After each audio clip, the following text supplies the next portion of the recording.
Do I have the sessions lined up correctly with the numbers? Did I fuck that up? Is it 56 right now or 57? It's 57, okay. Characters. Oh.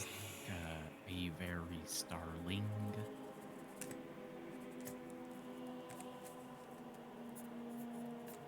Okay. Welcome everybody to session 57 of Forgotten Genesis Season 2. It's been a gnarly week. It's been a wacky week. It's been a fucked up week. We're starting a day later than we normally start this because I had a brain glitch day. As of now, 2 days ago. But again, sometimes it can take upwards of like 8 days for me to fully recover from one of those. Sitting there scrolling Reddit. That's what was happening. Sorry. I'm not scrolling Reddit. I was talking about me. I'm talking about you, Brick. You're fine. And by brain glitch day for those I'm sitting on my phone and you can see the top of my forehead. It's just that it's stress induced, so it is what it is. Okay, no, it's fine. My brain's just like I'm confused at everything and tired. So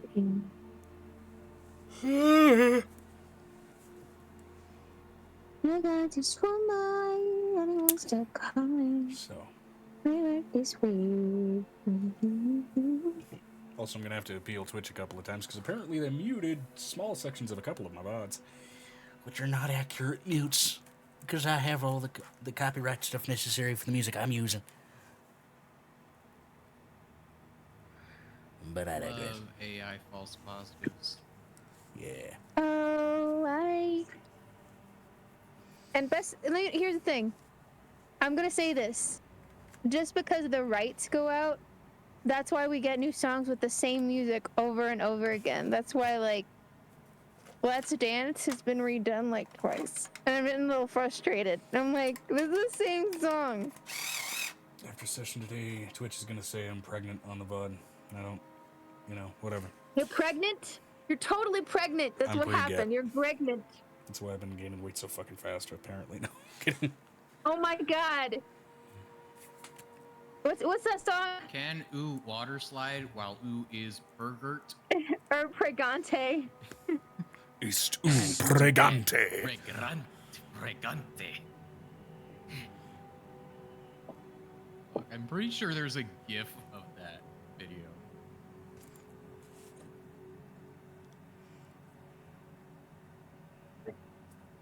Oh my god. This is when we get our dice bags down. This is when we get our dice bags down.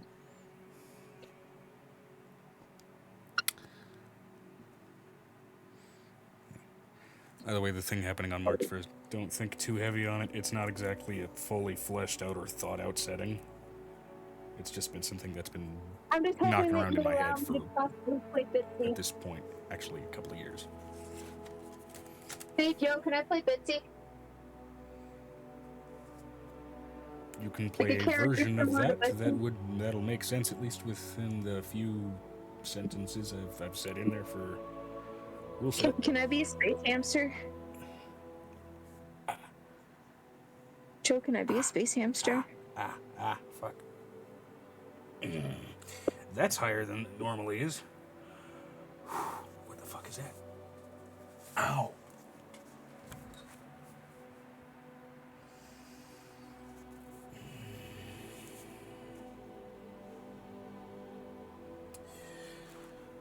If there's a playable space hamster, then sure. Again, it's not a futuristic. It's a modern. Joe, what happened? Scar tissue pain. Going a little higher up the body than it normally does. In terms of the rib cage. So... You need a back pillow in your thing?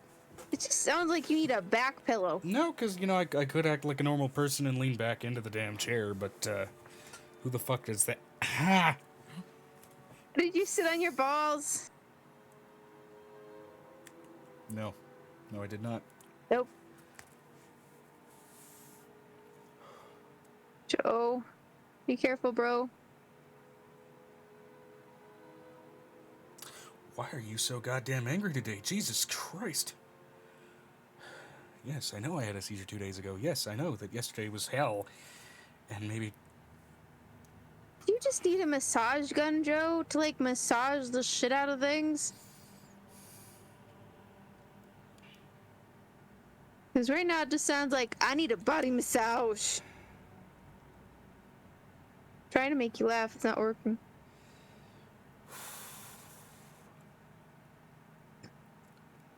And oogly while you are burgert, could I Pregante. be pregonate? Am I Greg? I would say I need to take a bath Am I in am I Tiger Balm. pregnant? The episode of Help? accidentally Am I getting this shit up my nose. Probably not a pregnant? great idea. Can ooh down a 20-foot water slide pegnat? 38 plus 2 weeks pregananant? Can ooh get pregante?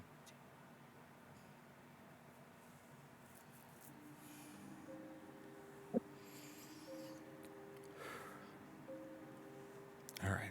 I'm sending this to the chat because I need this in my life.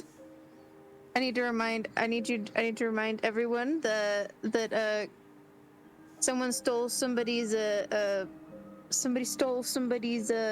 recipe. I mean, lots of people steal all kinds of recipes. Angel, all the time. blue. Steal. Violet said, a link. I did. I sent a link. You sent it in the Venestra chat because the bot just popped up. I put it in our chat for the session call, Joe. For the session call. And that made a thing.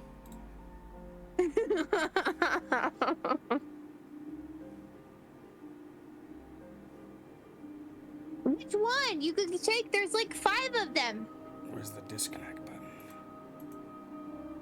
Take whichever one you want. I don't care. They're all really good because I'm really picky.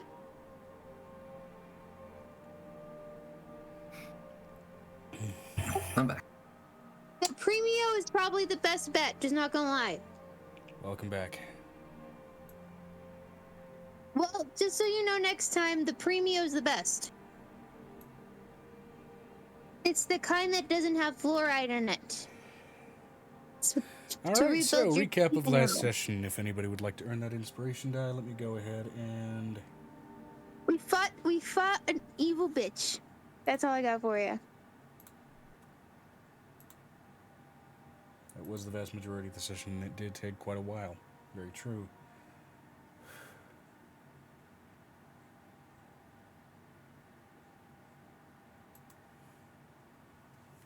And we revived Avery's baby. It was great. That too. That was it. The end. And people killed things. The end. Yep. So I get my inspiration. I'm having a rough day I today. made sure to get a proper nap yesterday. Well, yeah, I can't remember. Yeah, I think I did. I got a proper nap yesterday in preparation for this session. And my brain was fucked, so I couldn't run it. I know. I'm not blaming you. It's just like, damn it. There's so many things. And so Okay, many that places. one we actually haven't gotten yet. I'm surprised. Cool. So, and apparently my baby was revived. I don't remember this because I didn't get a nap 2 weeks a week ago. Was a week ago.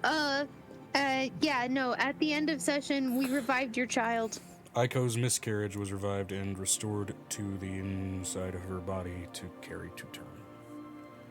I wish I could have seen that. You did. You were there for it. You were talking in the middle of it. But I I do wasn't. remember that. I can talk but not be present. I mean, you make a point. The lights were on, but nobody was home. Exactly. These are some really pretty earrings. They have little snowdrops on them. Okay. Snowdrop. Given the, I mean, honestly, What kind of character was this baby, or is he still a baby? We don't know what kind of character he is yet. He's inside Pre-infantile. of your lady's belly. Oh, okay. so given the short, sweet, and simple, honestly, explanation of last session, given again that the majority of it was combat, I'll just say There's a lot of everybody, just combat. broad stroke, gets an inspiration die. Let's get into the roleplay Yes. I question. headed towards the bed as soon as the combat was. Yeah, I understand. I'm sorry that it was. I'm sorry that my verbiage was a little bit grotesque, but can't really describe the person any other way. We found a ledger called the Tongues of Life. And Joel was spectated by the god of the flood. Forgot his name. Piff. Piff. His name is Piff. He's Lord of the Flood. Technically Archfey of the Flood. There are a subsect of Archfey that don't just handle seasons, but handle sort of natural disaster-oriented things, and Piff handles flooding, What essentially. doing, my girl? Now, I want some more food, my girl. as far as the roleplay question,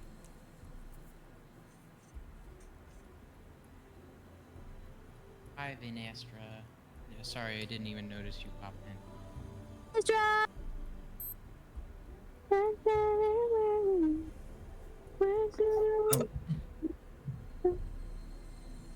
we'll start with Angel for the roleplay question here. What is your character's most recent or frequent nightmare?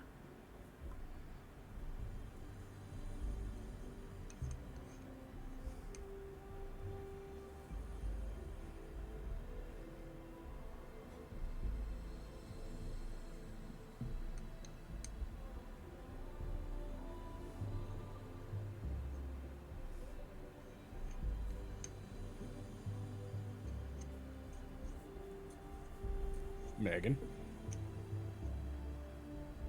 What? Yeah, you look like you kind of disconnected from the server there for a moment. Like your brain just kind of... Megan.exe has stopped working. Would you like to wait for the program to respond or shut down the program? What was the question? We'll start with Angel. What is your character's most recent or frequent nightmare? Leaving all of her children by themselves when she's dead, considering that happened to the last goddess. It's kind of up there. Kind of up there. Fair enough. Just Same question, saying. of course, for Violet. Losing her baby that she just actually found out that she had. It was like, and losing it to the one person who would terrify her the most, the hag. Are you talking about yours or your most frequent nightmares? That's their nightmares. Okay. Like, literally their nightmares. Most I recent actually or have frequent written this nightmare down for somewhere Avery. else. I do kind of write when they change. Kind of proud of myself there. Nothing wrong with that. It's just called being prepared as a player. Now, the same question for Avery. His most frequent or recent nightmare. Well, wouldn't that be the one where Aiko's head turned into that snake guy? That would absolutely be the most recent. However, if you'd like to... Hello, and thank you, That's the Benda, only for the nightmare I lurk. can My think goodness. of. What have I missed? Nothing, we're doing questions. Just the recaps, and now we're doing roleplay questions.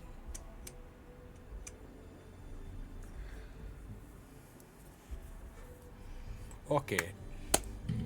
The snake event with Aiko totally works. Most recent or frequent nightmare for Piper. I think we did do Violet. Good. I don't remember. As a roleplay question, this also means you are allowed to come up with one on the spot. As like, yeah, this is a pretty common nightmare. No idea, my guy. I don't know about Avery, but I do not dream very much. Piper also learned how to lucid dream and change her dreams into not nightmares. True. Yeah, so it's like, Good I have no idea. Okay. On the end of I creativity, don't have then bad dreams. I just live the them most into happy recent land. lucid I don't dream have very she many had to dreams in correct. general. Hold on, too many voices. Joe? To readjust, then, most recent lucid dream that Piper had to correct. One that involved my stepmother. Okay, fair enough. I'm not following myself. She doesn't have to. Most recent or frequent nightmare for Bruce.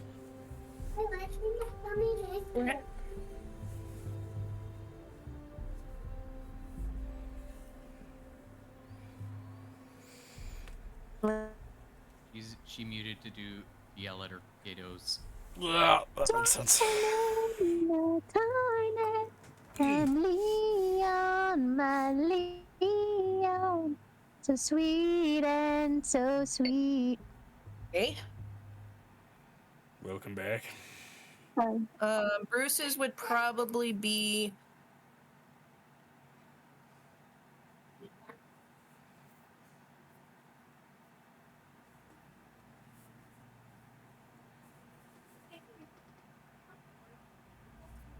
I don't know. Probably something having to do with like losing Teresa. Totally fair. Okay. Most recent or frequent nightmare for Xanon. I believe the recent one be the one you gave me. Yep.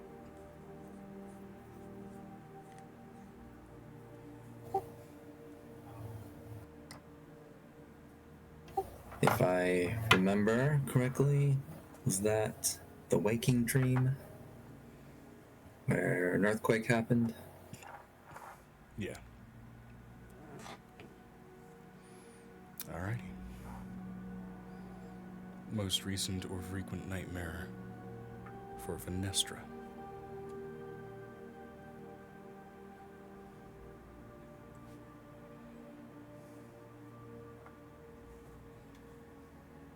Vinestra said, if her world is still around, if her world's timeline is consistent, how much time has passed and such. Gotcha. So the nightmare would be maybe be returning to a world that's expired.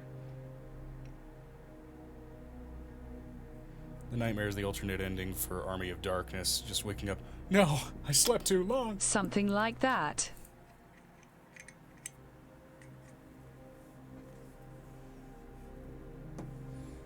Solid.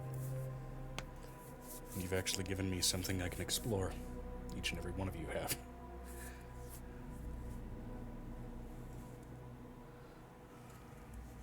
I'm curious what I gave you, because basically all I said is, I'm not sure about Avery, I don't dream much, and just spat back one of the dreams you gave Yeah, me. you don't dream much Snakeheads. is still something I can absolutely use.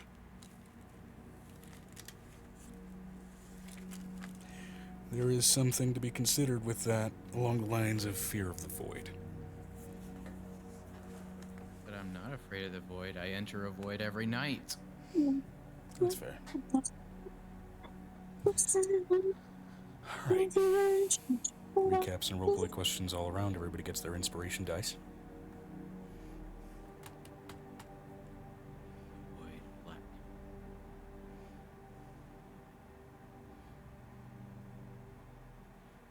This boy is not a void. He is golden like the gates of heaven. So what's happening? So, What's happening, Joe?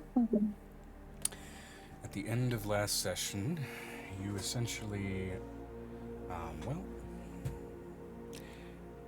our resident specimen was hauled off by Urkbach, briefly. And you guys now have been afforded the opportunity to basically rifle through the rest of the end of the day, send yourselves off to bed, and start up a new day in whichever way and whichever order you'd like to do that. Now, given the sort of involved tasks involved with potential upcoming interrogations, more interactions with delegation, crafting, all that kind of shit, I would say for the sake of brevity, just kind of lightening around what would everybody like to do with the rest of the day before we round out to nighttime and the following morning. I would like to attempt... Oh, you go Go ahead. first. Well, if I remember, Angel was supposed to go take a nap until the nighttime. So Angel just literally went to bed. Other than breastfeeding and taking care of children, she's literally going to have a mommy day. No, totally fair.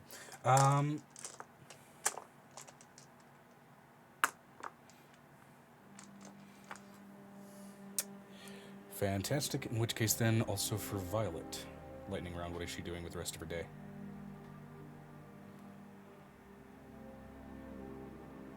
Locating the hag? Working on locating the hag. Okay. How is she working on, Yeah, on doing prob- that? Vinestra said, having cravings. I haven't thought about that, but we'll get there. Screw it. Hold on. Random pregnancy. Of course, there's a Craving table for that. generator. Okay. Already knows what hers is gonna be.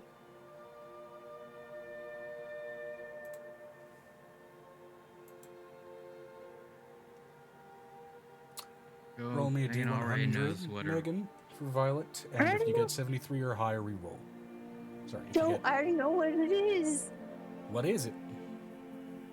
She has really odd flavor palette. This is the first time she's gonna look over at him and go, I would like some chocolate cake. And this is the first time she's ever said chocolate cake. Cause she likes savory things. Chocolate cake. This is not normal. Alright, because there's weird things on Definitely this not- list, including like cut up avocados and milk. But either way. hose water. texture, Joe, the Apparently, texture. Venestra says hose water. Apparently, pregnant people need a lot of limestone. Blueberries on cheese pizza. But because we're out of pineapple, that is what 68 says. No, she says that dog. because Violet's a doggo, and doggos love water hoses. No, it's more or less because chocolate is also against doggo code, and she wants chocolate cake. Against doggo code, but you've mutated into doggo. You are not abiding by doggo is poisoned by chocolate rules. You're I a fucking understand that. dragon. Bruce, however, does. He cannot Okay. have chocolate. I'm going to ask, Hyper. Hyper, does Violet like sweet things? No. This is the most outrageous thought Okay, she has ever had in her Either life. way, Some given the pretty suddenness bitter of it, I'm chocolate going chocolate to- cakes. Given the suddenness of it, sudden myth of it, I'm going to quickly roll to see if either of the kitchens have some at the ready, and if not, I'm going to roll to see if Halcyon can try his best to make one. He's not proficient with cooking tools, by the way. That's low rolls for both kitchens. They do not have chocolate cake at the moment, which means I gotta roll Halcyon's cooking ability. Or I should say baking ability. Oh boy. You can make an actual like mini chocolate cake with banana and Nutella. You know what? Actually, he rolled really well. gonna chuck- Vinestra said, but does Violet want a specific region's chocolate cake? She's never had any. She just wants chocolate cake. We're going to chalk that up to high elven lifespan as well as coming from nobility. As after the course of about an hour of time while you're waiting, he eventually comes out with a Northern Somarillion chocolate mousse cake. How the hell he managed to get a stable mousse done in that time, you don't know. I'm going to roll and see if she eats it all by herself or shares it. Hold on. He's a big doggo. Has big appetite. Has not eaten anything all night. Other than probably something very phallic shaped. Okay. With a natural 20 DM, she's going to share the cake. Because that was her craving. She was like, if I can't control it, I'm not going to share. All right, and with that, Halcyon is honestly shockingly surprised at how well he managed to do that. I did that entirely off of memory. Baking is a precise art. How the fuck did I manage to... Moving on to the next lightning round, what does Avery do with the rest of his day? Oh, we're also trying to find the hag, by the way. Oh, right, yes. And what? How are you going about trying to find the I'm hag? going to go find Tansy. We have an enlisted Tansy. I mean, like, what means are you going about? I am going to go let Zeus dive through my brain so I can get what she looks like, because I can't even remember that because it's been that long. Okay, cool. We'll call that a history roll from you. with advantage since Bruce is directly peeling over your brain, and we will work with what that means after we finish the lightning round. Zeus, not Bruce. I know. With a 17. Bruce. You said Bruce. I Not meant Zeus. Look, Megan, my brain's still fucked. Go with what I mean, not what I said. I'm here. No, I'm not gonna go with it because it's gonna rewrite the story the wrong way. Yes, he's totally combing over my brain for fleas. He's totally combing my hair for fleas. Psychic shit, so I got really confused when you said Bruce. I was like, wait, what? What do you mean Bruce is peeling over her She's like, brain? you want me to comb over your brain? No, no, he's not. Hold on, he's let me not, get the he's not surgical combing over. equipment. He's combing over my brain for fleas. He's gonna check for fleas. Okay, well, Being either way, jangled at. Zeus. So history check With a 17 plus. for the history check plus. Hers is an 8. 8. Angel's okay. is a 10. 25. That is actually a very good roll for what you're going for here. So let me write that down real quick just so I have that in mind for after we finish up with the lightning round here. So she's probably also going to enlist Avery to help her do this. I'm just letting you know. Avery's doing his own thing. I've been holding what he's doing. Okay. So he's going to basically... Yeah, go ahead. Okay, lightning Okay, he's round. gonna do his own Avery, what is thing. he doing with the rest of his day? He's gonna try to create some armaments, whether that be projectile launchers or throwable weapons for Aegis. Okay, cool. So we'll call this, especially given that it's meant to be tied into Aegis, we'll call this a tinker tool check. So Yes. go and roll that. That was the other part of it, improving his tinker skills. Farah! Farah! Do I have advantage since I have Farah? Farah is helping you. I'd say your DC is lowered. Okay. And it's just, what did we decide? How do I roll tinker's tools?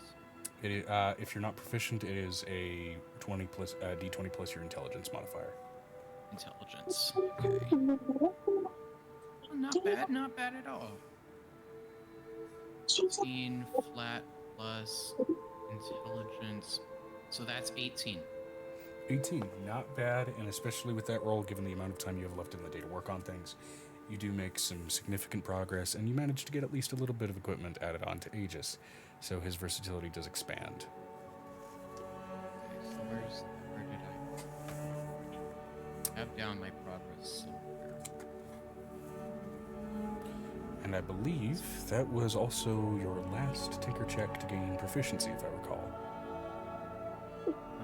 I may have forgotten one of them, but I'm more than willing to. Right now, I have written progress on Tinker Tools 3 out of 5. 3 out of 5. Okay, well. But I'm not sure. I might have forgotten. Let's say that I am proficient now. Let's skip one. Well, Take what I'm you did a giving you. lot of them. I counted. Okay, I have them on mine. then I I was will go hoping- and add that proficiency then. Fantastic. In which I will case, be then, right I will back. say, given that event, since that was the gain event, we can bring that 18 up to a 25 with the plus 7 Okay, increase. that's- So, I'll do it. Just back. We're back in a minute. We gotta get water.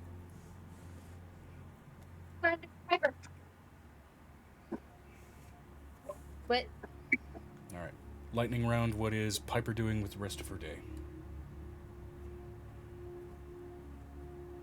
I don't know. I wasn't here for the last session last time, so I don't know what okay, so happened. this is in the aftermath of the fight with Realtar's mother, while brain just turned off. While Urkbach has already hauled her away. Basically, it is midday, stretching into night. Basically, everybody prepping for the very next in-game day. So I got caught up on the proficiency thing. What did you say I got done on the actual progress of the? So we'll call that proficiency gain added to your total from your roll. So, in other words, that means your 18 becomes a 25. So, he does gain some additional versatility, including access to darts as a ranged weapon, which, by the way, you can augment darts with various different things if you want to experiment with alchemical stuff later.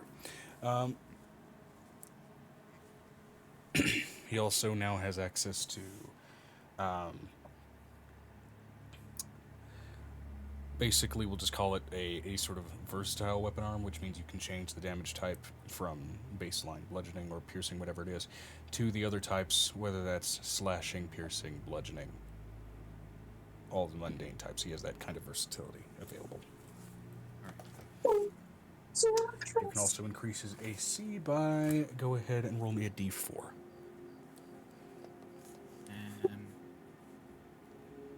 And 2. 2. Okay, that's not bad at all. So you've definitely reinforced his defenses. Added ability to use darts. Versatile. Physical weapon arm. And +2 AC. Yeah.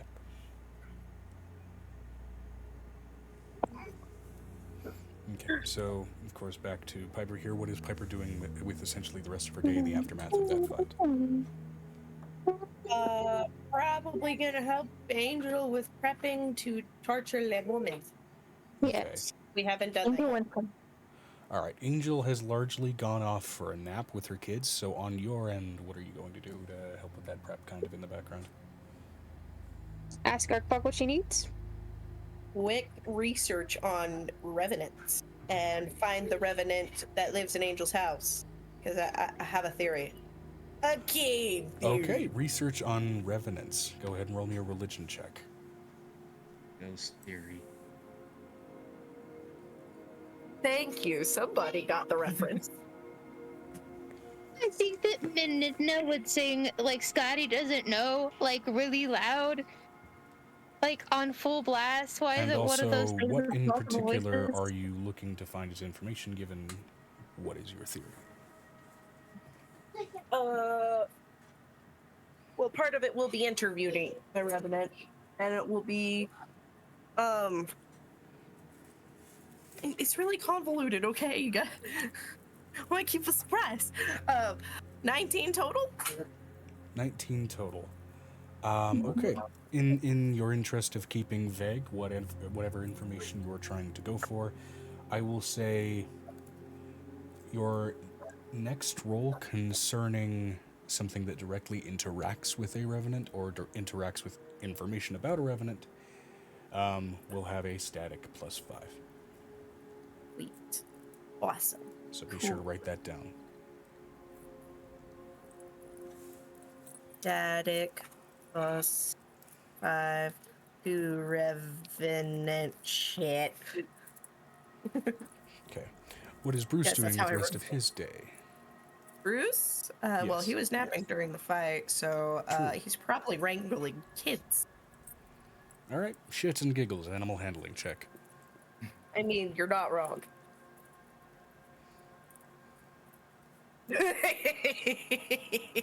3 plus whatever his modifier is. He's having a tough time. 3. All right, I'm going to roll a percentile. You call higher I or just low? don't know what his If you miss- stats are because I don't have a sheet anymore. Yeah. I'll try and get it back to you. But given the natural 3 there, I'm going to roll a percentile here. You call high or low. If you miss against what I've rolled here, he will go into the next day with an exhaustion point. Makes sense. That's fair. Hi. High? Yeah. 27. Bruce is wrangling kids well into the night, and it does actively cost him sleep and energy. So unfortunately, Bruce will go into the following day with disadvantage on skill checks. Yay. Sleepy bean. All right, lightning round. What is Xanon doing for the rest of his day? Well, Angel did promise Ravik that he could use her library. True. So, if possible, I would like to go with him to read some books. Absolutely. Anything in particular you're looking into researching?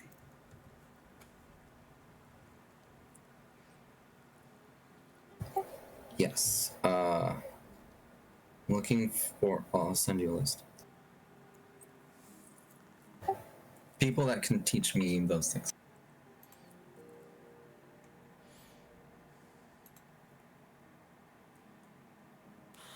Christ. Okay. All right. Go ahead and give me an investigation check just to go ahead and see broad scale. Kind of if you can find any instructors in sort of that kind of versatility, I should say. Or at least any known instructors. This would also be perusing through and trying to find especially recently published books in that collection for likely still living instructors for that kind of shit.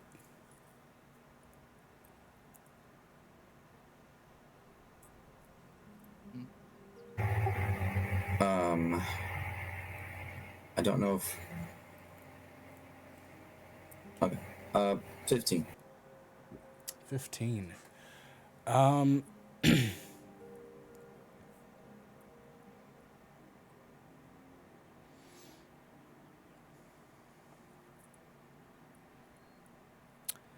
Yeah, you are perusing absolutely kind of through to the better part of the night, kind of looking for options. A lot of these are things that are not necessarily abilities that can be strictly trained and more kind of fall in the realm of magical boons, as well as a number of sort of legendary examples of heroes and exaggerated tales.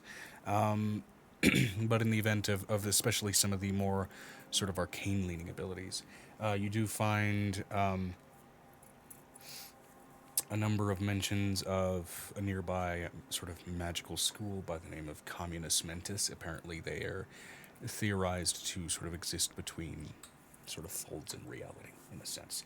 So where they can be found directly gets a little bit complicated. But you do recall having heard Angel, I believe, mention the faction directly. Okay. If possible, if I still have time, could I also cast a spell on the corpses that I got to keep? Which spell? Animate Ghoul. Animate Ghoul.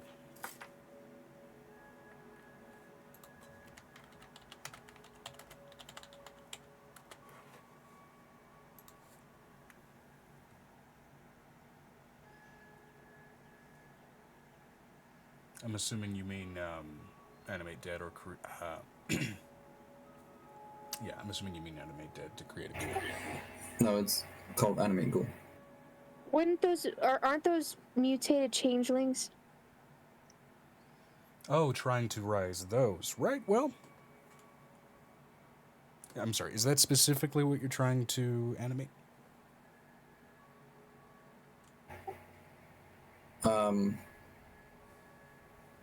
Those were the corpses, weren't they? Yeah. Okay.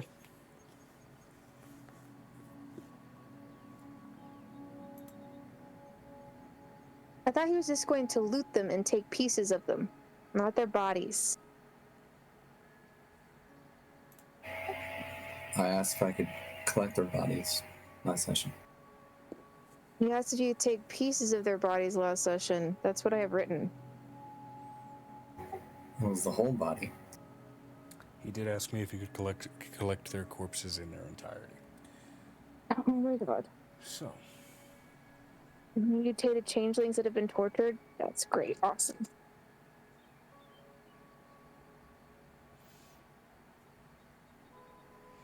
given the type of energy that initially corrupted them and what they have been severed from,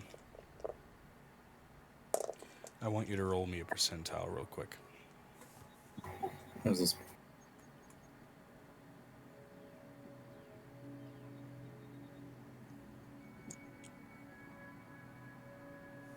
$37. Okay.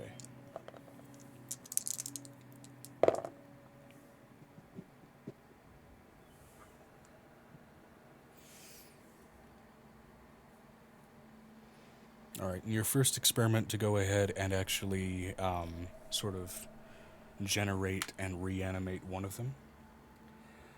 He's not allowed They're- to do this in the castle, dude. In your initial attempt to reanimate one of them, in this sort of proximity to the Mochizuki Keep, it immediately does turn itself to ash.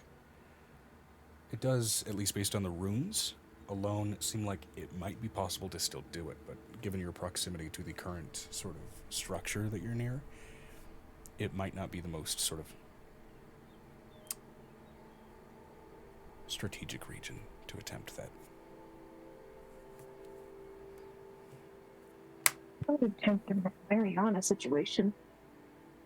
That would be her alarm bell, not mine.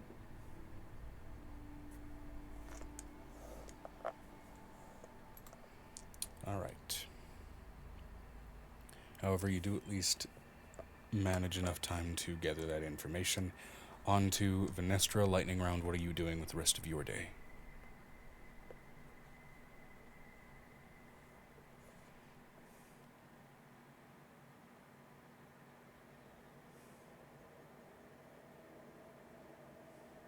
Did you read the latest of what she's typed in Venestra text?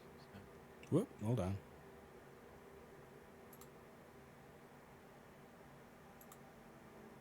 Vinestra said, refer to text chat. Already on. V is going to maintain her gear and get to crafting stuff for others, including the things that she initially sent me, as well as forging another weapon for herself and strengthening her shield. If Every wants to use her workshop, it is open for usage. While waiting for her to be able to collect said sulfur for the questioning, we would also try to get a bit of the dead dragon's ice powers for use in forging stuff. As a heads up, going back to work, so we'll be slightly distracted. V does have a burrowing speed too. Okay, we'll go ahead and say a we'll say a survival check using your strength modifier, actually, to try and excavate and harvest something of that white dragon skeleton for use in your crafting.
Vinestra said, 35. 35, okay. All right, you are able to harvest, given its size. Still given just the amount of excavation that kind of has to happen to even gain proper access to it. What you are mostly able to harvest from, even with that 35, is largely the sort of stonework cage that Piper initially summoned, as that was still largely dragon bone, and it was on the surface. You are able to get about 41 usable pounds of ancient, or I should say, twilight white dragon bone. Having long since lost its bone-like structure and is far closer to stone, essentially, in its nature. As a matter of fact, actually, what you can count in your inventory alongside twilight white dragon bone is you can also consider this 41 pounds of rhymestone. R-I-M-E.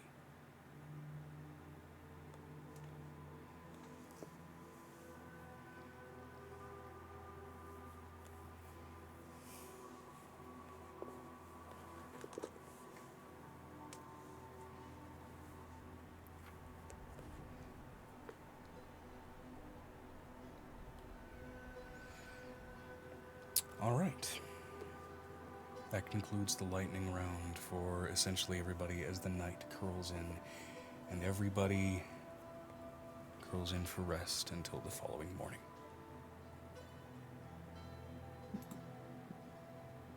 Vinestra said, "Aye, aye." So, Angel worked in the nighttime. That's what she does when she does these things, because the kids can't be around for it. yeah. That's when Piper would have known that would have started. So He real probably quick, trained for 6 I'm hours. going to roll to see Huh? if there's any drastic weather changes. I was really getting into my cookies. Sorry. There, good dang it. Share to the screen. Share. Oh, I'm so hungry for that. They're lactation cookies. You don't get any. Oh, damn. My. One day. One day. Powder. What? How dare I have lactation cookies? Because my milk supply. No, I said one day. I said one day. I know, but Joe said rude, and I was like, "What do you mean?" I sent a message. I sent a message. Da, You should, da, like, da, da, da. compliment. Alright, and let me go ahead I can take all my and restore vitamins the like this. calendar I real would, quick, but I would just to get make sure expensive and don't really check fast. any celestial events here.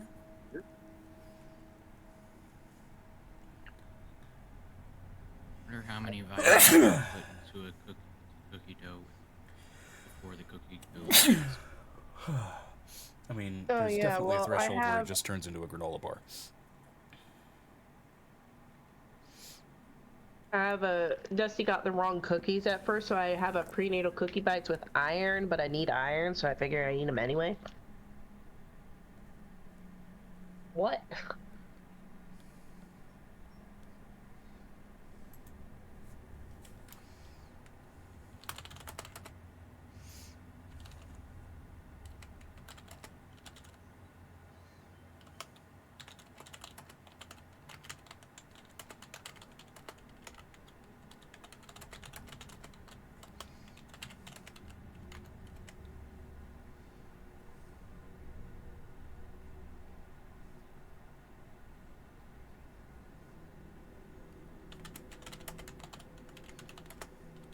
There is a baby. She's being cute. How are you going to continue that one, Brady Bunch? I don't So, know. scrolling down, back to the calendar, which I was focused on here. Where did the month go? There it is. Baby's cute. The baby's Okay. cute. Only major thing of note is that tonight, for the next few days, both Yuskia and Felicia Mena will be full moons. Alright. Great. Amari is still a new moon, which may have some effects. We still didn't go over what happened with my 25, just so you know. Yeah. Yeah, I know, just because we just now got through all the lightning rounds. We were about to start with that, thank you. Well, I was just reminding you. I know. It's asked And I you have to it written remind down you. right here. You did ask her to remind you. Okay. So, Milk. either way, that is Violet stuff. So, well, yeah, let's start with that. Because then Piper and I get to torture somebody. I'm waiting for this for a year or so. Oh, my hair! So briefly, Violet, before you do bed down for the night, you do take some time to go find Zeus And Tansy. and Tansy. Tansy's her rocker in crime. Yeah.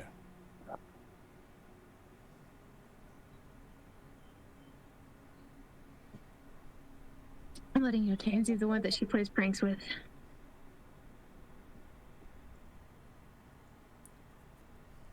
Well, hello there, Violet. What do you need from me?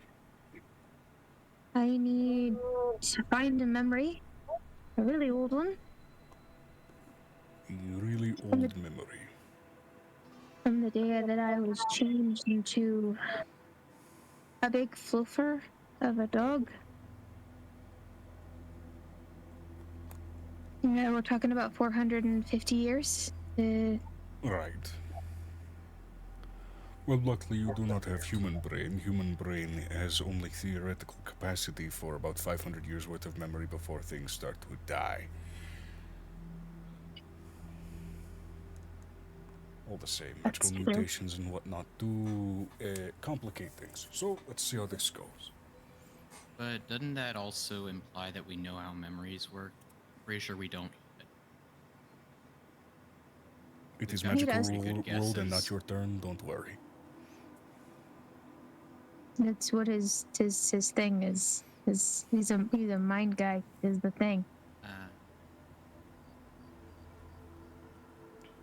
Alright. Let's take a deep dive, shall we? Go ahead and sit down in comfy chair because this is not going to be comfy. Okay, I'm gonna let you know the dragon is now one person as far as like the brain goes, but it's encased on top of my own brain. Encased. I think they're one brain now, so they're mixed, but I'm not sure. So this is going to be complicated. Yes. Also, gemstone brain, which means conductive. So, yes, sit in comfy chair. Okay. I'm also letting you know I'm pregnant, so just one heads up. I see.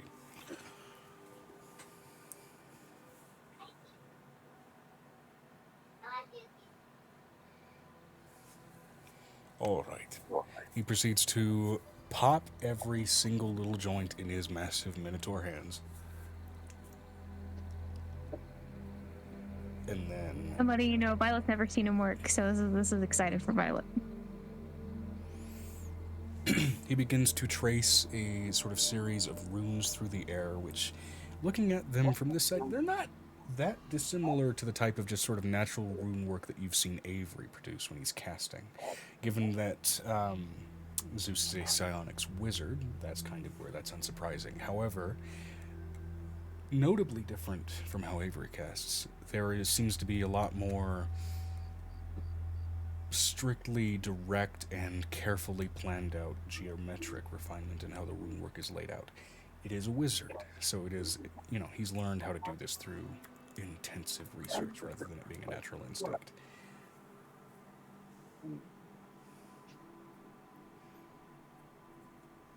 And as he sort of begins to lay out the rune work, it begins to essentially lay over you, and it eventually kind of wreathes over your body around that chair, eventually finding itself down at your feet, clamping down as it feels like almost your feet have been stuck into essentially a really thick rubber. As if the rune work has begun to almost essentially ground you. It begins to sort of stagger up like a ladder kind of slowly up your body until it wraps around your head, almost like if you were to look at yourself from the outside, you've been essentially magically encased in what amounts to be a Tesla coil, which is wreathed in its own sort of like subtle whispers. They're not these dissonant whispers and kinds of things that you're used to when dealing with mind flayers and your own kind of manic disconnect, honestly, when dealing with that sort of psionic aspect to the Amethyst Dragon stuff. It's more like you're catching echoes of whispers of intent.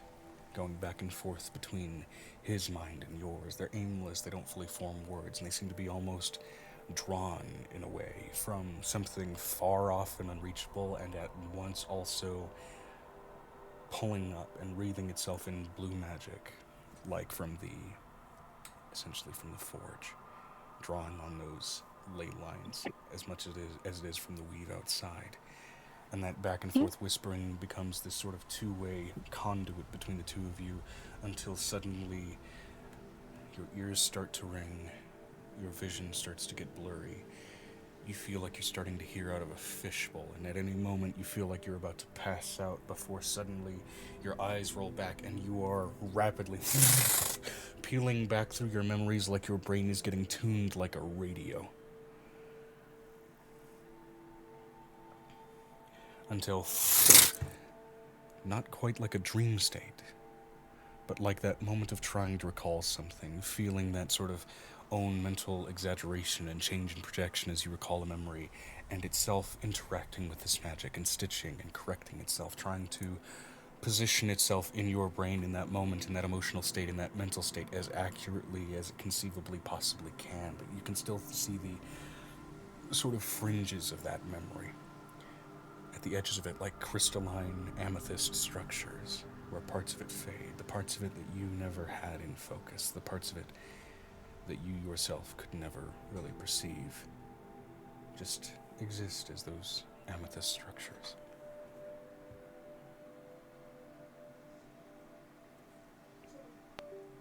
And you begin to steadily peel over that memory, recalling the threat that Ink got from a hag when he was acting as he would, as a wild child would, on impulse, raw, unfettered, chaotic impulse.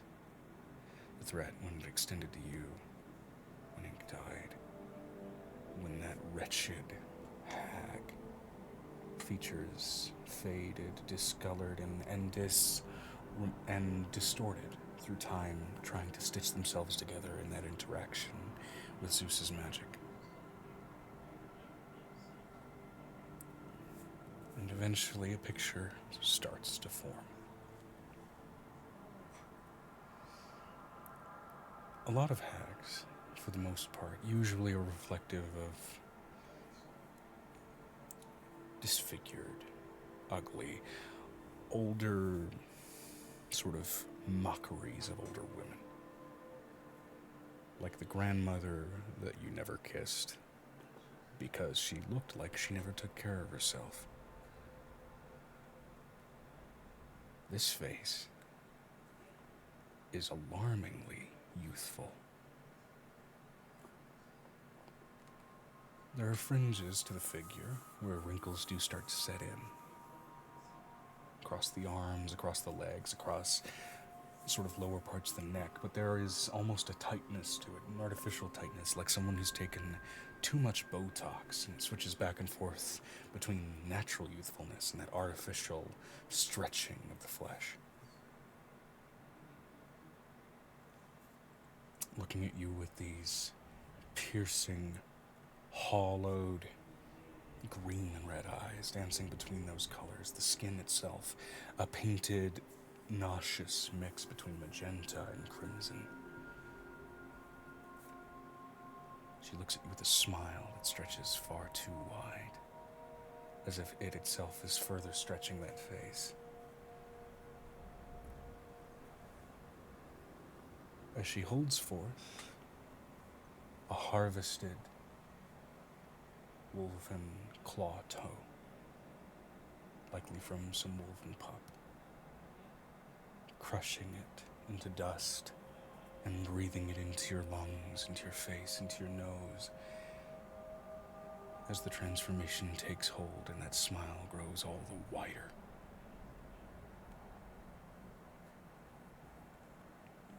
Live with his memory as the loyal dog to this wretched thing that you are.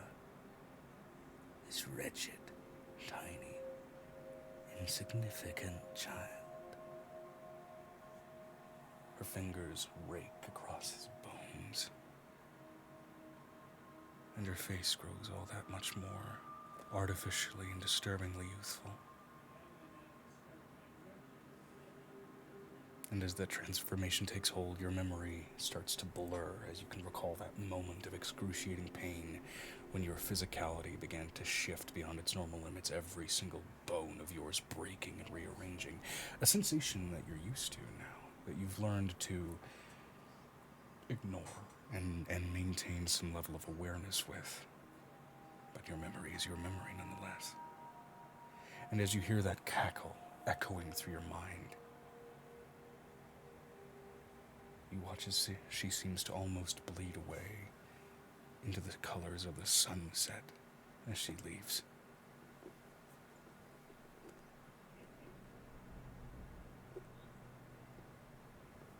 Being able to look at it from the outside, you're able to at least recall and comprehend that detail a little more strongly than you did in the moment.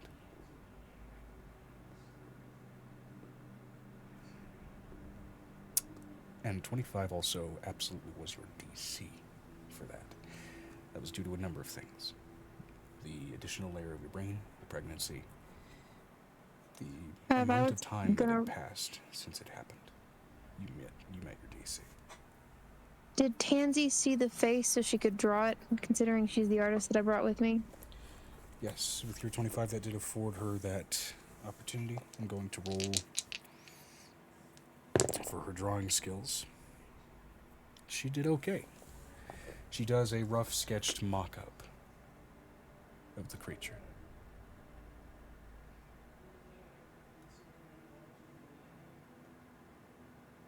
We're gonna have to dose the whole freaking city. Yeah, and for a human analogy, the hag absolutely gives off the energy of the woman in her, 80s that is still trying to look 30 and fuckable. Oh, great. Even That's though her horrible. body won't allow it. It's terrifying. So, she's actually gonna, the minute she sees what happened, considering she remembers that this woman was eating some of the children, because that was where the food was coming from. Ink brought her food. Yeah. She was eating the children. And this did grant you insight, at least in that moment, that at least to some esoteric and magical degree, she did feed on ink as well.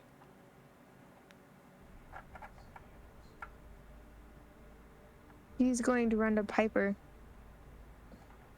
Because Piper was brought a whole bunch of apples in the interim by a bunch of those kinder from Request.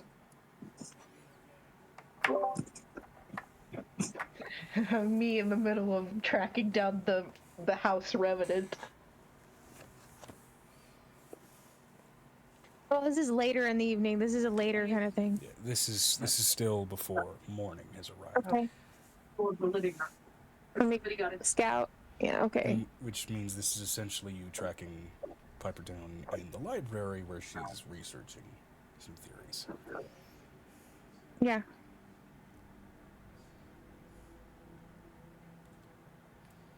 We're getting dino bombed. So, Piper, I know that the kinder just delivered over 1,000 bushels of apples to the front of the house. Oh yeah, to my house, yes. Not No, here. no, they're here. They're here in the kitchen. There's a whole bunch of barrels of apples. Okay. But question. Can you kind of make a bunch of doses for the city? I can do that, yeah. Because I think that this woman fed off the children by touching them, not necessarily only eating them. So some of these people that are living in the city may be infected. Touched So by the we get to hag. go beat up a child toucher? Yes. Essentially, yeah. I hadn't considered say that, it like that. but yes. Yes, I just said it how you Yeah. said it. Yeah, but that's what you would think. Oh, so we're inoculating the ones who were touched. Got it. Do I need to have The them artificer show me on a creating a doll wood where chipper would be appropriate and free. No, I'm kidding. They would be about my age. They would be about my age and older. So they'd be about. I would probably dose the whole city. I mean, we don't have a choice considering that they've all. Anybody else getting like a lot of visual lag from Guinea's side? Sorry, No. I'm literally She the was one. just Oh, hold on. completely freezed earlier. Hold on. fine for me. She's fine right now for me. It's on Okay, and it's off. probably my end. Let me refresh here. I'm the man who's gonna burn your house down with the lemons.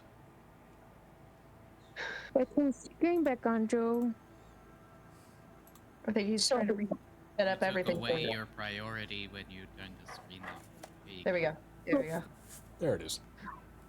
The question that I have is, I think she was ruining the children and using them to keep herself young. Why letting them live? Yeah, no, but why letting them live? There's a possibility that half of them are alive with them walking around like this. That's a whole another level of messed up that I came with. Okay, I'll do that after I have to go ask the Revenant some questions.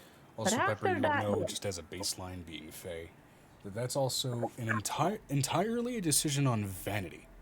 As hags can already live naturally, absurdly long lives. So it's entirely a vanity thing. She has no use for youth other than the looks. essentially it's another level of 50 Shades of fucked up. Yeah. So I'm gonna go, Joe, in my turn, I am going to go to the head of the city and I'm gonna go knock on her door. I know it's late. Kind of reminds me of Cruella de Vil. Okay. Because Violet can move very fast and cover lots of ground very quickly as a big doggo. Alright, let me So, sit down my she's Craven gonna- dice and get out my notebook just so I can remember the fucking name of the town that I wrote down. That you're walking into because you guys are still in Kirin. I'm going to the...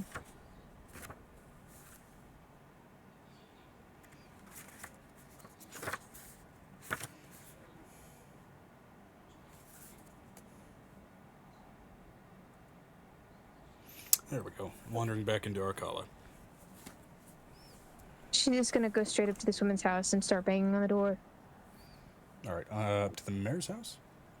Yeah, no question. Okay. They're cousins.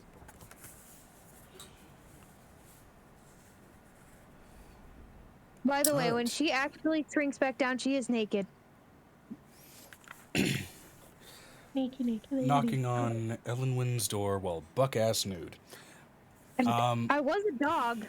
I can be the dog if she needs me to be the dog. You can't just grow some fur. Like, I'm gonna take my tail and wrap it around me. I'm gonna roll real quick to see if she has enough wherewithal to, you know, look through her peephole before opening the door and getting flashed. No, she'd be flashed either way.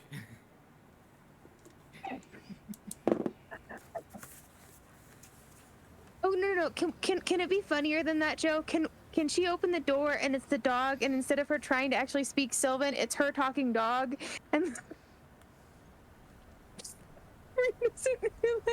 she's a dog. For 2 However minutes. you want to portray yourself, you don't need to ask me how you want to portray your character, okay? I really want The that question to was happen. further than that. It was like, can the NPC do this if I do this? No, I really want them to open the door to her just trying to have a full conversation in dog with this woman. She's gonna open the door either way. It's up to you whether you want to speak dog when she does. That's my point. She doesn't realize she's speaking dog. This is one of those moments where the dog is trying to like point at the well and like have the full conversation of Timmy, is it in the well? Is Timmy in the well? Did you want some dog? I feel like there's a skag reference here to something called Lassie, but I digress. I can't understand you. She looks down at the paw and like, oh, and shifts down into being naked. That's better. Complete lack of modesty, my goodness. All right. I don't have a choice. do know we have a tailor in town, and they do also dabble in enchanted clothing.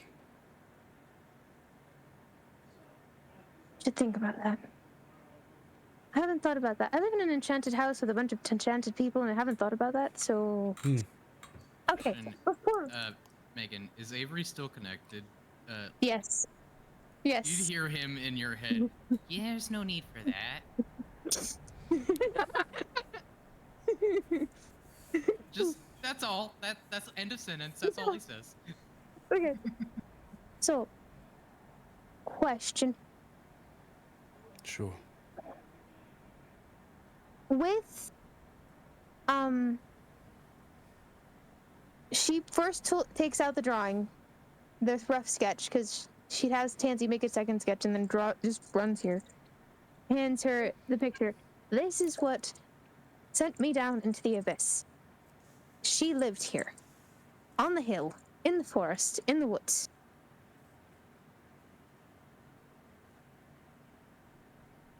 There are tons of children who may not remember, and people our age or older who may not remember being her putting runes on them and draining their lives away, little by little. Multiple people. I'm gonna have her roll a history check really quick, looking at that image.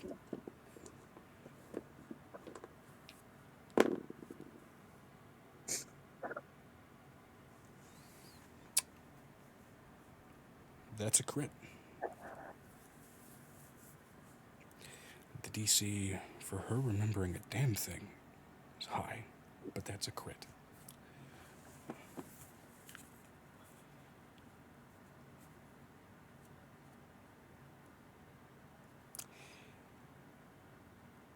Now I can cure it. She zones out for a moment and with trembling hands drops the page that you've handed her.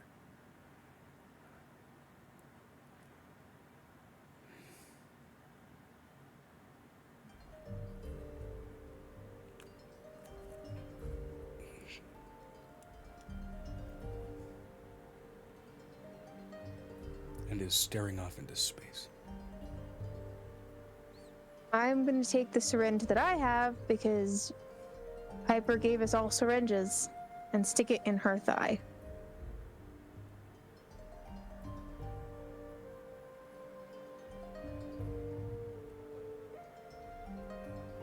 Okay. Passively,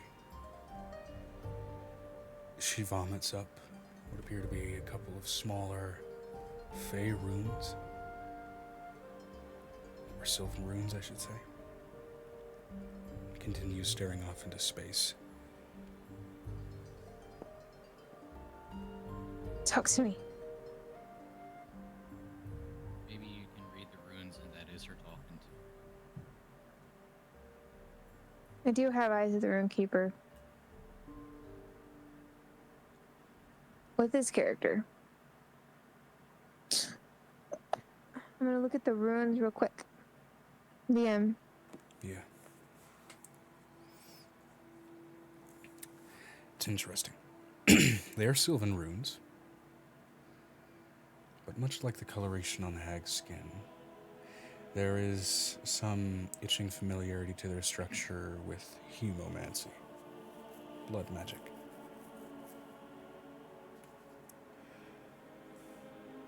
And in reading the runes, you read of the two that were regurgitated. Though vaguely structured and their purpose not directly defined in the rune structure, you can read them as blind and kindred. She's going to give her the coffee that Piper has from that space, her own space, and feed her the coffee because it's Sylvan. I'll try that way. She's partially Zarian, but she's also partially Sylvan, so gotta mix somewhere in the middle. Yeah.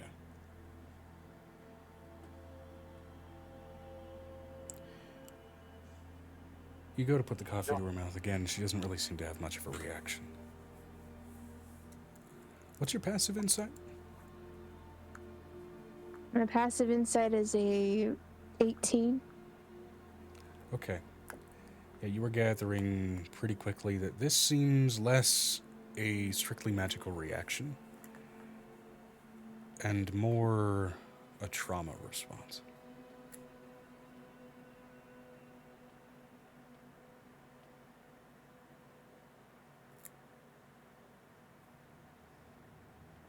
I remember what she was singing the day that I died, right? That I got sent over, right? I remember what she was singing, what she was singing inside of her house when Hank broke in to get food, right?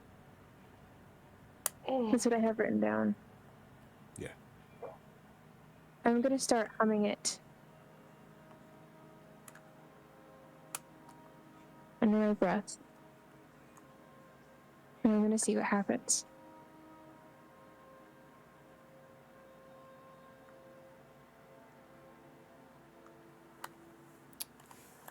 I'm gonna roll a wisdom check for her to see if this gets worse or she snaps out of it. Just checking, but you don't have calm emotions, do you? I do have a stuffed animal with me. One of the enchanted bears. Of course I do. I have an Also be enchanted helpful. halcyon. Since trauma is emotionally based. I have like a makeshift halcyon plushie that she sleeps with when she gets nervous. Could reread it as calm trauma. I mean, trauma builds up in the cells in your body, so I mean, she needs to do some nice stretching. In the same way that stress does. Yeah, she needs to do some nice stretches. Okay. 15, and humming it, she snaps out of it enough to clamp her hand over your mouth. Don't. You were in the kitchen?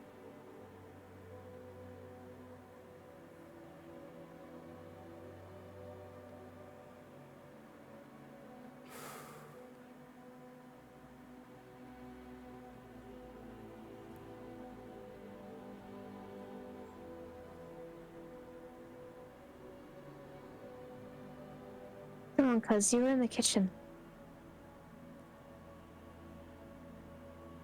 I would rather carve off my own ears than hear that song again.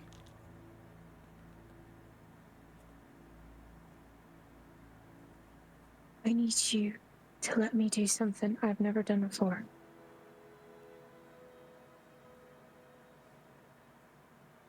You know that horn at the top of the house? I'm gonna do the same thing I just did to you, but I want you to cover your ears. I don't want to see how many of them come out of the houses by themselves.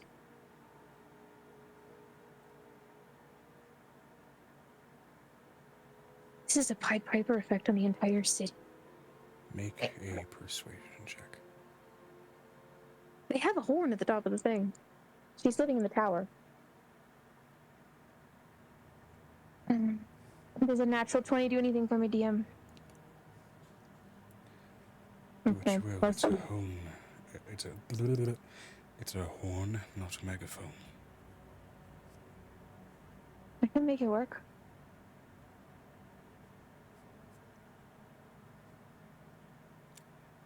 I'm going to find some beeswax and some cotton balls.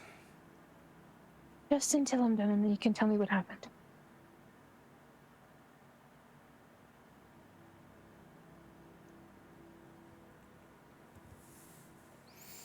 I'm gonna shift into what I am, and I'm gonna howl it.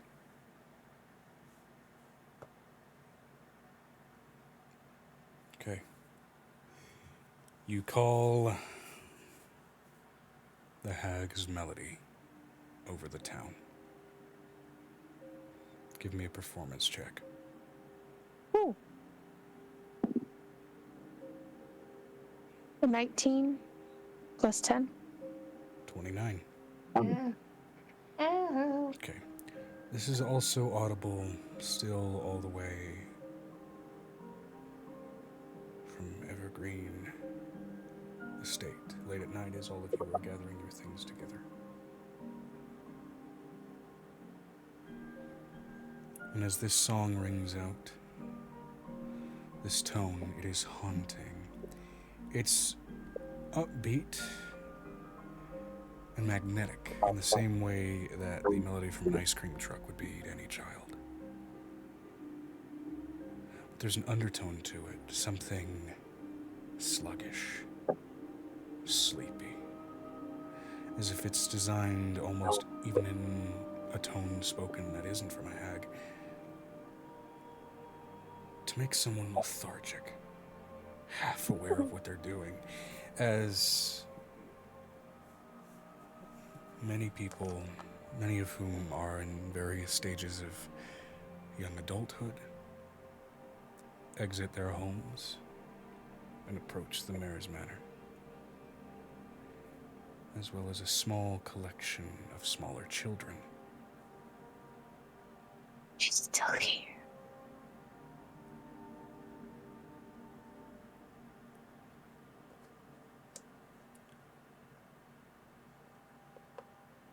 And you swear at this point in night that for the briefest of moments,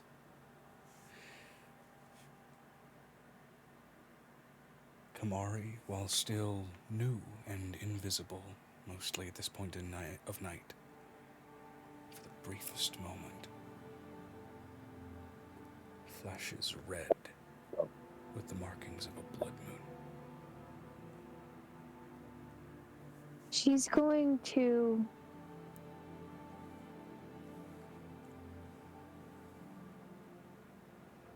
What's more, I That need song you is to make me a wisdom save. As I'm we're going to singing it out. sing... I'm going to sing the song backwards. Wisdom save first.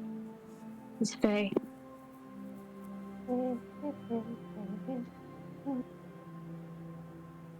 It says 17 plus 12 for wisdom save. 29 for wisdom 29. save. Okay.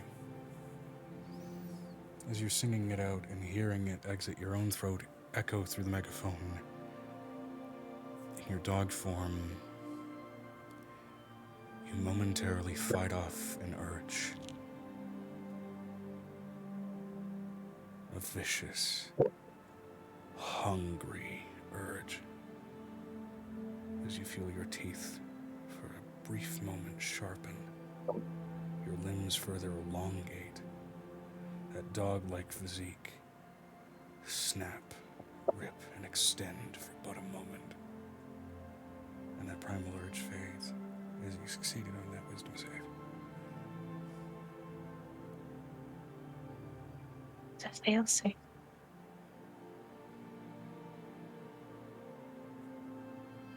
Because she's Faye, I'm gonna sing it backwards. You sing it backwards.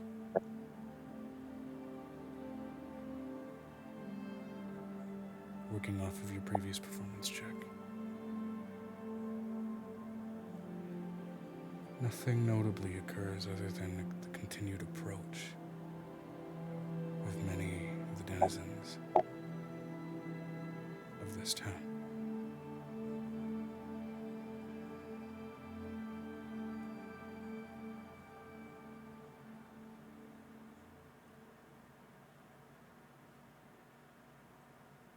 There's something that amethyst can do. I know amethyst dragons can do it. Can I attempt it? What are you going to attempt? I'm gonna attempt a mass cleanse. Or mass dispel. One of the ones where you can basically break a magical object. Can't remember what it's called. My brain is tired. I can't remember how to break Dispel spells. magic does operate over a certain radius.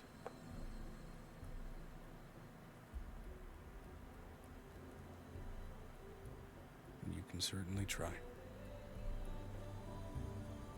It's generally a small radius, about within 30 feet or so of you. I'm gonna wait till I get close enough to the tower. Okay.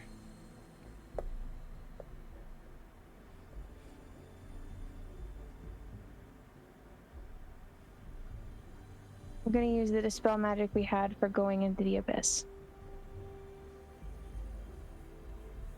which is a level 9 spell. You're gonna use your 9th level to spell magic. The scroll. I have a scroll. Okay. Yeah. We had 10 scrolls of that. We got it from somewhere in the abyss. I don't remember where in the abyss, but we got it somewhere in the abyss. We didn't get it in the abyss. We got it before we went to the abyss. We had Zeus do a scroll up for like months. Okay. Unfurling that scroll and casting out the spell, as it begins to sort of shudder and ring out in that beautiful 30-foot radius sphere. Since it was Zeus's magic that constructed this, it does sort of shudder out in this sort of off purple that seems to almost wash across your brain first before hitting anything else. And it's in this sort of, even as you recite it off of the scroll, you can hear Zeus's whispers as the spell gets cast out. And you just hear this yep, tongue positioning of this sound just kind of rattle across the air. And you feel something snap, even in your own mind. As a bit of blood pours down your nose, like a small aneurysm had just occurred. I don't have any runes in my body. We already undid those. So.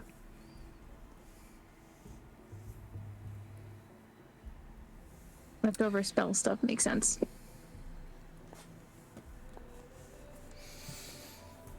More so just a physical impact of casting out this spell on this many targets.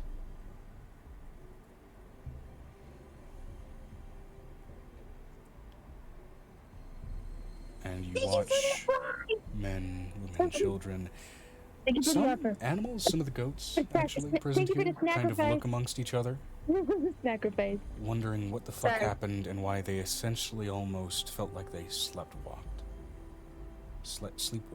excuse me, out toward the mayor's house. I look down at my cousin. Either you handle it or I will. They're not gonna like me handling it. I'll do what I can. It is incredibly late. I'm going to ask that you readdress this in the morning. I'm gonna ask that you bring every one of them to the castle in the morning. The manor. So it can be, you know that little vomit thing that you have on the floor there? I'll see That's about you. organizing things. Thank you. So the question. You want the city to not have her influence. We need to wipe away where she was. Madam. Get to sleep. Depriving yourself of it deprives the one in your belly of it as well. I'm gonna go eat some more cake. So. This is the second time this group call has made me crave cake. Just saying. I like cake. She runs back over to Piper like a dog, and literally in dog form, and she looks at Piper and she's talking in dog form, but because Piper can understand her, if she can understand. Uh-oh. Megan, come back to us. Is it dying? Hello? It's dying. Oh, Yeah, it died. there she is. Yes, it is. Hello? Yeah, hold on. Okay, so big dog explaining big problems really fast in dog form. Piper just with a big box of needles. He's like, roll and punch it. He's talking to me. I know it. Just has a big box full of the syringes of the apple stuff. The whole it's the whole city. She's in the whole city. I don't know how many cities she's got infected like this, but if they were in the city, they were all over the city.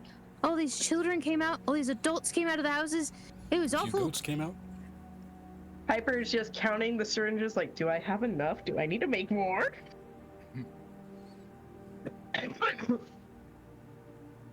They'll be here in the morning, but I'm gonna go and eat some more cake. I'm letting you know this is the first time Piper has ever heard of her craving sweets. I'm gonna go eat some cake. And You're going what? I can find some cake or some of that white stuff that Angel drinks, that sweet thing. Whatever that is. What's that?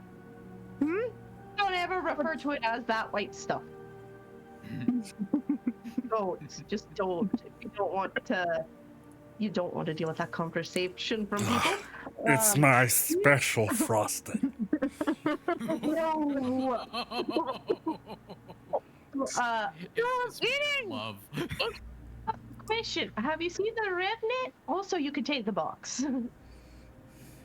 I know where he is. I know where he is. I'm gonna lead her to the Revenant as a dog for him. Because I've got to ask him some questions. Okay. As she's carrying the big boxes behind her. This was late at night. And a big pointer. So as I already recited, addressing the Revenant and actually dealing with him will be a morning event. This was largely just research, if I recall. Oh. Yeah. No. What if her research said that revenants are more active at night? Also, Piper only has to sleep for 4 hours. True. I'll stay up fucking late. Technically, Piper is supposed to be helping Angel with the interrogation of part 1. And Piper has ideas, because I had ideas, because Megan mentioned something and then my brain went, ooh, let's take that and run with it. I have yet to run it by Megan, so she's probably like, why is she so obsessed with the Revenant?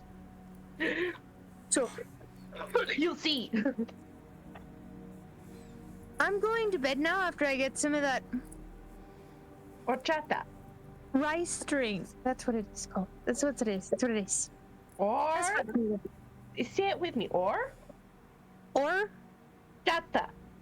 Shaita. Chata. Horshita.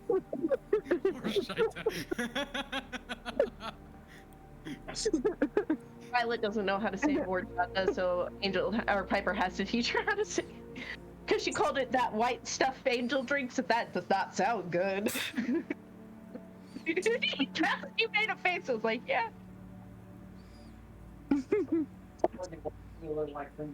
Oh, yuck! No, stop! Soylent. It's people. I just rolled my nut jar at you. Soylent Green's people. She looks over it. What? What the fuck? So she looks over it, Piper, and she's like, "Yeah, whatever."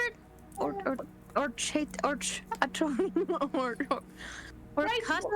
rice milk. Cinnamon rice milk, right. That I'm gonna have to work on that one. The dialect is it's not working. Not anywhere in here is it gonna work. Oh, don't worry, it's about a year and a half. Don't worry. I'm gonna go and you take the box with you. I'll send you another box in the morning. She looks over at Lynn and she's like, "Can I get some of that, the white stuff?" Piper just. Can I have the? And walks and fucks. Vinestra said, "Why is there a nut jar?" Chita. These are my snacks for when I'm pumping. Did you You know, the nut jar is definitely something to bring up while asking for white stuff. Dude, nut jar, so I had to answer. No, but the whole point is that she's asking this to Lilith. I'm just gonna kick it over the fact she's asking this to Lilith. The white drink that Angel drinks, that stuff, whatever that is. You had me so very close to being very concerned, darling. Piper just yelled across the way, "Horchata!" Right. Anything else I could certainly produce, but you'd have to give me a while.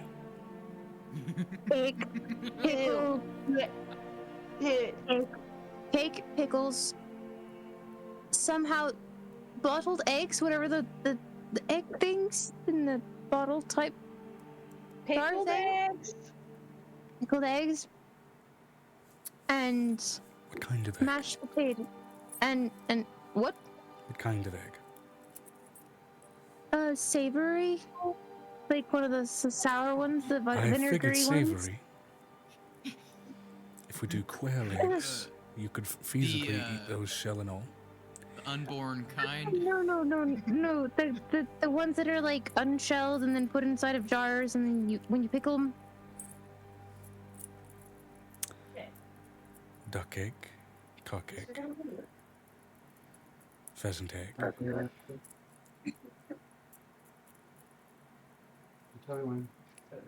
You don't have that here. Let's go with quail's egg. It's the closest I can think. That's a tiny. They're a little smaller.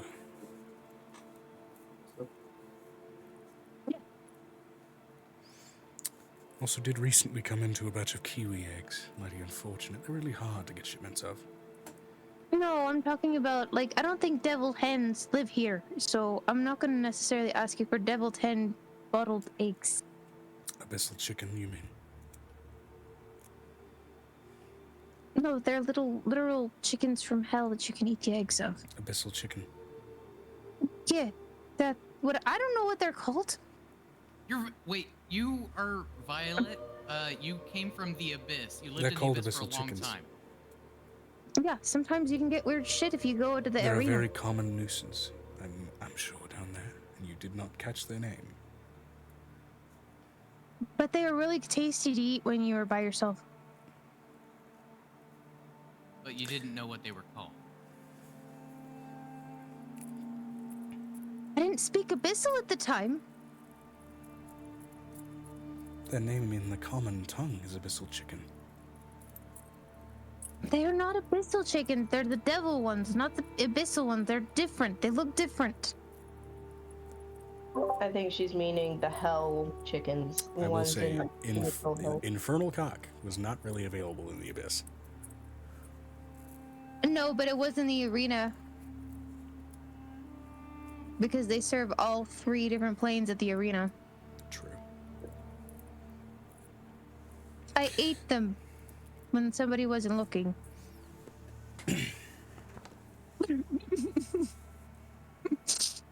Yeah, imagine the worst fried chicken restaurant you ever went to. They're that. I know that, Joe. But that's what the poor child is craving. I don't know that I have access to that. Maybe you can arrange a deal with a devil? Make a warlock pact for some chicken? Sherman owes me for saving shit from the abyss. So, why not? And that did not Ask him. also just completely give me an idea for a new character? My warlock patron is the Colonel.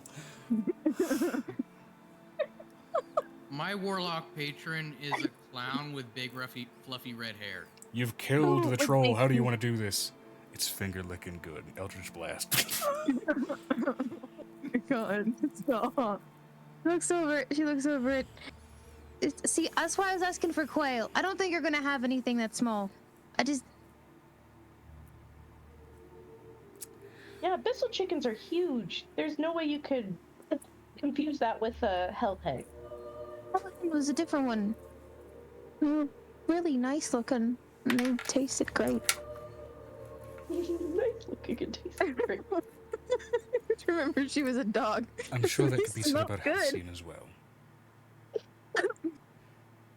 I don't think he would like what some of my tastes are. But anyways, so can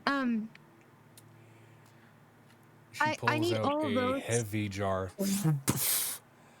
of pickled quail eggs. I barely sell any of these, so. Great, awesome. I'm going to take. Can I just take this jar with me? Because I think this is gonna be my thing for a while. I do still run a business from this side, and while there, I do still need to be paid. How much do you need to be paid for this entire giant jar of quail eggs? There are. Last I checked, about 86 eggs in the jar. Angel, you hear Angel in the background. Don't let Shush. him take all the quail eggs. I can make more. Fight of the pregnant women. I can make more. There's a reason there's a little bit of space at the top of the jar.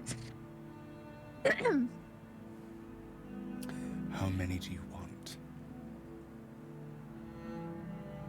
And I have 30 in a bowl. With or without the juice? Without the juice. 3 silver.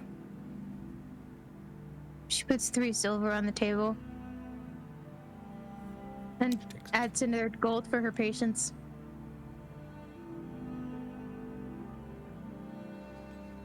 Anything else? Some of the ribs that we made from, like, yesterday, if there's any left. I know this is a long list, but I'm starving. I didn't eat all day, and all I did was eat something that was awfully dome-shaped. She unfurls a rough, crumpled paper roll and hands you a piece of charcoal. Write down what you want, and we'll have someone send it to your room. Okay, just...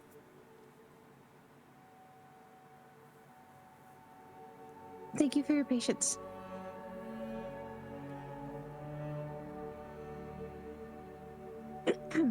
Oh, and can you ask Ezekrin... I don't want cricklins, but can you ask him if he's got a spleen on hand? Be sure to write that down. You can tell him he can leave it raw.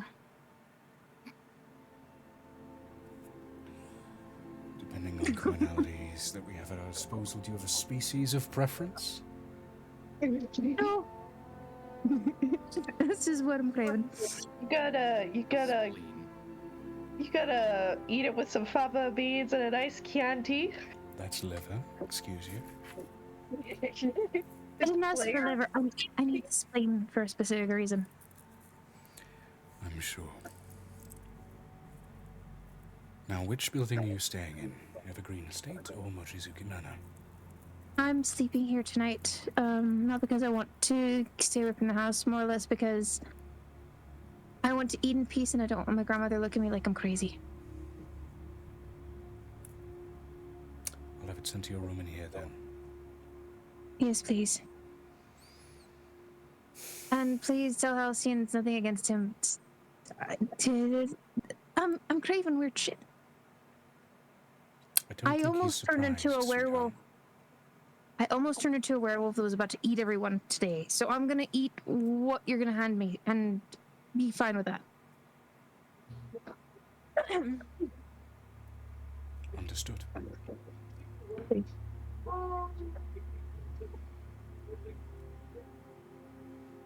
right. And as your food is finally sent off to you, and you mostly turn in for the night, we'll go ahead and take care of what Piper was going to do for the night before the day starts, and we rotate on through everybody. Angel was waiting for the nighttime, because we don't do our jobs like this in the daytime. Okay. Again, even when morning comes, technically, at least in this part of the world, it will stay dark. Oh, I know. It's just because we can't do it with the kids going to school. Right. I'm trying to be adults. Hey, we're looking for the Revenant. Yep, looking for the Revenant. Okay. Gotta go ask the Revenant some questions. Whose name currently fucking escapes me and is in something somewhere. It's in one of my mini-series. Carassus? Sounds about right. Carassus? I think it was Carassus or Caraxus. Somewhere, something like that. Something Greek. Okay. Want yogurt. You go off and you find... I believe it was Caraxus, the Revenant. Mm-hmm. The house Revenant, yeah. Currently tending to Mochizuki Keep.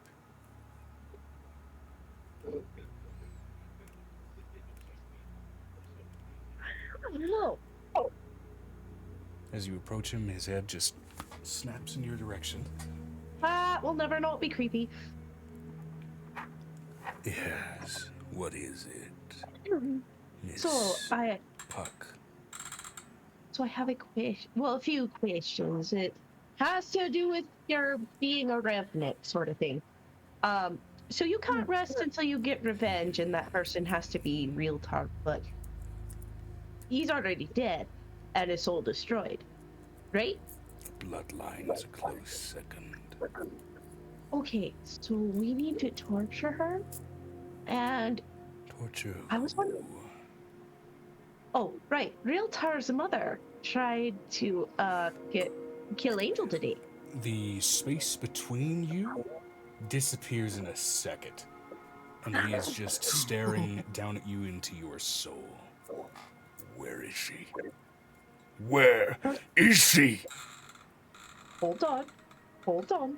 Look behind bolted doors. His body seems to naturally distend in that lovely, creepy, undead way where bones dislocate, making him grow taller. Where is she? Well, first we need to do torture first, and then you can deal with her after. But I also want your help with that. You want my help? His smile is longer than it should be purely because his jaw is dislocated and seemingly splitting to make his smile wider. How good are your acting skills? I've been playing the part of a servant for decades. Great. Are you able to possess a body for a short period of time? I'm a revenant, not a ghost. You did with her soul, Venestra said. We may not get a chance to keep her soul. Hey, all right then. If they give the revenant what he wants, depending. Then do you know anybody who could? Because we need somebody to possess the dead body of Real Tar, or soulless body of Real Tar, to torture in front of her, making her think it's the real Tar. Bodily possession of his corpse. You have his corpse. We can make a corpse. We're making a corpse, considering the fact that His soul is... even if we do resurrect him, his soul is in. So it would be a corpse, essentially.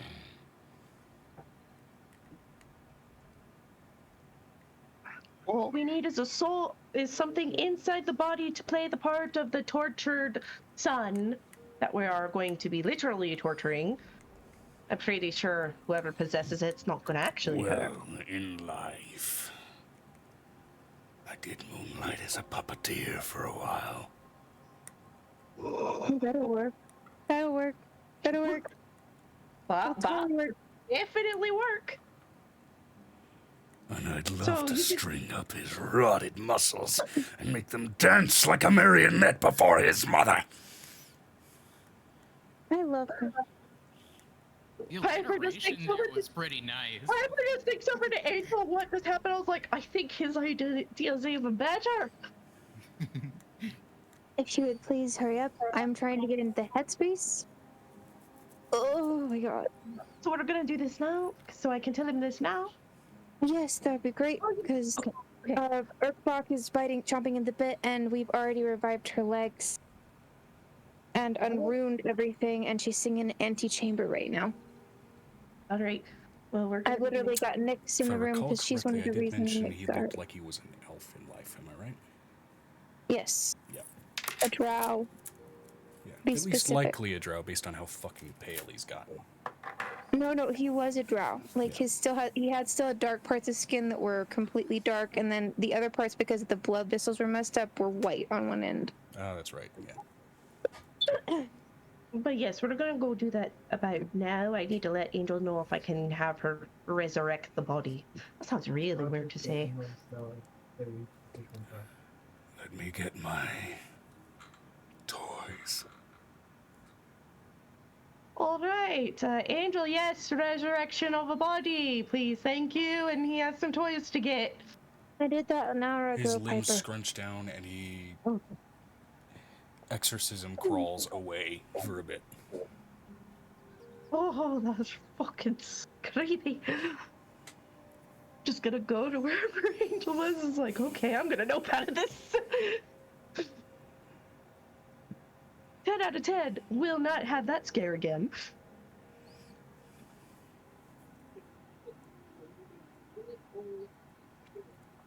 Apparently, as she comes into the room wherever Angel is, he moved the Revenant Moonlit as a puppeteer. I'm letting you know, Ezukern is probably laying against the wall, Erk box on the other side, prepping the body. And snapping his way through the downwaiter access, actually.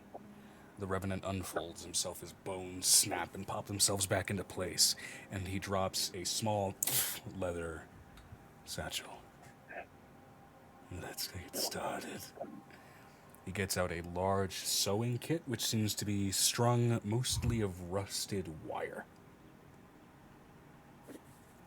And a series of very broken and misused sewing materials. There is his lifeless, limpless corpse.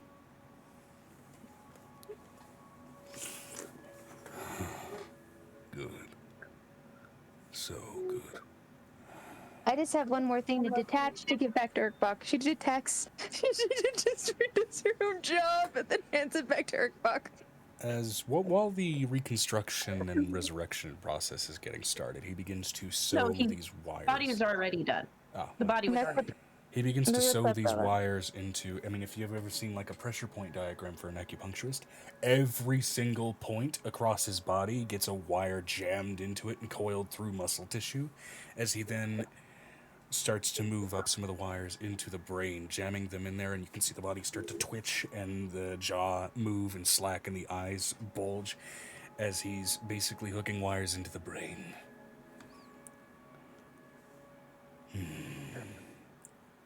A puppeteer for glorious Lord Henniger. And he raises the, I forget what the name of the actual guide tools are, but he raises them, and then the body... Puppet string frame thing. We get it. The body, living, bulging, and bleeding from the eyes, raises with every single twitching nerve and limb in full, unhinged control. And that smile, that grin, is horrifically wide, as he seems to be biting into his own cheeks, and black, long-dead ichor-like blood is leaking from the deepest points of that smile. Lucian, can you help hold them together for another 5 minutes while I handle the... Don't you touch it! I'm not going to touch it. He's just holding you together, not it together. I'm fine. I am fine. This is the most lively I've felt in decades. Be nice to Henniger's child. I told you this once, and I'm only going to tell you it once. He nods his head. Here. As then, Relay Justine is dragged in to the room, limbless, and already beaten up as she is. No, I'm letting you know she has her limbs back, but everything's sinewed and separated. And those eyes on that undead freak of nature dilate. Long dead, desiccated, and sort of yellow rotted eyes dilating is a disturbing thing to watch, as you can watch almost the whites kind of fold in a way. Yum.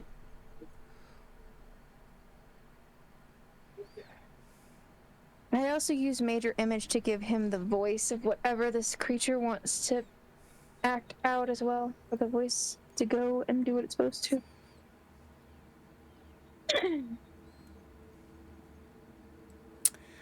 And as Relay gets wheeled in, I'm going to have a roll a history check on seeing the Revenant. Because they do know who he is. They did kill him. And it I wasn't wonder for if it's a some sad. haphazard reason. I wonder if his realtor's dad. Given Railtar's relatively darker complexion compared to his mother, That is a wonderful guess as that curled smile turns. Hello, lovely.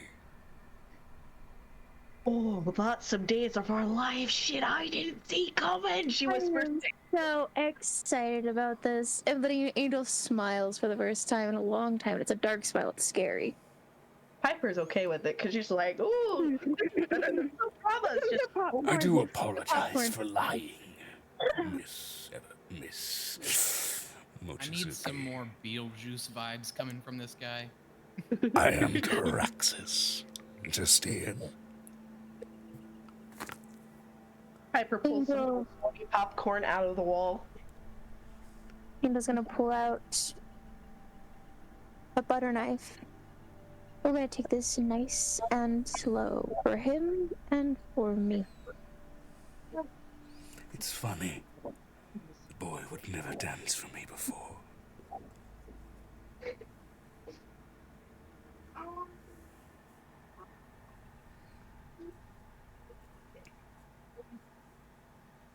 You get one chance. And we'll repeat this one chance until you understand why it's one chance. Because it's all he ever gave a woman to say no.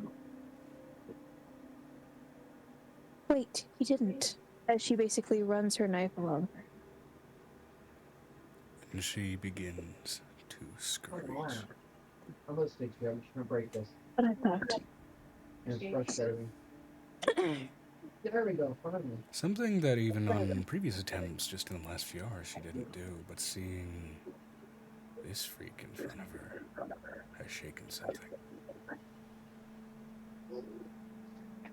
As you can almost see this dark, enervating like shadow being pulled from her as that smile widens, as he's breathing it in. He's waited for so long. So you are going to tell me where you have put the children changelings and all the other children that did not make it to this household. Roll an intimidation check with advantage as she actively is afraid of Caraxes. And the next one is going to be where every single family piece I am missing has gone. Piper's just eating some popcorn at this point, like, my job here is done. Time to watch them over because he's watched over every single one of them. So he has a bet in this. One thing of note as well. In your peripheral vision, you note that every motion that Angel is doing, every word she is speaking, Caraxes is twisting the wires to make him mimic it perfectly and in sync with Angel. Oh, the real tar body is... As he then twists his pinky and a wire jams itself through his back into where his vocal cords would be and pulls back, and the real tar body begins to vocalize it completely in sync with Angel. Now, I'm going to try something a little different. Because I have a master of sinew behind me. I'm going to take this molten tattoo knife that I've decided to create for myself just for this purpose. After watching somebody tattoo my own skin with something like this, I'm not going to use it for fun.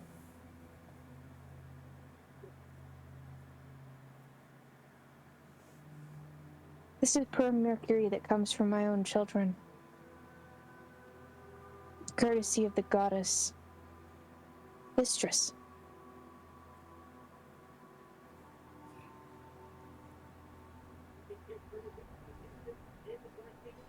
This is going to course through your veins, and then I'm going to remove it slowly.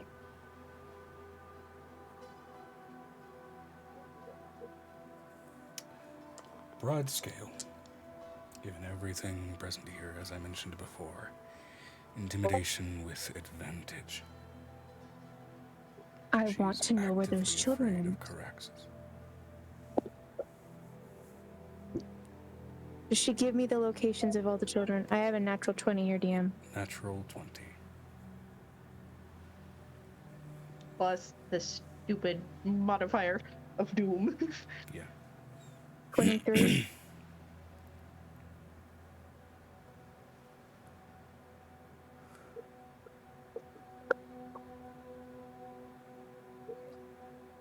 She zones out for a moment, unable to respond before again, in a twisted, almost again, extendedly undead sense, Riltar's body gets right in front of her face.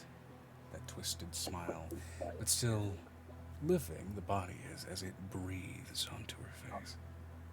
Oh, that's right. It's a soulless body, not a dead body. Spurts of blood spraying out with each breath. As what he's done to make a puppet of this corpse, or really I should say this homunculus, has not in even the slightest sense been delicate. And she begins to recite numerous locations for trade and for those that weren't cooperative, locations of mass graves.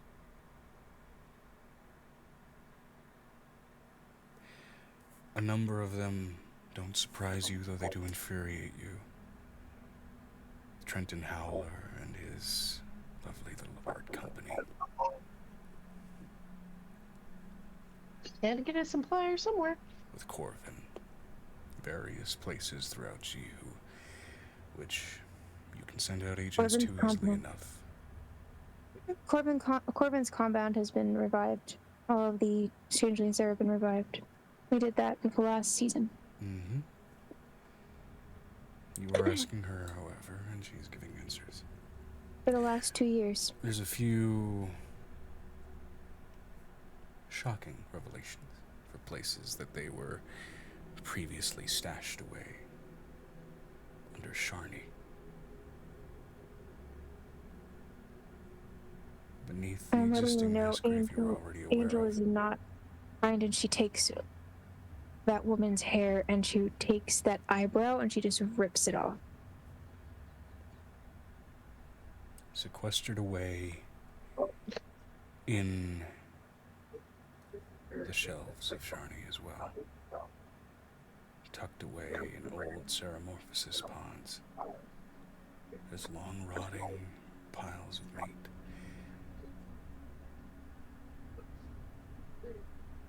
She looks over at Ezekrin. Do you have that? Ezekrin's actively taking notes. A few water burials off the coast of Jihu. Some air burials.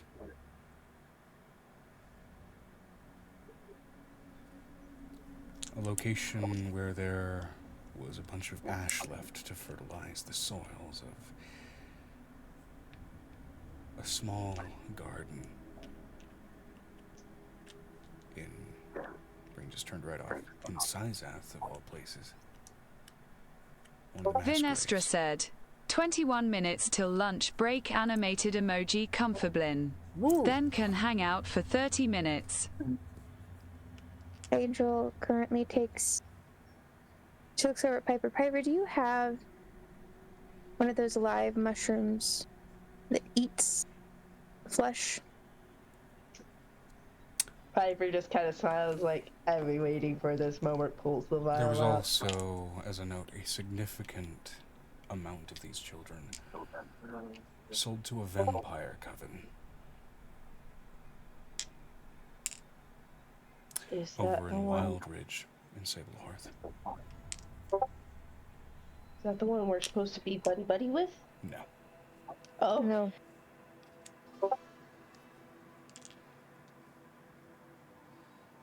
The rest she rattles off burial location after burial location after burial location with more twisted grimaces from Riltar's body.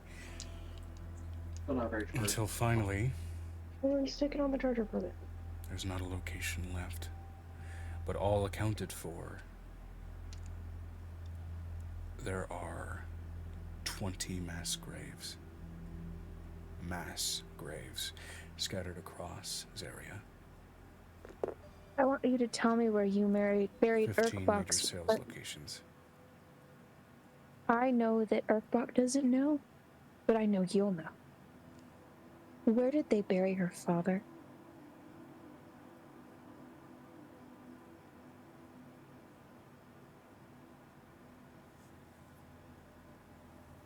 Dear God, my white belt stole my nose.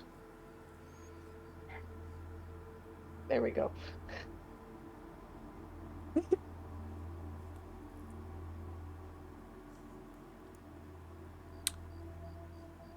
Her father wasn't buried. Her father was reduced to ashes and baked into loaves of bread to feed our soldiers for the next 3 months. I get you want to give people protein, but that's not the right way to do that, she says between bites of popcorn. Okay. Let me make this clear for you. You either give me a piece of tissue that I can work with, or I start taking pieces of yours.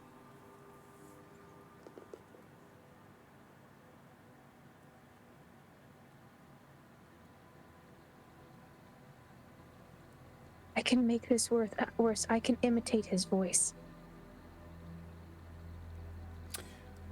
True resurrection does not require an artifact of the one you are trying to bring back. Looks at Urkbok, do you want him back? Of my father.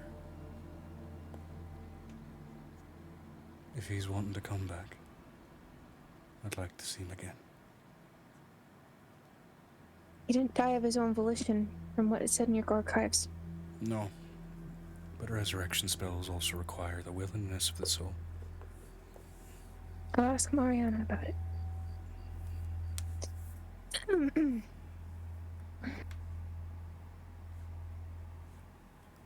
I don't have another one for Dave for that one. She looks over at this woman slowly.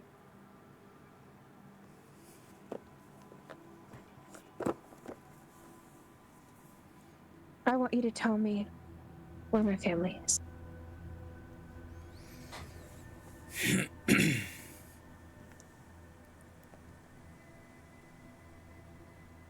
And I want you to be very careful because there's a couple of organs that I know that Urkbok would like to remove right now very slowly.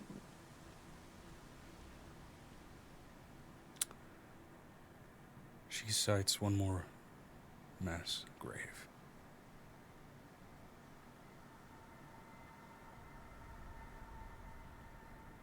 Are they in Zaria?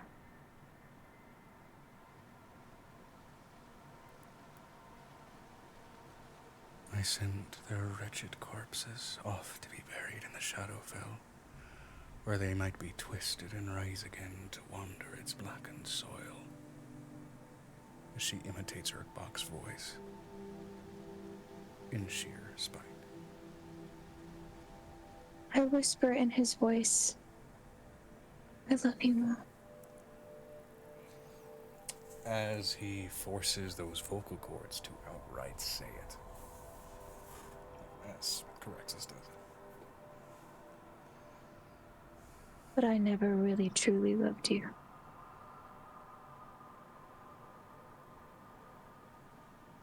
I loved the game more. You were just a paltry side piece.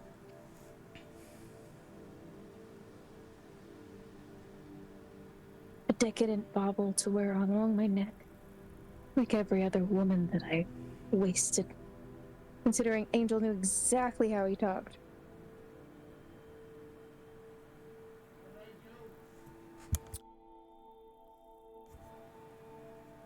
And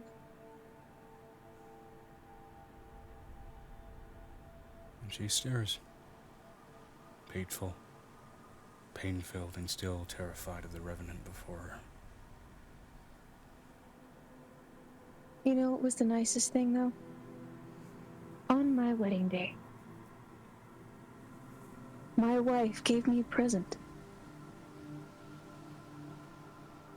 The present of life.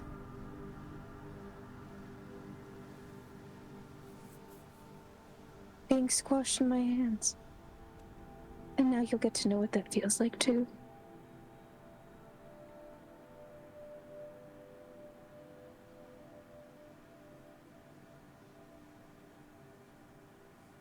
Fuck, I'm gonna let you do your fun.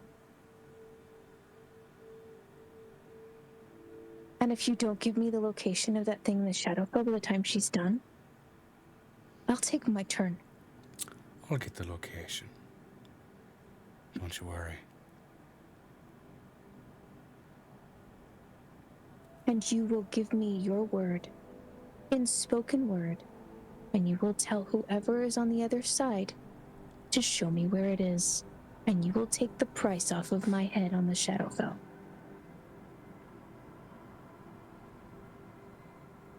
Today.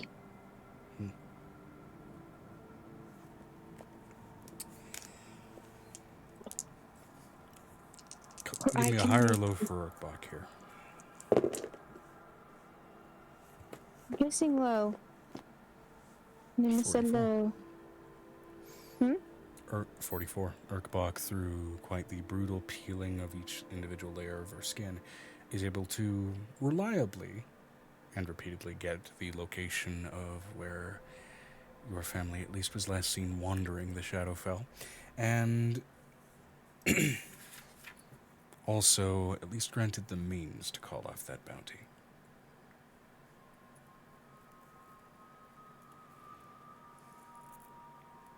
I want a sound. She hands a sound crystal. You record your own voice taking it off. You better calm down. And Urkbach gets that. She looks over at the Revenant. She hands him a needle. This is filled with all of the souls that were put into every syringe in every location that she corrupted. It will peel her apart from the inside so you can take this soul.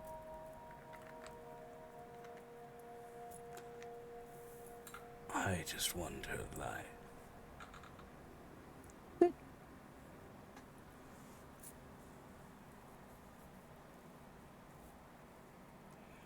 He takes the needle. The soul cage that we have should keep her soul for a while. Give those Shoves souls it a under moment. her eye socket and begins to jam until it embeds itself in her brain like a lobotomy.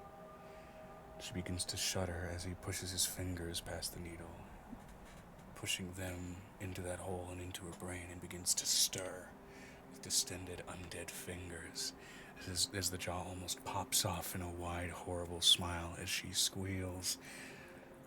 The most animal sound you've ever heard a hobgoblin produce before he whips this brilliant crystalline crimson ichor from her skull.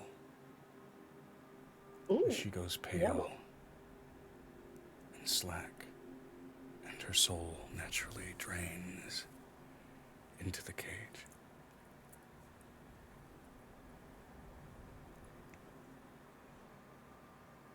It was so nice being inside of you one more time, darling.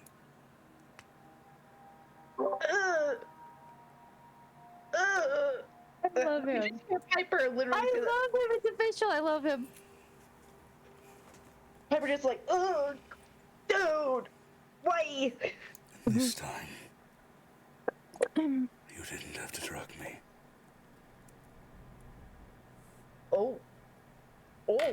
We therapy for you, right? Good, gotcha. Wait. He can now rest. Therapy And I can bring him back properly this time. will be granted to me in the rusted lands of murder. As the undead form begins to rapidly wither, his vengeance, after decades, realized. Lucian, she hands him the resurrection scroll. Will you bring him back whole, please? His Praxis Justieren collapses now into naught but a dust-filled pile of long dead bones.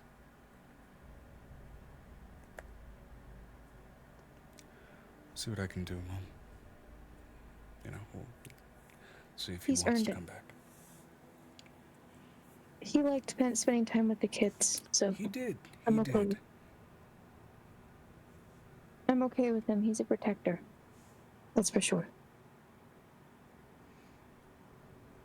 But I do think that Henniger will want to talk to him first.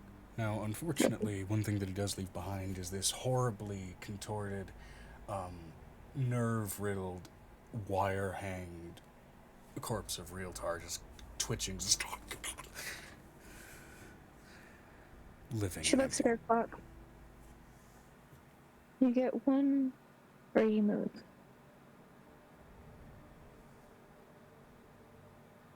One. It's not mine. He No. was yours.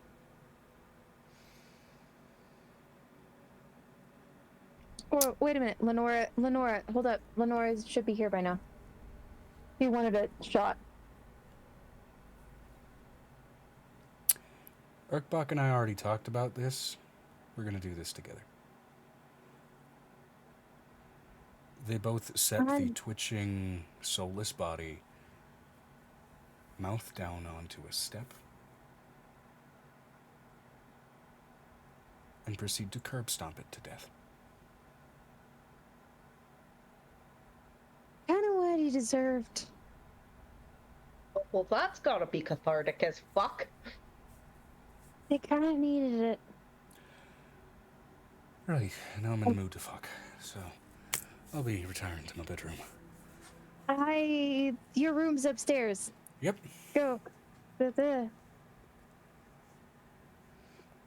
I think we got the soul for Venestra so she can get that thing to give her the locations at least visually. And the soul again does permeate into that blackened cage, surrounded by blackened flame as it floats and ebbs within that cage.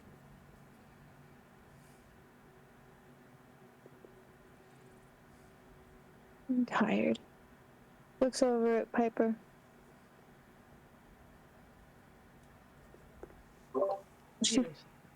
I've got apparently hundreds of Welcome more. to Forgotten Genesis, where I get really graphic with the right characters. I apologize, but I also don't. She looks over at and she's gonna whisper the names of the two what do you call it? What are those called? They're the big dragons that there's no repeating them. I can't remember my brain doing the brain thing. Eastern dragons? No, Amoris's dragons, they're used for like killing these mass graves. Specifically because of that situation.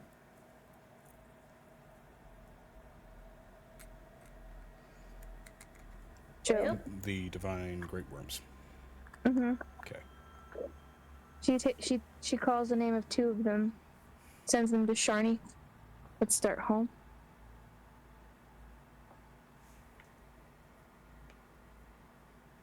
For what we can do. So, I've got like hundreds more vials of golden apple juice concentrate to make because apparently the hag's influence is all over the city. I'm gonna have a late night. I'm gonna grab some of my coffee beans while I'm at it and make some concentrates of that for the more fae-like people here. I'm gonna go and talk to our vampire friend who's spending time with my 11,000-year-old child daughter, who's literally in her druid room right now, probably cultivating mushrooms that will probably glow all over the bottom of the floor for the next 6 months. Okay. We'll call that a note to wind down the night as we now finally progress to the morning. In the morning. And what everybody else might like to do with their day. So let's see here. I have a question. Where is Adam?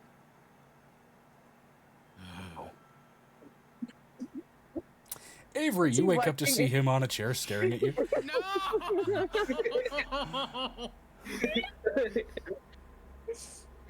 I should have kept my big mouth shut. Please tell me he's like, what are the waves feeling like in your brain? Your brain's weird feeling. I really want him to be drawn to his prey. Wait till there's mind sliver. I'm keeping an eye on you. And he melts through the chair into a lower floor. No. He's not getting away. The moment I see him, there's a mind sliver going out. Is that a saving throw or a roll to hit? I'm double checking that. Saving, I think. It's an intelligence saving throw. Gotcha. He's got a pretty high intelligence. All right, he needs to roll higher than 19. How's a natural 19 plus his modifiers do you? Okay, so... But the intent was there, and he knows it. Yep. By the way, I rolled that all with the Menidna dice. Mm-hmm. Menidna got their happy piece today. As he's going through the wall, I'm like, don't fuck with me. Only she can do that. You are so right. And she pulls you back down into I'm bed. letting you know. I'm letting you know. Here, Angel, in your mind. Ew. Just know.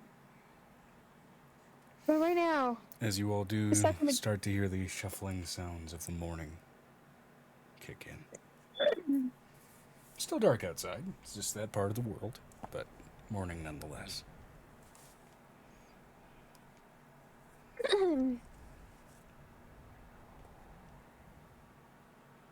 So,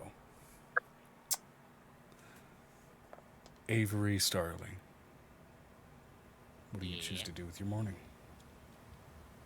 Well, probably what you do in the morning. You go get breakfast and haven't decided if I'm gonna get dressed yet. Do you have a question for the DM? How many more changelings are there inside of the manor as he wakes up, considering what was sent to me done last night? Inside of the what? Yeah. How many more changelings are there inside the manor this morning?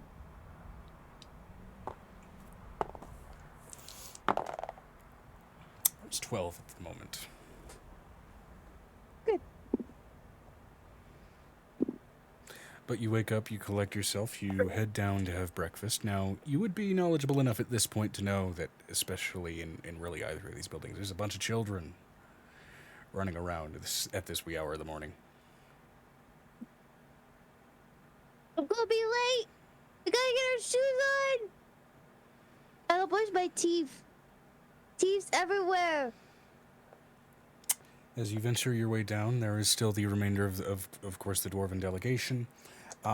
Still present, kind of making what's what of their morning. As well as, of course, the now expanded presence of additional changelings here, trying to get a feel for what the hell is even going on, and absolutely taking advantage of the breakfast spread. It seems like today, especially given the rather dense presence of remaining dwarves, sausage is absolutely a featured protein on a menu of various kinds, ranging from mild kielbasa to absurdly spiced andouille. Red dragon. Yeah.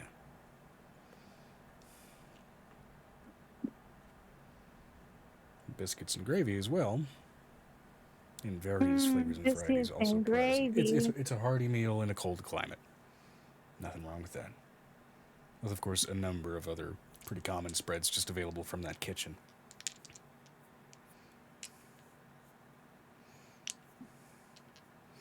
Anyone in particular you'd be aiming to address or deal with or handle at the moment, Avery?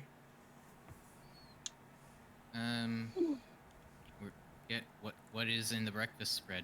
No particular people. I'm looking to talk to.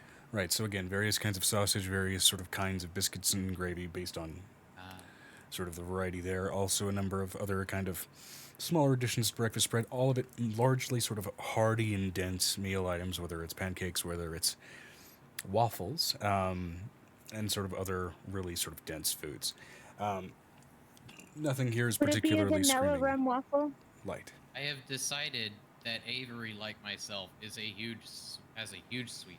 So he has the pancakes, the waffles, the French toast, some cinnamon toast. All of those are absolutely present now and again because it is a theme of sort of denser foods. Crepes are unfortunately not on the menu this morning. Yeah, we've got the French toast. We have the eggy bready thing. So I wanted to ask the DM, do they have rum spiced maple syrup? Yeah. It's a couple of mansion and castle structures serving breakfast for armies. You want it, they probably got it. With the exception of the one thing they don't have that I'll say because it's funny. A key lime pie.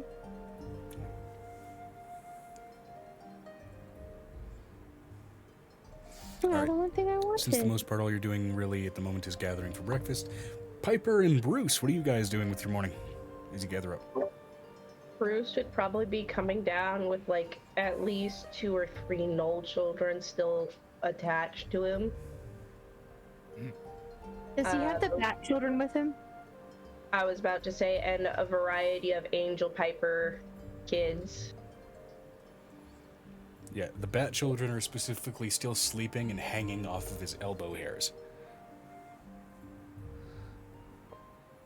TB. So it's that really precarious and really sharp level of specific pain while trying not to jostle them, but also, they're holding on to hair follicles. And then Piper is probably coming downstairs also tired with an even bigger box of an assortment of syringes from the golden apple concentrate, the coffee bean concentrates, and the salai fruit thing concentrate. Yeah. It's like a Pau-Poo fruit, but it's sunshine. Totally fair. Rainbows and everything. All right, and shits and giggles, which breakfast item do you partake of? Bruce Or I should say the two of you. Bruce would absolutely have bacon. And Hearty, smoky, Piper, fatty, absolutely. Piper would just look at food like, I've been staring at food items and turning them into vials of things. I don't even know if I want to eat anymore. As you look with mild trauma, a serving of applesauce getting dished up onto one dwarf's plate as he walks off into the dining room. We still had 2 Avery also barrels. has some applesauce. Applesauce is sweet. Oh no, applesauce. Another plate with apple cobbler. Another plate with apple coffee cake. Why are there so many apple things? Oh my gosh. He's got an apple turnover. So many barrels. Oh, he's got a plate dedicated to apple stuff. Apple fritter. Make my mouth water. Apple iPhone. Wait, what? It's an ancient artifact. Is it sweet? Yeah, no, Piper is just like, I don't know what to do. She It's just pretentious. looks around and goes, Just Linda had her a thing of biscuits and gravy. Because I just imagine yeah, Linda's like, here. biscuits, gravy, and sausage and run away because One particularly scrawny-looking dwarf walks up. Do you have anything vegan? We got, we've got vegan biscuits and gravy. She just dishes up applesauce onto his open biscuit. That'll work. Don't tell him that there's butter in the biscuit. Just don't put apple in any of my food, please. She's just gonna grab her food and retreat because, apples. Yeah, another somewhat hearty lunch item. There are cranberry and snowberry items as well, alongside a number of hearty dishes that have just been gathered up just from things that do seem to be growing locally. Crops here are not easy to do, but there's plenty of things like tubers and stuff like that. I mean, there's... brain just turned off. There is absolutely yam casserole that's available. I was just about to ask about sweet potato casserole. Yeah. Oh my Yam god. in its why various are they flavors and colors. Oddly enough, there's even just a What are bright the and I mean chances like that we're both nuclear thought of blue. sweet potato casserole at the same time? There is a That'd be wild. nuclear blue sweet potato casserole that's also available. Hey, by the way, Yeah. Violet rolled a 4. I'm letting you know she's like already got a table to herself piled high with every type of food imaginable, and this is exciting to eat Except it all at for once. eggs. Yeah, no, Piper just retreats back into her room while Bruce looks on like a traumatized war hero, just eating a huge plate of bacon. All right, while we're indulging in food porn, Xanon, how do you wake up and address your morning?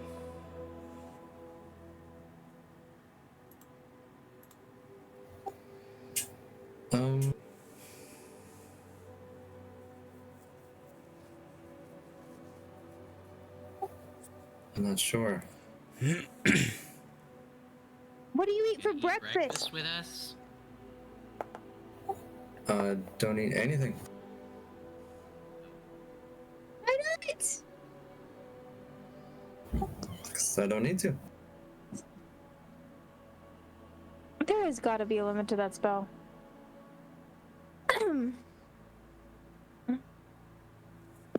Okay, but you don't need to. That also means you don't want to? I mean, this is some really good food here. To be fair, your body is, or I should say your sinuses are absolutely assaulted by a cavalcade of breakfasty aromas.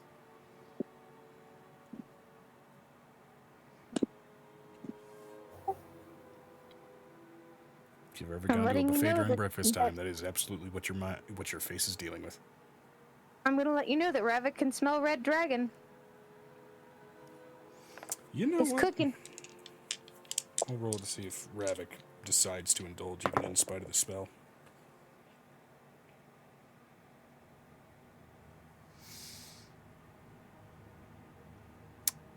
Xanon.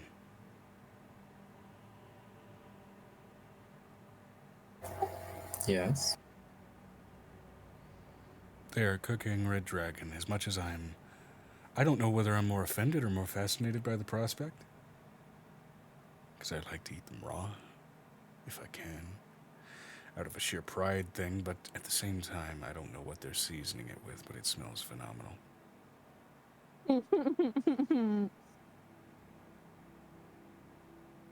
After my work. We can go get some.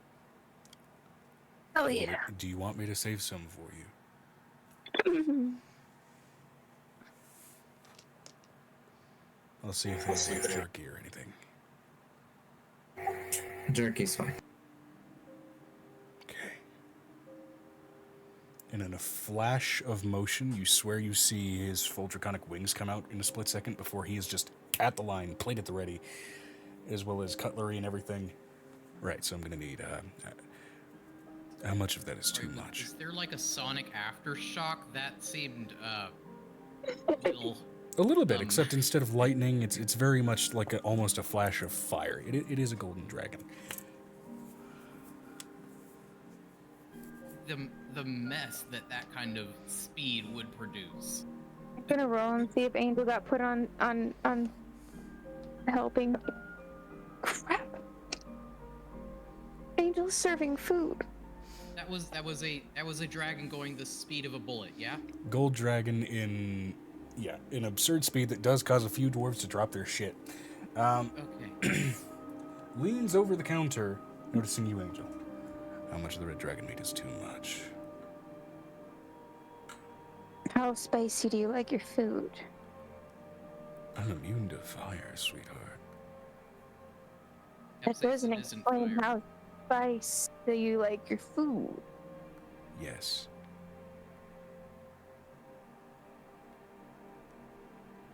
Ezekrin, Yes! you know that really spicy sausage that you decided to make from the red dragon meat that nobody can handle? Yes. Yes. Wait, Can you make me the a red dragon or biscuit? the red dragon born? No, the red dragon, not the red dragon born. Are you sure? Because I got both.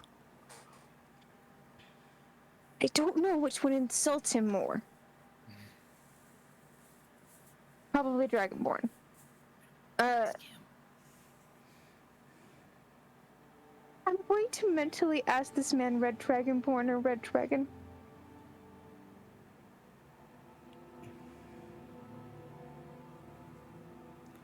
Both. Ravik is a gold dragon. I know, but I'm going to mentally ask Ravik that question. Because I can't say it out loud. Both, I'm curious. Wrong voice. Both, I'm curious.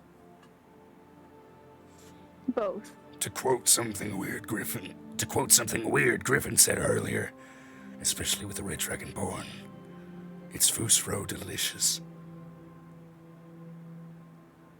I don't know what that means. Both. I can handle them, but both, please. All right. Both, please. Now, given that he's preserving it largely for his own stash, he does supply a couple of links of dried Red Dragon and Red Dragonborn sausage, one of which is distinctively cannibalistic for the common folk, and one of which is distinctively cannibalistic for the fucking dragon. He's taking both either way. I'm letting you know that dragons don't eat anything but dragons and armor, so I don't understand how you're saying that you don't need dragon. I'm not saying he doesn't. That's why he was interested anyway. She looks also. I still don't understand how your friend is offended by it. Just saying it out loud. Offended? No, he's just casting some magic to prevent the need for eating. Doesn't kill the want for it, to be fair, but I think I know some spells that can do that. Mastication is flavor sensation. And we are soul bonded, so I guess, I mean, in a way it would be mutual mastication, but that's, you know. That's horrible.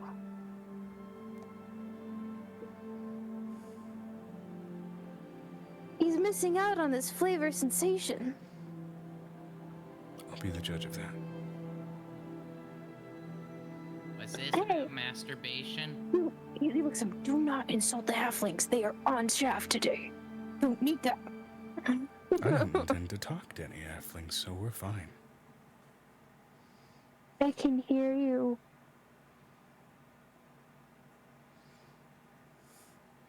As you swear, you see one of the roof panels open up and a pair of predatory halfling eyes staring down at the cafeteria below before it disappears back into the shadow. Yeah, there's a reason. Plot twist, it was a minor illusion that Avery cast. Yeah. It's a cantrip, I'll allow it. Yep. She looks over at Avery. It's like the mental. Thank you. My staff is very particular. Alright.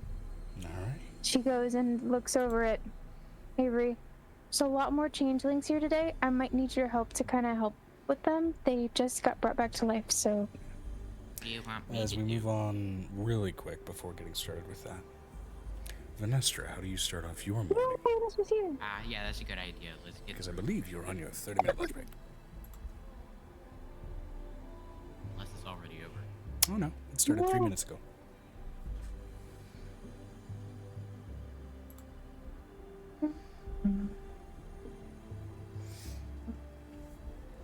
Asking you on your lunch break how your character handles breakfast.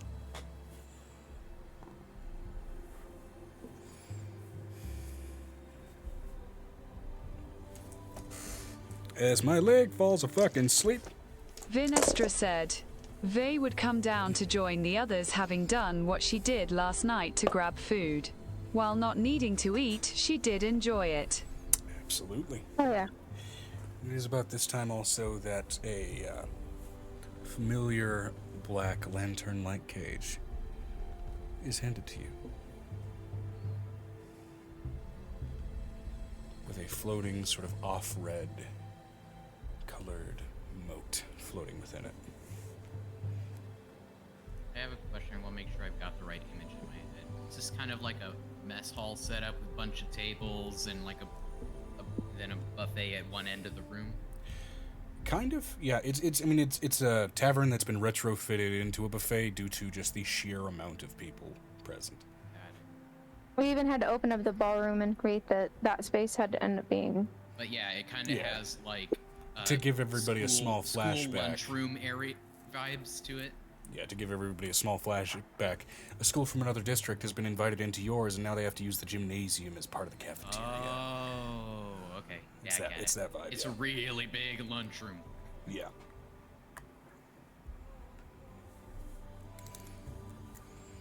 Unnecessary. Ministra said, "The fuck is a lunchroom?" Right. It's a room where students have lunch at school. Cafeteria. Yeah. Cafeteria.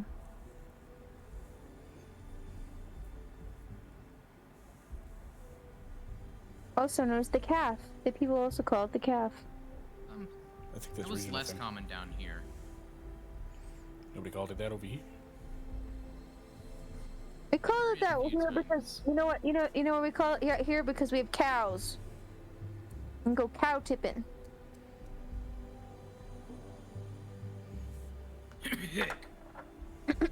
Yep. Was that a sneeze or a cough? I couldn't tell. Or a burp. What the fuck was that? Angel's literally gonna be like, "Is my shift done yet, Elilin? I would like to take a break." V would look at the soul lantern, snorting at the soul's off color before joining the others. How are things for the rest of you? I'm sorry, but I'm just imagining her going down a line of souls. I mean... Fuck it, it's canon that a lich does that. Specifically to the souls of, like, mice, I don't know. I breed him just to... I hear the squeak.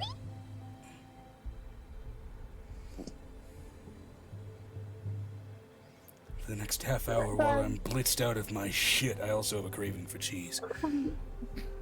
Piper would be hiding in the corner of the cafeteria, as far away from apples as she could be, because she's just like, so many apples.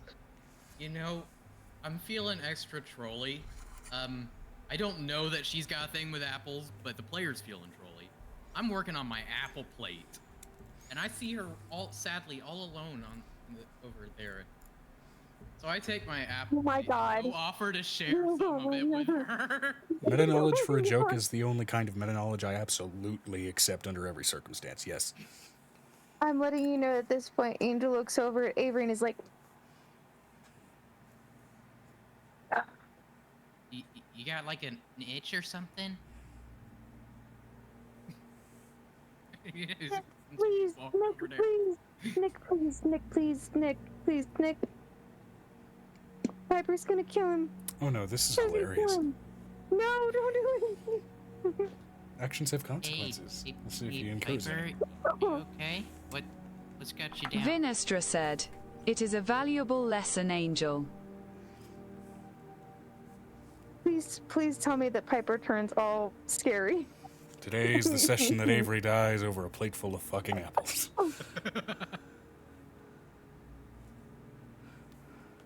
Piper, what happens?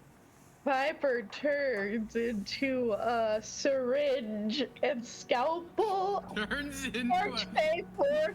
Get that blasted fucking fruit away from me. This startle makes Avery throw the plate into the air. I imagine some of this apple food gets all over Piper as Avery Dex runs away. save. Please tell me that someone catches the apples before they do. Please tell me there's a child incoming. Please, DM.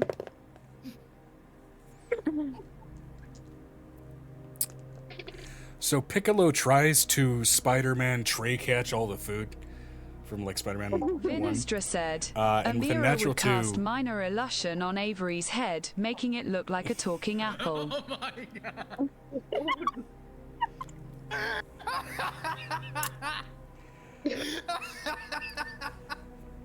And Piccolo, with a natural 2, gets absolutely covered in all of the apple stuff. As now my brain immediately just goes back to the early 2000s, and I'm just thinking, hey, Apple, Apple. Hey, Apple. Oh no, the fucking annoying orange. Shit, bro, why'd you have to bring that back?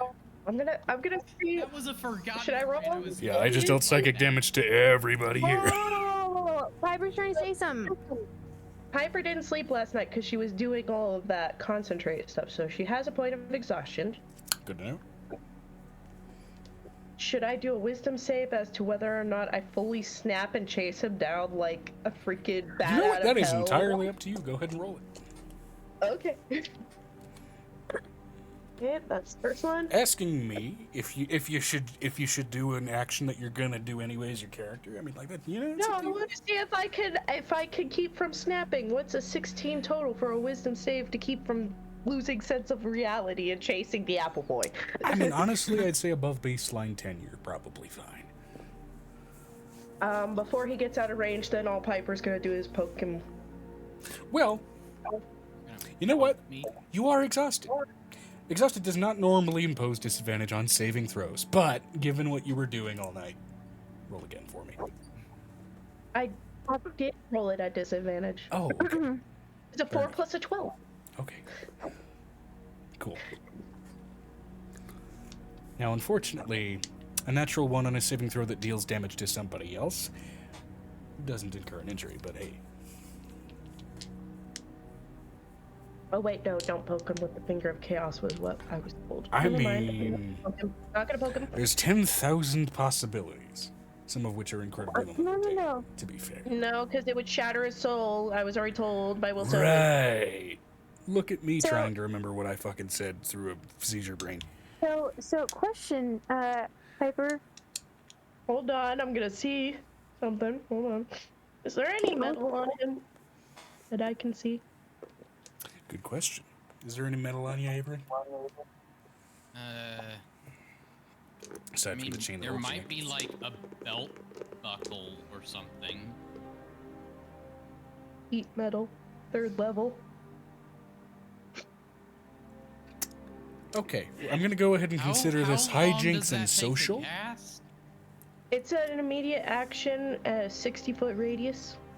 Oh lord. Okay, I'm gonna consider this a hijinks and social use of the spell, which means you don't lose a spell slot and it doesn't actually deal damage. That said, you watch as your belt buckle starts to glow red hot. Yeah, and he just rips it off. Vinestra said, Avery's necklace too. That wouldn't be metal, would it? No, it's not. It's made of psychic shit. That's like the remnants of the Shogoth core. It's not metal per se. Angel's just gonna look at this.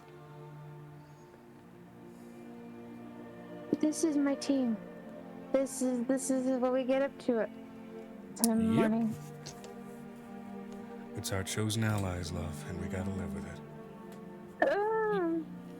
He's like bent over, blowing at like his waist area. Look at that, he's blowing himself. And Piper is just going to, with her, He just screams. Again, Avery has no idea what the fuck. I'm more impressed he hasn't dropped his pants yet. I mean, I think he already mentioned that he essentially magic mic'd him. Belt? Just I'm letting you know at this point, Angel's like, I have a wand of scowls, and I would like to use a charge on it, on Avery.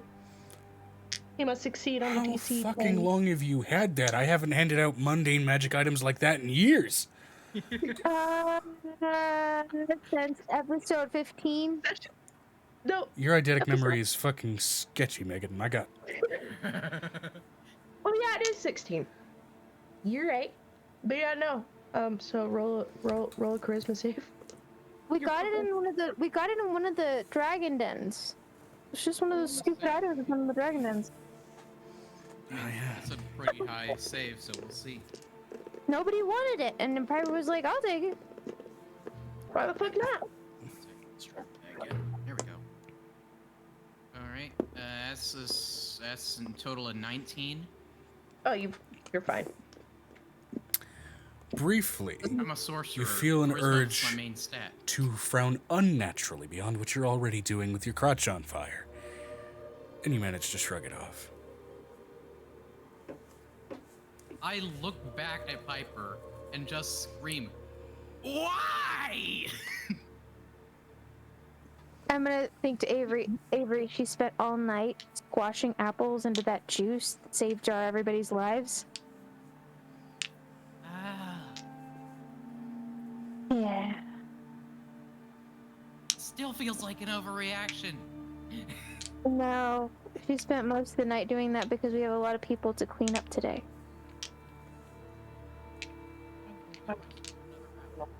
He's just on the brink of tears at this point. Angel has another plate waiting for him as he approaches the bar and then is like, I'm out, Lillian. You're handling the rest of this I was this morning. so excited for that apple compote. Angel hands the plate to Avery and is like, and then hands Lillian her stuff. I gotta go get the kids ready for class.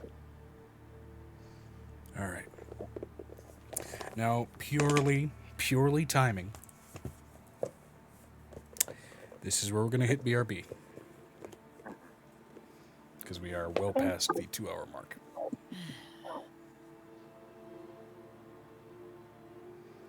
Good, I got Vinestra said, Rip. Well, okay, actually. How much do you have left of your break, Vinestra? We'll wait until Vinestra's break. 18. 18 minutes, okay. We'll wait 18 minutes and then we'll do it. If that works for everybody. Why don't you give Vinestra like 18 minutes of your undivided attention since she won't be here for us at night? Is that cool with everyone else? I mean, I'm fine because I have to go put milk up.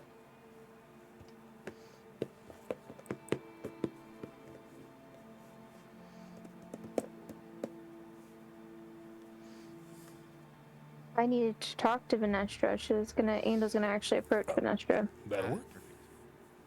Perfecto. It was a rough night.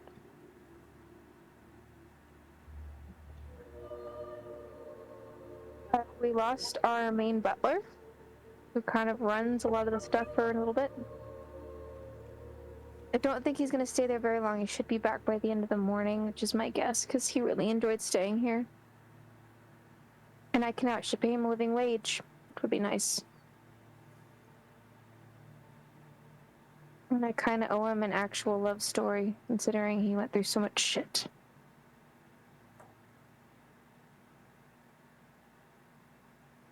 And his son was an asshole.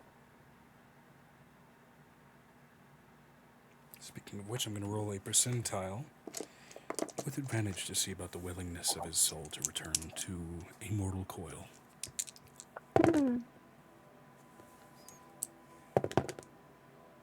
But I wanted to thank you for the soul cage because I didn't know what else to do with the soul, and I didn't want Mariana to take that thing back because I don't want that thing to ever be near this place ever again.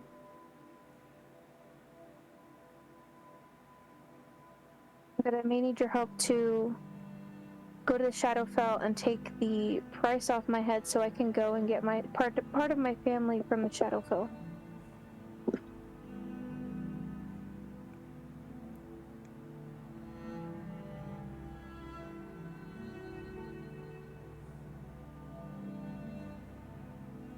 Because there's several mass graves of changelings all over the ring. We found out that last night.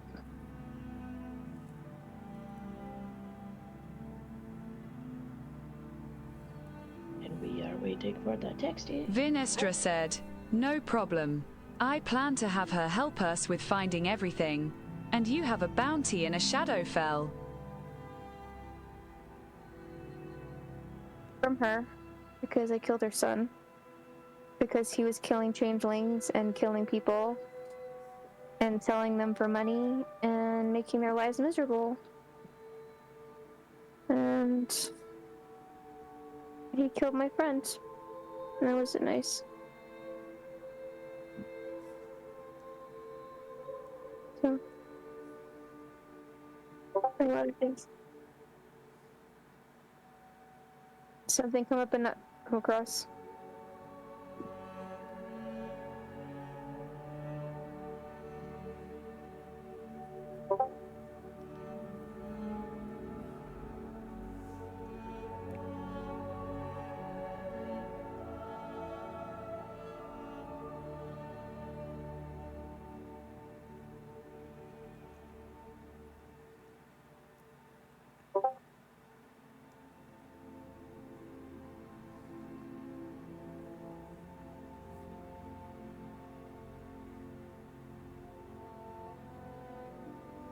Vinestra said, right, well, certainly something we should get dealt with then. But should it get done before or after the ruins exploration? I'm trying to send out some of my great worms to handle a lot of it, at least for the mass graves. But I will have to get them protection, and I need to find out about this vampire coven in the north of Sablehearth before we go to the ruins, because that's in the Rusted Peaks is near the north of Sablehearth.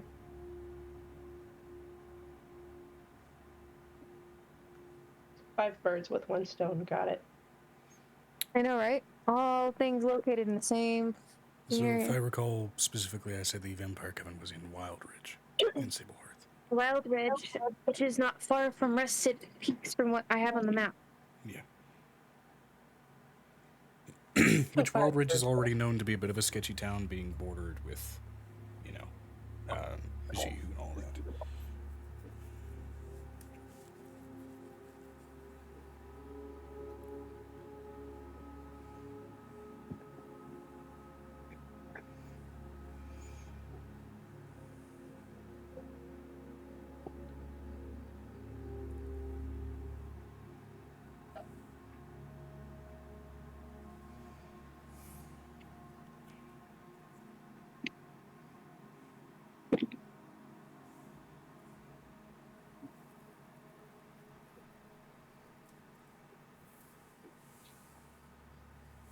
But I do know that Nicodemus is missing 2 siblings that did not survive, or at least have not been found, if I remember correctly.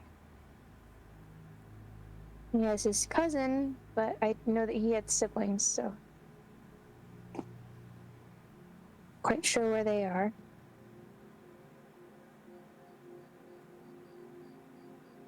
Vinestra said, very well.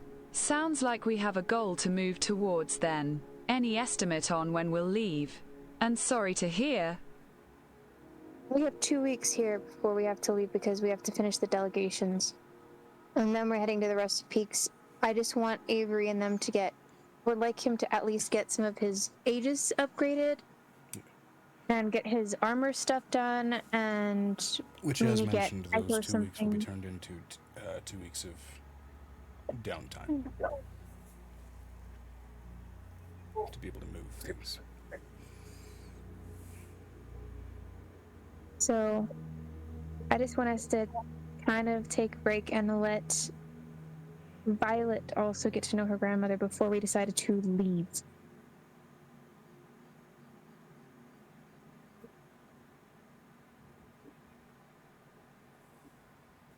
Piper passing by with her box. I've also got an entire town to inoculate.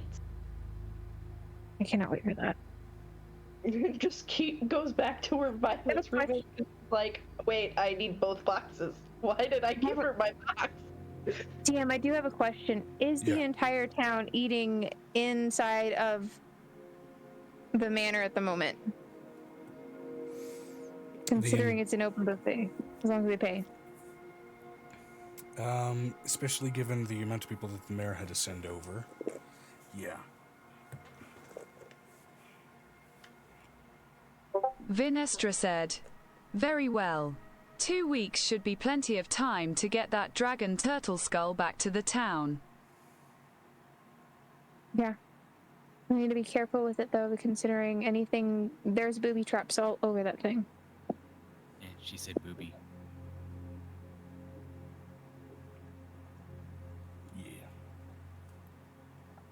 Avery, not helpful. As well as helping Avery with upgrading Aegis. I would also like to figure out where Xanon is from, if we can... My grandfather's supposed to show up soon to at least give him a look over. That was on the docket for this morning, but he has to go back afterwards.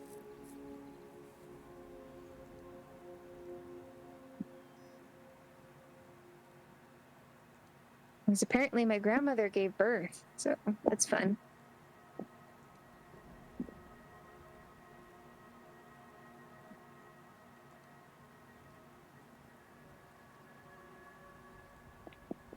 I just had to explain an insanely easy to understand concept to Dusty.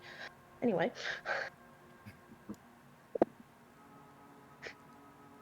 Anyway.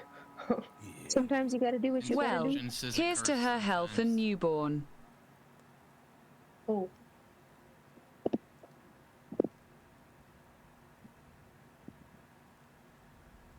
Yep. Now they're back to screwing like rabbits. Gonna have like 17 uncles and aunts that are gonna be younger than me.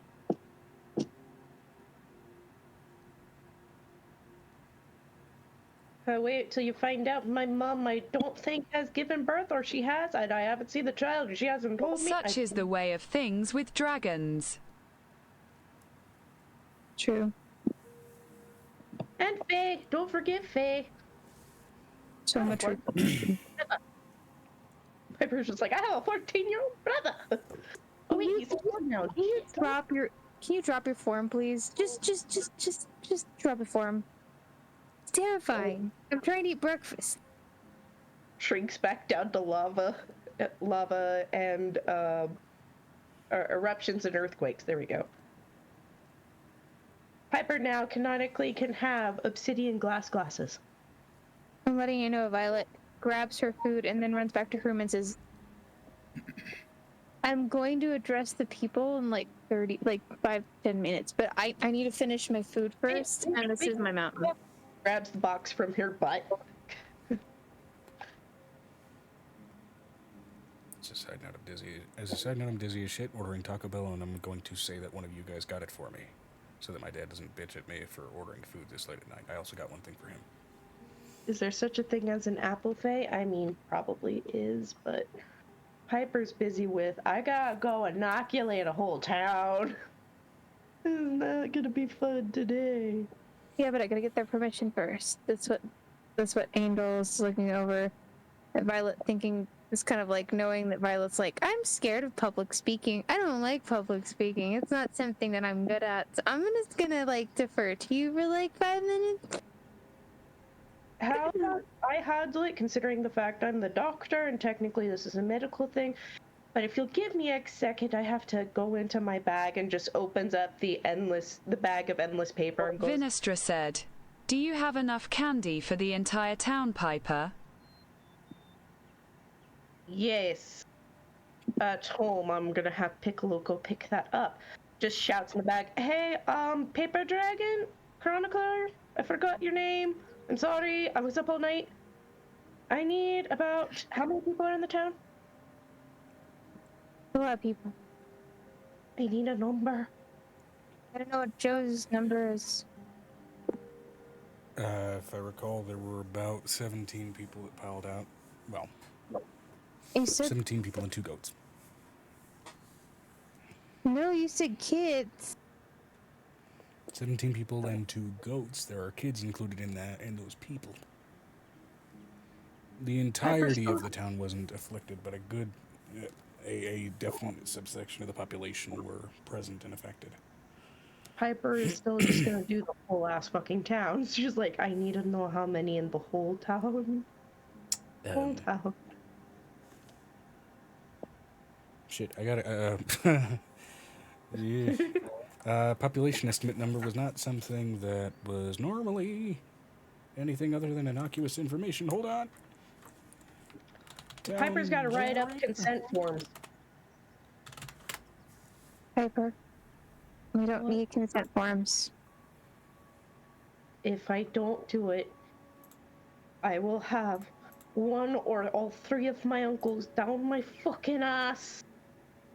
I'm not dealing with them after a night of no sleep. Then I will deal with them, because I've had about enough of these 5 entities floating over our heads, trying to Okay, take ballpark of about 1,800 people. Minna. There we go. 1,800? Yeah. We had enough apples. The Kinder also are here, basically, to get inoculated, so they're up in line too. Everybody's here. Okay, I'll just stick with the amount of people we have to inoculate first, and if there's more later, I'll ask for more. How many Kinder do we need to do? 17, well, 8, 19 if we want to count 2 goats. How many Yes, Kinder? this will start. That's without us going to the city. Vinestra said, Amira would cast Minor Illusion again, making 5 apples with saintly halos to float behind Angel. Piper's head is in a bag. She's not looking. She's in a bag. Hey, Piper. I'm going to tell you need to go take their 4-hour requisite of sleep, because I'm going to need your help to do the rest of the Kinder, because I think there's up to, like, 1,000 Kinder that are supposed to show up here. Okay, how many are here now? So I know how many. All of them. Oh, they're all over here. I'll just do the 19 for now. Can I have 19 pieces of paper, and I will do a quest of your volition. In exchange... Angel makes a sign-up sheet. Why are 1,000 children arriving here without their parents? Amira asked. And there are a type of people. They're like small people. Small gnomes. Like gnomes. Kind of like Angel, but not draconic in nature. Size of gnomes, but the proportions of humans.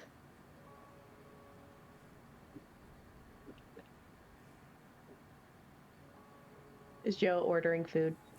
Yes. Just waiting for the food. Sorry, say that again?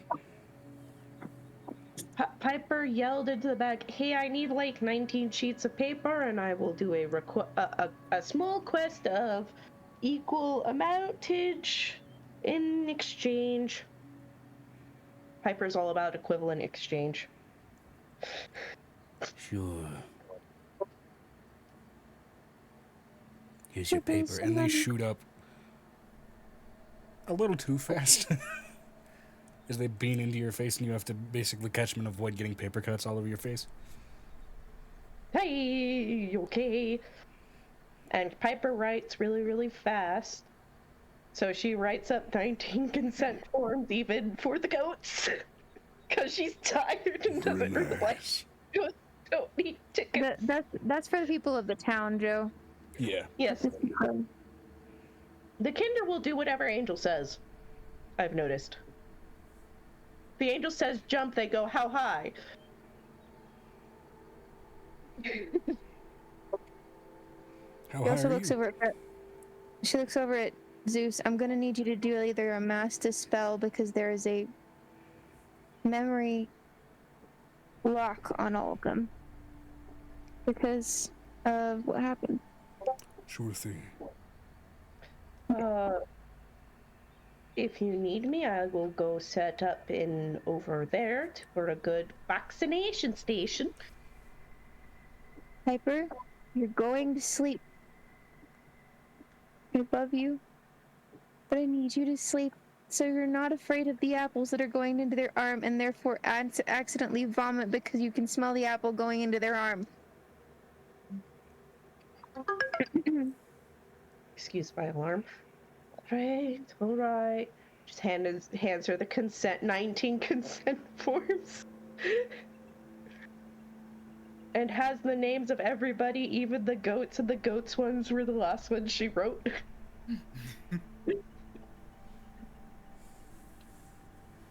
Very nice. Consent forms created. It's 10 o'clock. Yep. I imagine Vinestra's lunch break is now over. This is where I'm going to call the BRB, and I'm going to walk out before my dad. Apparently there's food on the way that totally wasn't ordered by me, so that I'm not bitched at. But there's a taco in there for him. Taco Bell is terrible for me, but it's cheap. At least on the delivery apps. Just say my tax refunds got in and I ordered you something because you were getting... I don't know my tax. Welcome back, everybody, from the break. Sorry that took a little longer than expected. At this point, if there's members of the audience that don't know I have health issues, hi, I have health issues, and they'll slow me down. I try not to let them, things like Tiger Bomb and all that, but it is what it is. And all the same, let's continue forward. So,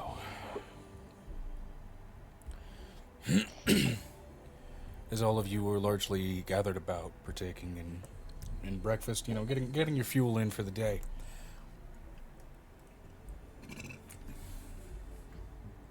What would you all like to do? So I have things I was already going to. She was gonna go inoculate the 17 people and the 2 goats. Right, Before yeah, that, okay. I was going to go talk to the vampire about finding out that there's a vampire coming.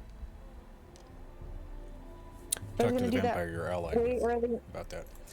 Yeah. Yes, but that was in the morning before we even started breakfast, and then we just moved on to breakfast. Gotcha. Well, either way, we're reeling back to your turn there, so...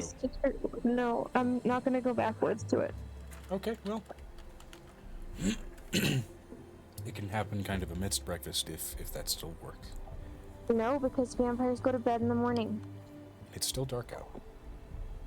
Which means they still have they would still likely be awake. At least within... It's within the realm of justifiable possibility.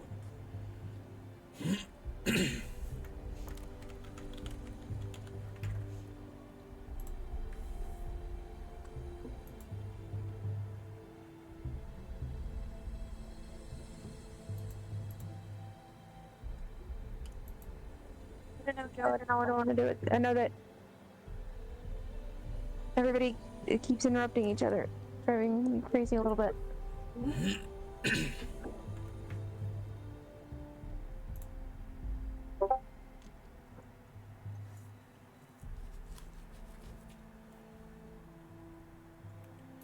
Okay, well, again, it's still dark out because of the part of the world that this is.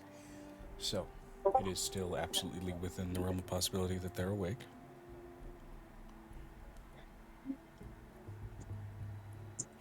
They're still getting to know each other.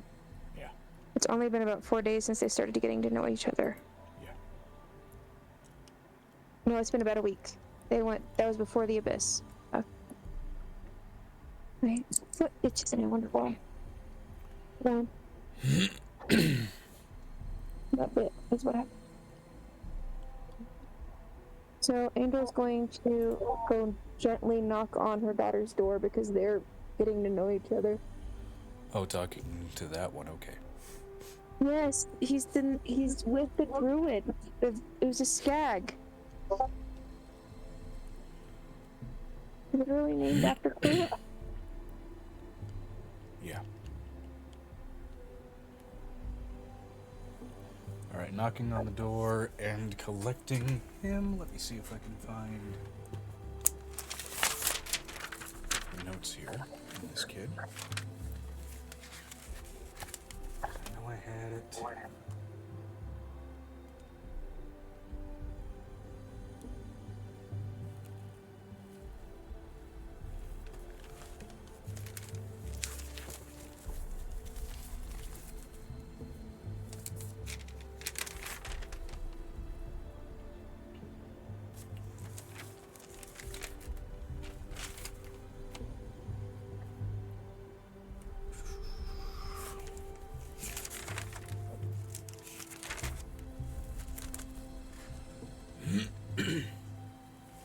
Oh.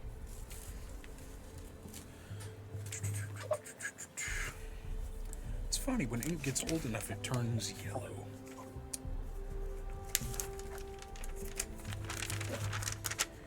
Anyone know chemically why that occurs, or what substance it's made of that causes that? Given that I know it's not, normal ink or gel ink.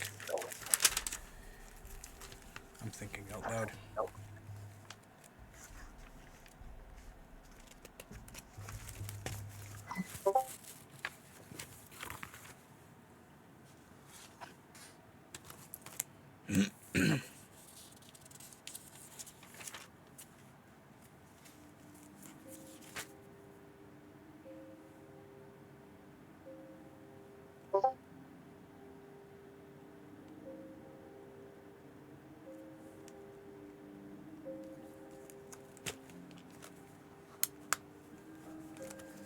It's not in either of those.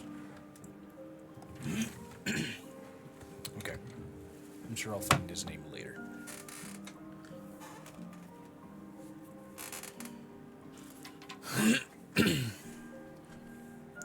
Okay. Either way, we track down that vampire partner. Yes.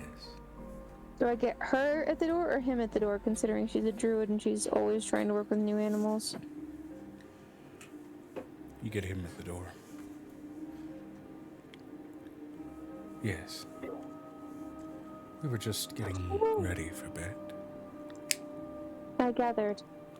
Do you know anything about a coven in Sablehearth? I mean, there's a few, and there's honestly a number in just about every country. Could you be a little bit more specific? They traded with Realtar's mother a bunch of changelings this past year. Changelings changing hands with any number of mortals in a slave trade, also not that uncommon. It's a city near Jihu. Okay. I'm gonna have him roll a history check.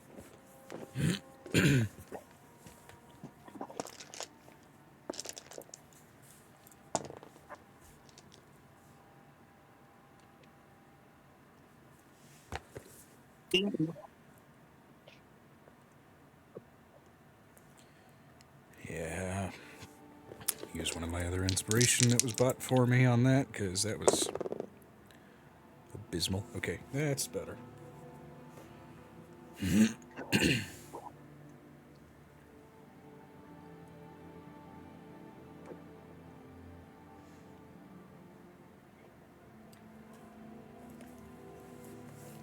Oh. Okay.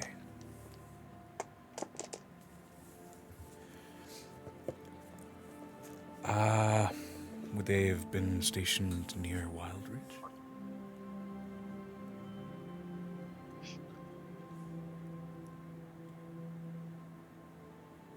Something Ridge?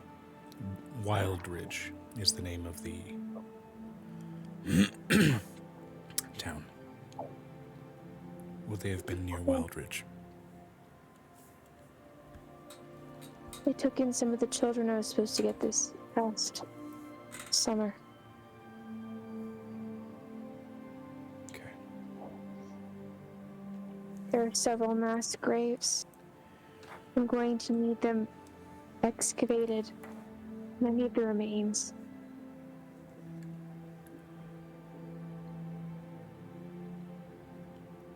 She looks at him overwhelmed. The coven that you're probably looking for. Especially if they're trading in changelings, that would be the Nightshade Horde.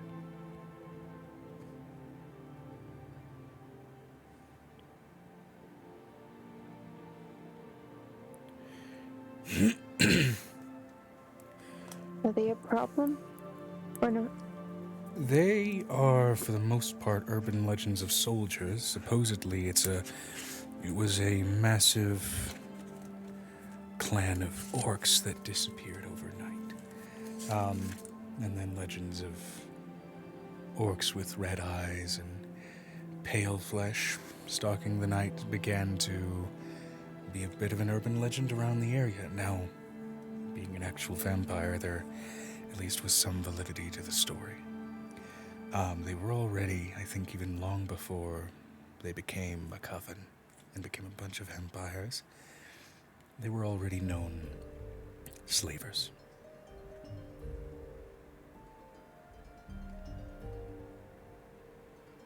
So now, while they still trade in people, they just prefer to call them cattle. I'm going to give you the words I was given last night. For those I didn't keep, that were too much effort, I killed them and buried them.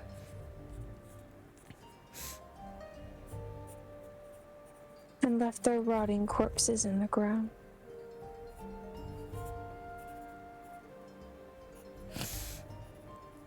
There's those that were malleable, I sold them.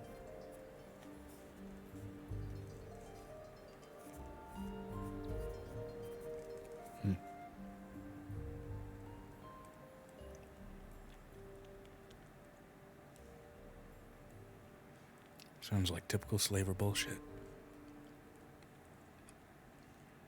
Worse than that.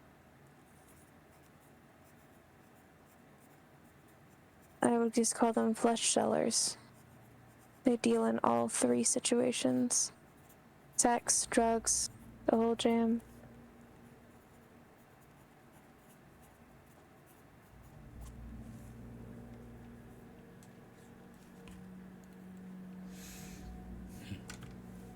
But I will find them then. Yeah. Now, the Nightshade Horde, even as much as I know about them, it's rumor mill. And I haven't been down to Sable Hearth in a while. I'd say your best bet in at least getting even the slightest bit more information about where they might be would be, poking around for rumors and urban legends closer to their actual stomping ground. We'll make them meet the sun.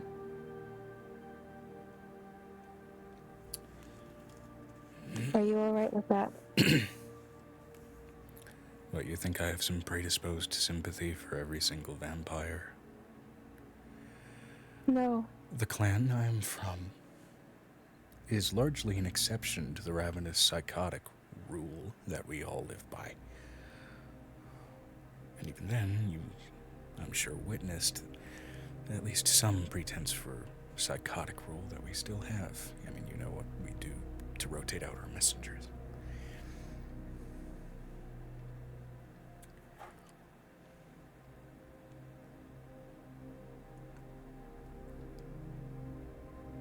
They sold children.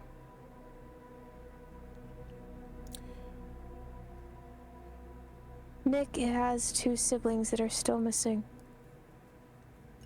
I understand. I apologize if I'm coming off apathetic. I've been exposed to a lot of Death. and been the perpetrator of a lot of it too.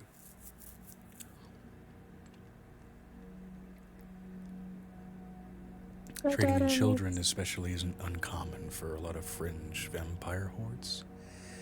It's the same level of desirability that you might have for a side of veal over a side of beef, if you know what I mean. I know, it's all taste preference. It's sweeter.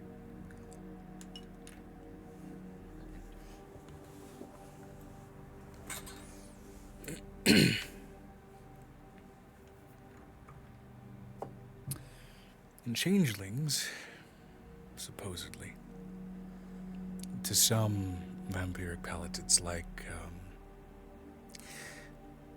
Tasting sunlight. to some, and to others, it's like having free reign of a candy store and no risk of a stomachache.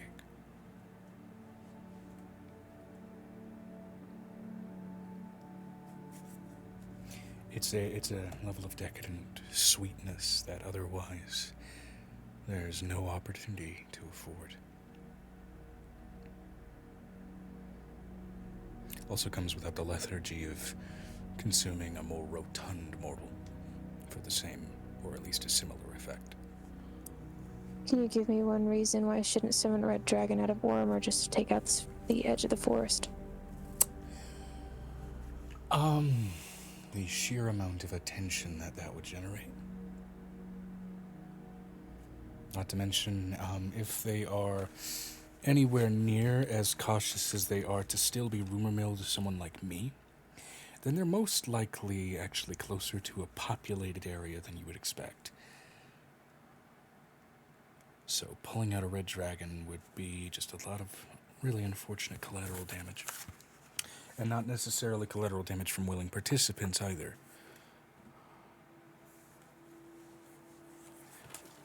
More so just unwitting victims.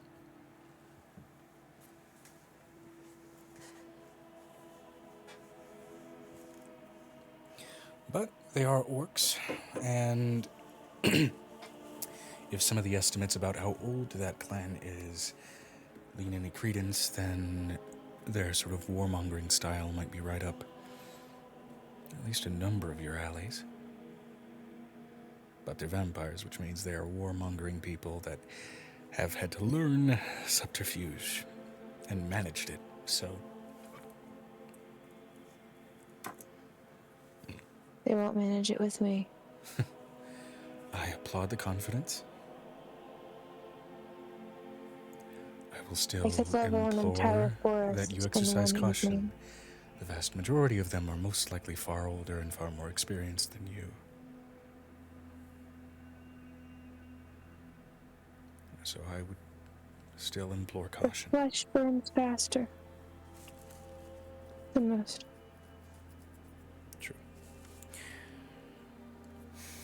Either way, your best bet for information on them, I would say, rumor mills, libraries closer to where they are for like old accounts and things, but I've given you what I can.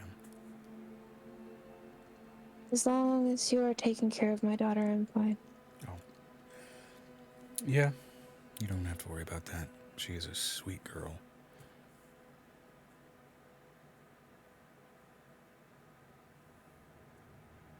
She's smart. Yeah. Considering he's immortal too, the age gap is not icky. Right now, she's trying to turn a bunch of what look like weevils into a marching band, so we'll see how that goes. Tell her I need her back on the gecko project we were working on. For the Whisper. Yeah.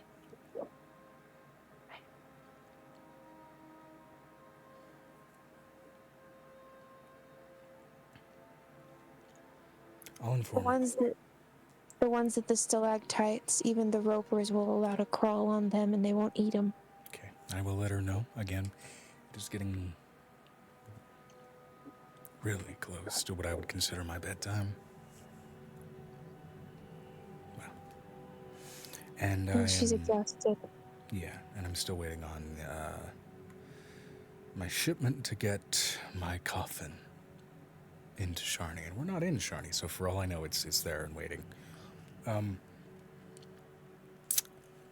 She puts her hand on the wall,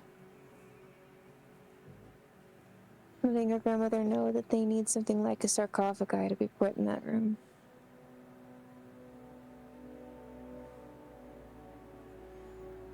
And quickly shoving out of the wall, fairly quickly, is just sort of a stone tub.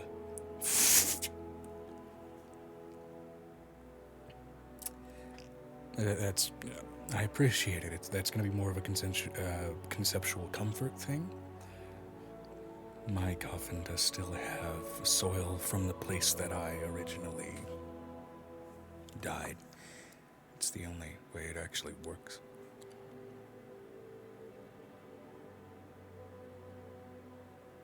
That's why you should carry some soil in your pocket. Doesn't work that way, unfortunately. I've heard some vampires do that. Yeah. Different covens weirdly have different, not necessarily rules, but ways in which their magic operates. Something about higher bloodlines and all that. How can I expedite that for you? How can I expedite that getting here for you?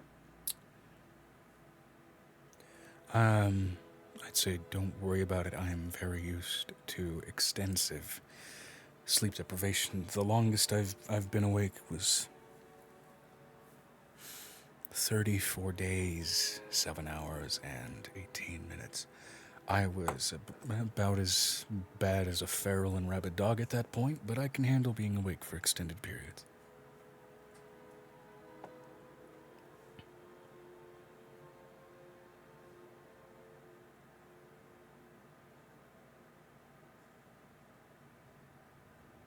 This castle will get back to your Cavely city soon enough, I'm sure. I can handle myself.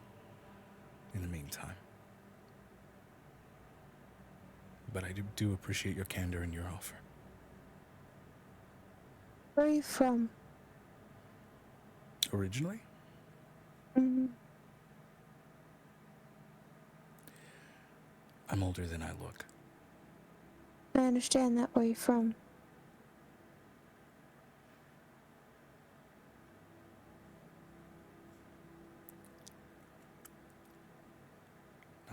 Not Zaria. I understand that. You said Reclam last time we discussed this. Yeah. I'm asking where in Reclam.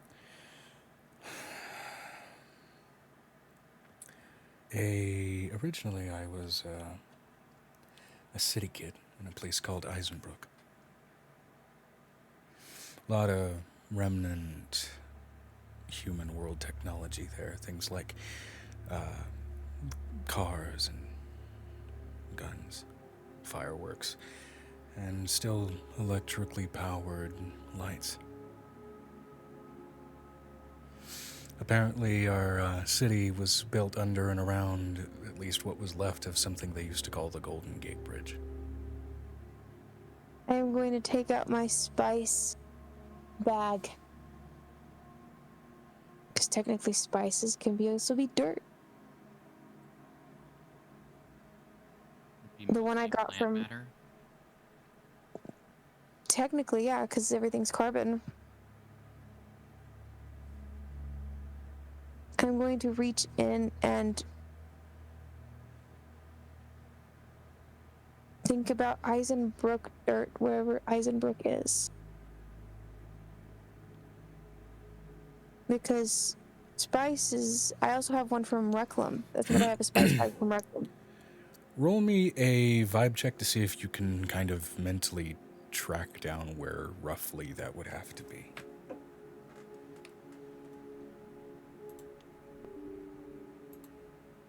With a natural 20 today, that's nice. I'm gonna roll a 15 later. Okay. Locale.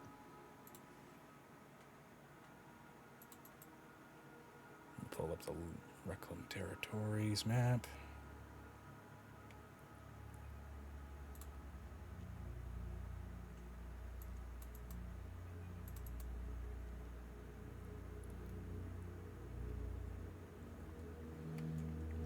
All I can hear is keep a little dirt under my pillow for the dirt man.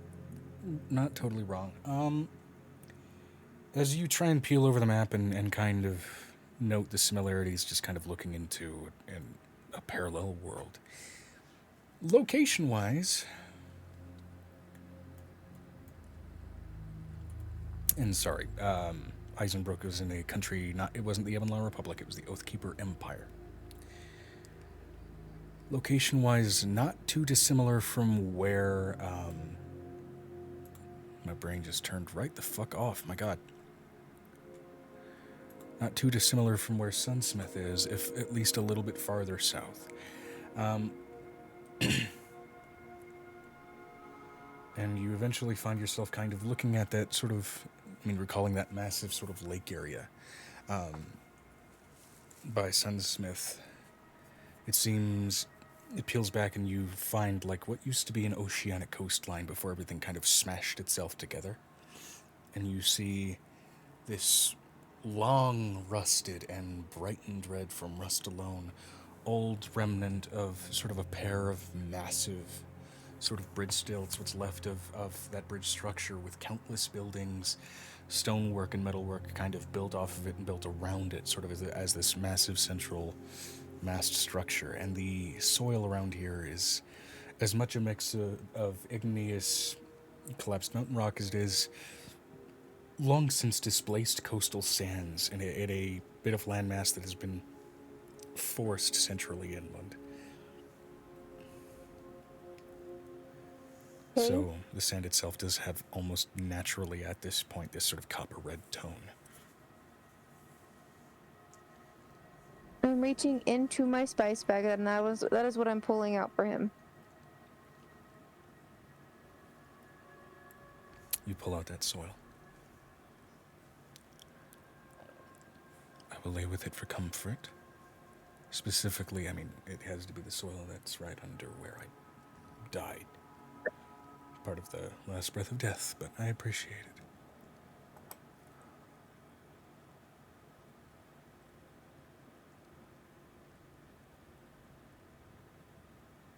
You want to get more specific?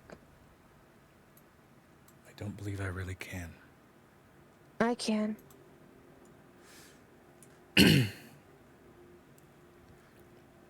But I'll ask her in the morning because she's still asleep. Go to bed. Which either way, mechanically, things produced from the spice pouch do disappear after a while, so. Yeah, but they don't from Blue's hair. That's fair. Looked at the Reclam map in a minute. Good lord, it needs cleaning up. She thinks she's gonna think up to Blue, and Blue's gonna be like, I am in the middle of breastfeeding. Yeah, good God, look at those border lines. I definitely made that on a fucking iPad. My God. It's bad.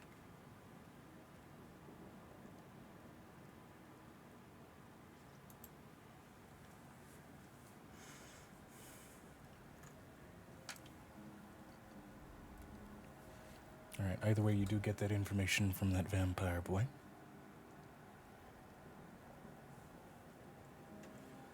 And you go talk to Blue, who is breastfeeding. I'm sorry, did I have Blue have a kid at some point that I just forgot about?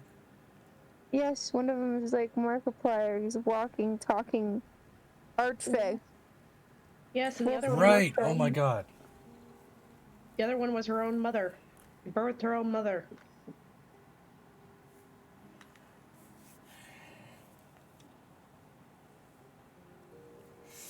Just got dagger bum in my eye.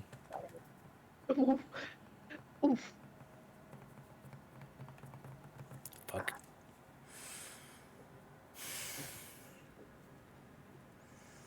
Menthol on the eyeball. Probably not a good combo. Nope. Nope. Okay, it burns. It's ironic, given what it feels like everywhere else, but it burns.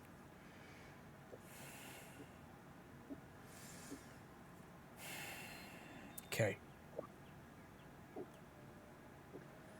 Back on topic while I try to distract myself.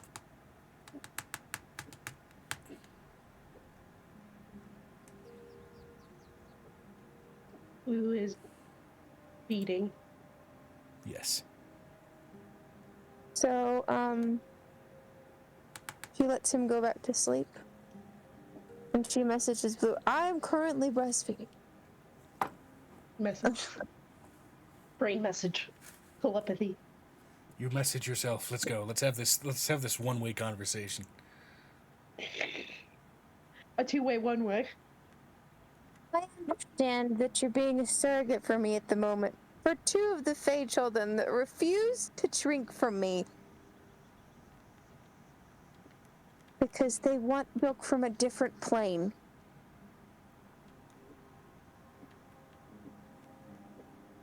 Shift times arguing with myself. And she looks over it. She's like, no, I'm feeding my own kids this time. Oh, thank God. I might finally get on the, yes, they finally got, yes, finally. I'm like, okay. All right. That's what Blue looks over. Blue is just like messaging Angel back. You need dirt from my hair. Like specifically dirt from where this, good night, Elmo, God bless. No, I'm good. I'll take it in a minute. But my turn. Here. Grandparents.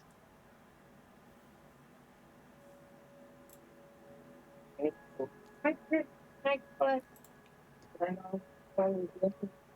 Yeah.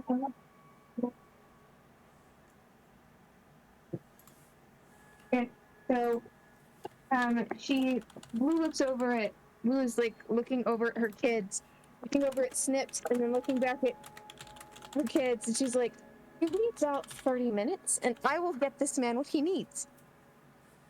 Snips will be downstairs with it in about 15 minutes. I know which man you're talking about. Give me a hot second. You mean like 30 minutes? Yes, give me 30 minutes to finish both children. Okay. You still need that chastity? Yes, I need that chastity thing we talked about. Okay. I'll make sure we find one for you. We need one that works inside of your necklace. I don't know if there's one that works inside the necklace. Yet. Love God's heaven. Yeah, don't think that's gonna work, bro. Is there any way you can refrain? I'm letting Leighna's like Snips give her a look, probably gives her a look from across her. Probably not. Probably not.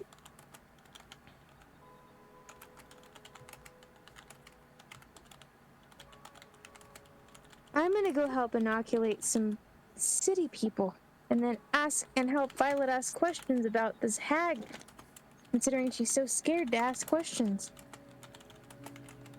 Oh, I'll see you in about 30. No, he'll see me in about 30.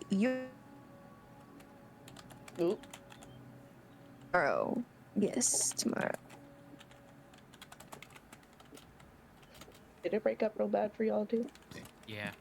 But she's back. Okay. Oh, okay. Do that tomorrow.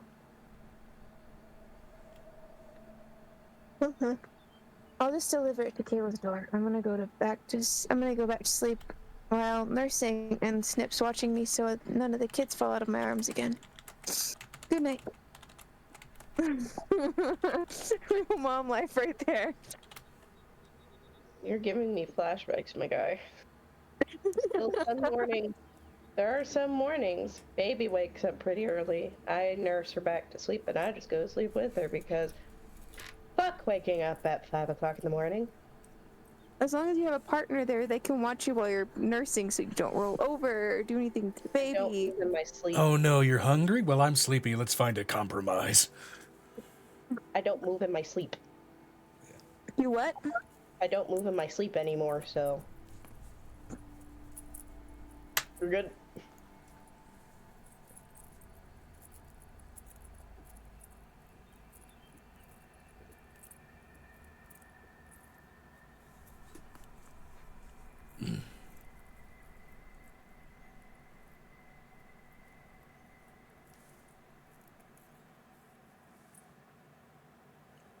Brain done turned off for a sec. What's going on? Angel is on her way back downstairs to help inoculate these people. Okay, great. We are not. I don't care about a consent form. Give me that. Piper's already, like, gone to bed. She gave you the forms. Okay, good. I mean, it is Angel's going morning to- time at this point. Although, are you working with just trying to nap off the exhaustion? I'm letting you know, Angel looks at these people, this entire city. Apparently, you've all been touched by some sort of hag of some sort at some point or another. My friend Violet here, Violet is absolutely blushing. She's paranoid about this conversation. Is very confused as to why no one has kind of talked about it, but considering that my entire staffing, and she looks at the Kender. Yes, what do you need? Hold on. Hold on.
While Megan is briefly indisposed, but Angel is out handing out inoculations. What are the rest of you doing? Napping. Napping. Probably gonna try and see if in my dreams I can find my sparkly fairy warlock person. Going to dive and looking for her, okay. Mm-hmm. Give me a vibe check.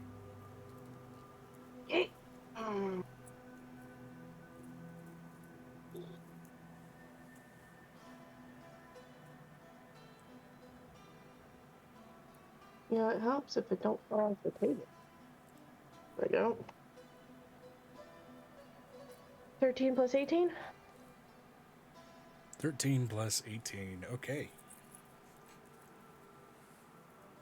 Yeah, 31. Briefly going into your nap, you sort of dive past your consciousness and eventually finding, surprisingly a little bit out of place, over in the Court of Decay, over in Brema's Court. You can see that lovely little sugar plum fairy that you took under your wing,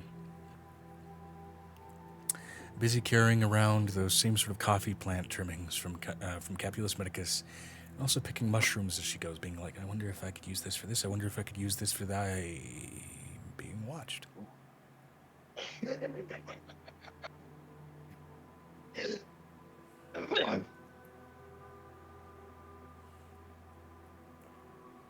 Hell, good God, microphone decides now is not the time to pick up my damn sounds. Anyway. Oh. Sup? How's it going? It's going. Need a status report? Need me to do something? What's going on? Just checking on you.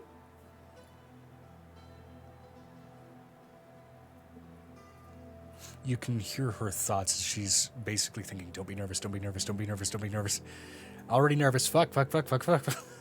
And that's just going on like a mantra inside of her head. Relax, I'm not here to hurt you or anything. Just wanted to check on you. See how you were doing. Okay. What all you've done. Been experimenting with the coffee plants. May have accidentally made some really lethal poisons. Good to know. Strong enough that it can basically be heart attack juice in the right concentrations. That's not in line with helping people. Wasn't the plan. Look, there was this I figured maybe I could wake him up from a coma, and it turns out I just made their rest forever. Well, you know not to do that now. Been learning from my mistakes. Mistakes, plural. that clearly implies. Alright. Have you actually helped people, or have all of them been helped to death? I was like, oh no, I'm concerned. Technically, it's helpful if you consider it like euthanasia. I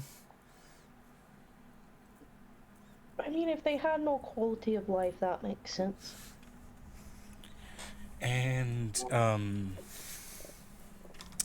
being in a coma, feeding off of nothing but a honey pod while the lights are on and nobody's home, I feel like that's helped. But I've had some successes, I promise. Alright. And remember, don't do anything in return, because the ultimate prank is them thinking, when is the fairy gonna come back and collect? Yeah, and I think at this point, because I've kind of had a reputation for fucking up with it, I think another prank is that somehow some of these work while all of them are paranoid that they're gonna die.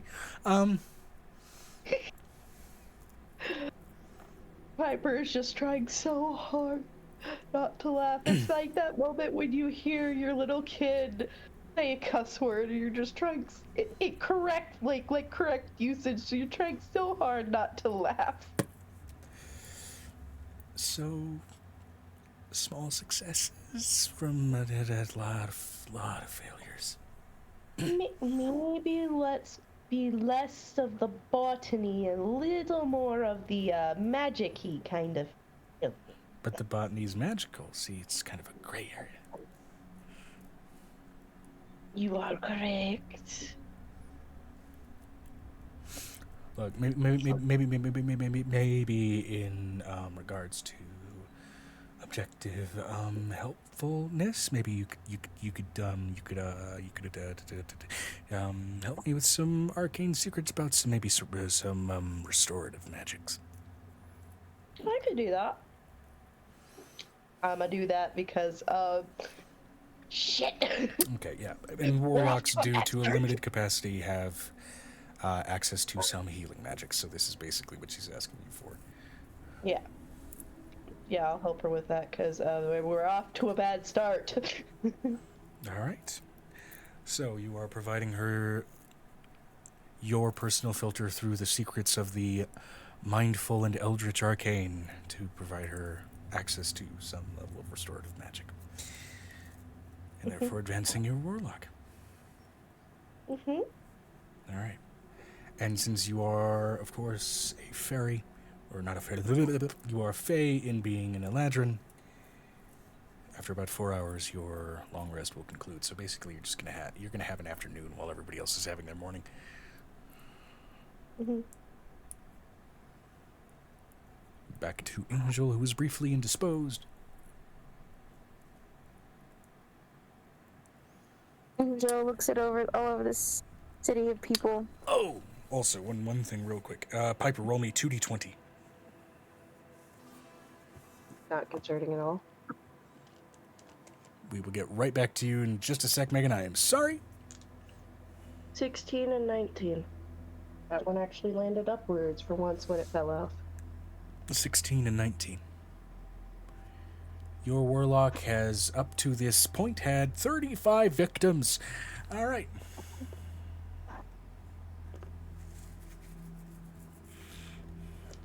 Very bad. Back to Angel. Sorry. Just needed that roll. Go right ahead. Mm-hmm. I don't even remember where I was.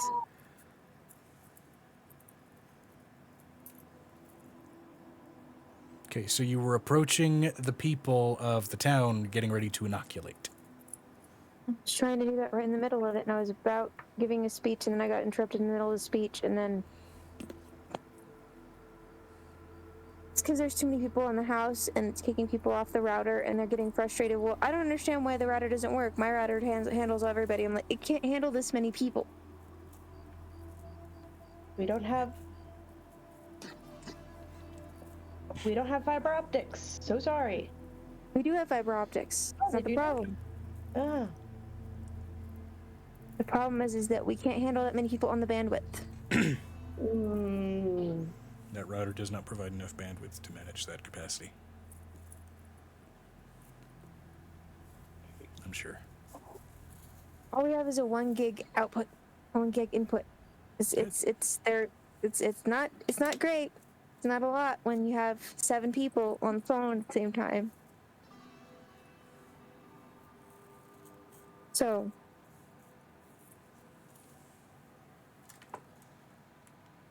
Violet was blushing. I do remember that. He has a hard time talking to these people that hate her. Mm-hmm. I'm going to let Violet talk. But the first insult I see from any of you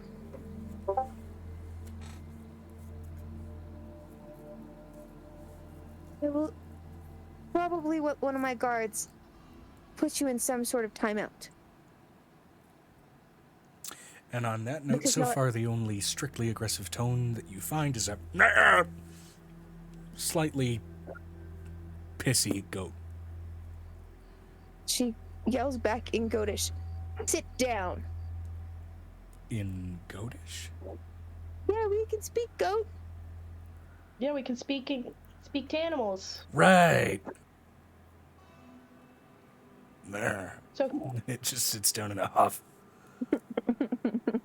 oh, it's purposefully just saying "bah."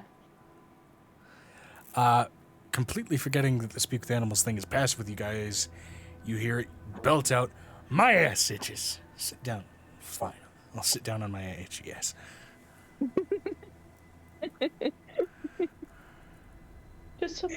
Bruce is just gonna walk up to the goat, scratch his butt. Now, I know that y'all are all gonna have some trauma facing this hag.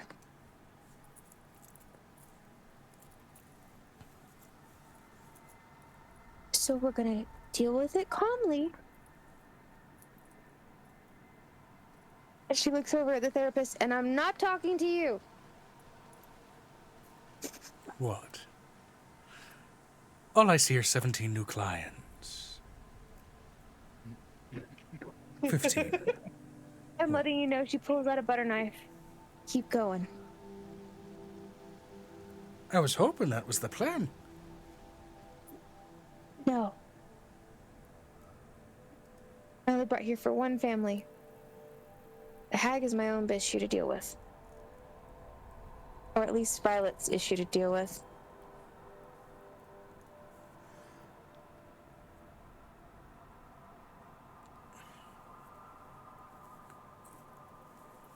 Uh-oh.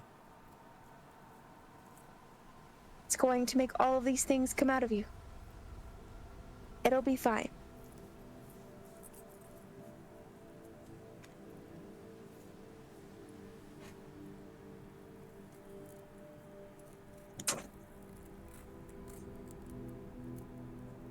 If you'll just line up in the single file line, one of my associates, which has been trained in doing this, because we had to do this yesterday with all of the kids, will assist you. She hands the guards the needles and lets them put them in the arms, like they had to do with all the kids. All right. And a cavalcade down the line of various, again, sort of sylvan runes begin to cascade forth. She then puts the shot of coffee in them, because that's the secondary backup for the sylvan runes. Speaking of backup, the goats don't vomit their runes out. We shit them. Yeah, I know. They unfortunately shotgun the people behind them. It's a good thing after he scratched the butt. Yay. She prestidigitates that situation. Alright. Did the Sylvan runes burn up, right? Because they're evil and they're in a holy place. These ones, strictly speaking, yes, are rife with evil intent, and they do dissipate and burn. So, do you recognize this hag as she put it on the board? Raise your hands, because I'm not gonna deal with this. They all raise their hands, and the goats raise their hooves, trying to balance on 3 feet. Apparently, I'm gonna raise attention. Can they go? Okay. You can hear the goats say, "It's the lady that fed us cookies." We're going to have this discussion, and y'all are going to have it calmly. Mayor, I would like you to take them into the other room. Violet is going to go with you. Should I hear any disturbances towards Violet, I will be violent. You get a B+ in poetry.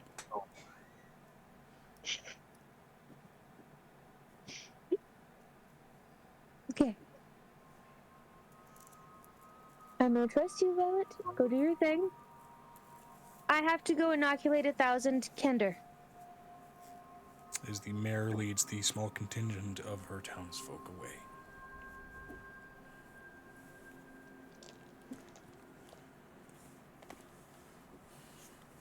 So much to do.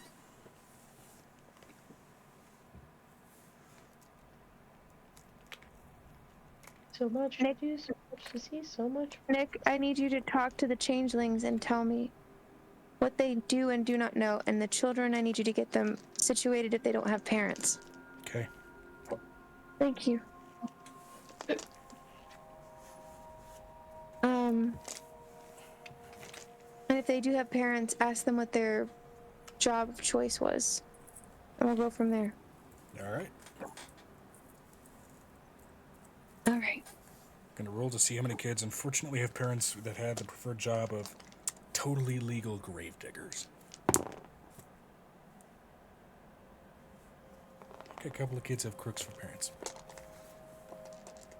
Means they wouldn't have made it in the house, Joe. The kids do. I mean, they're orphans. Certainly. The parents, however, not present.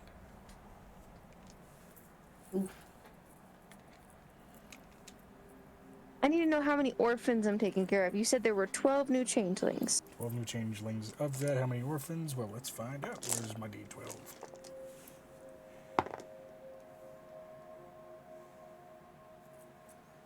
Five of whom are orphans. Which how many? 5 of whom are orphans. Oh, 5. I thought you said 2. Or two. 5. Nick, I need you to take the 5 and take them upstairs and get them dressed, cleaned, and clothed. For us, she looks over. You know what who she looks over? Hope. Yeah. You have 5 new siblings. Sweet. Will you get them introduced, please? Yes. Are any of them little girls? I need to have someone that I can dress up. You're gonna need to roll to see that. Oh my damn.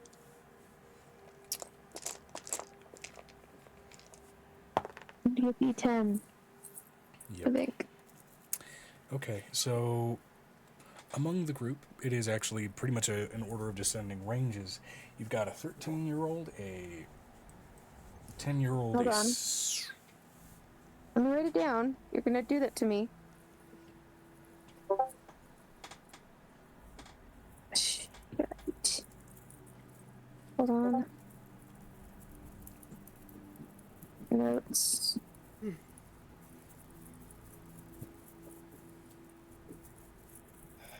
They are changelings, so as far as little girls, it's really flexible anyway. You said 13? Yep. Okay. 13, 10, Okay. 7, 5, and 3. Okay. I asked how many of them are female. As far as how many of them prefer to be female, Yes, which one's present female? 1. So let me go ahead and roll to see which one that is. The 13-year-old. Hope you might have somebody to share your clothes. But I wanted someone to dress up. You have several other younger siblings that you dress up regularly on a regular basis. I don't want to hear that. Looks like I might be old enough to dress you up.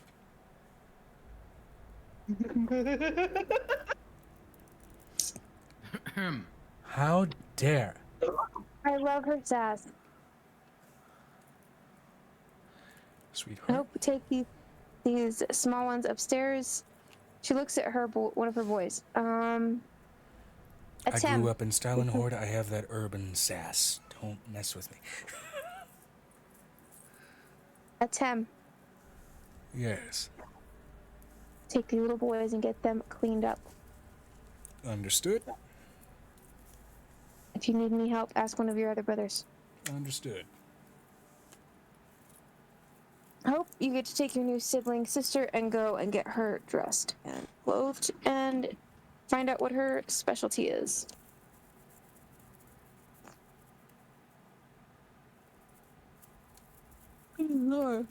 I can delegate. And she looks over at the rest of them. How many of them are a family? Are they families? Are they together? Is it a group? The remaining 7 changelings appear to be largely, it looks like 2 parents largely, and then about 5 kids. Okay.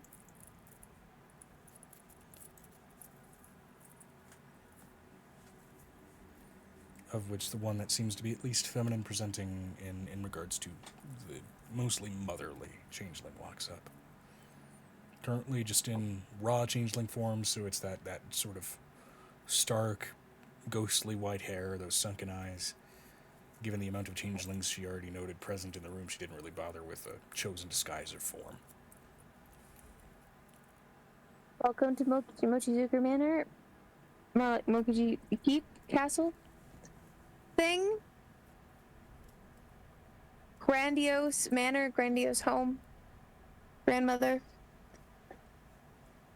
She signs to you, just glad to be alive. What was your profession?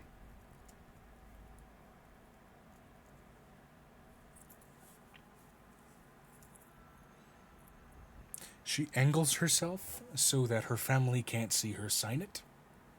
She signs exotic dancer. Exotic butters.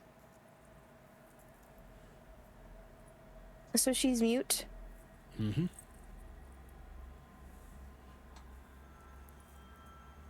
Can you come here for a minute? She nods. She's gonna give her a shot of the apple thing on her arm. She did that to all of them before she does anything else.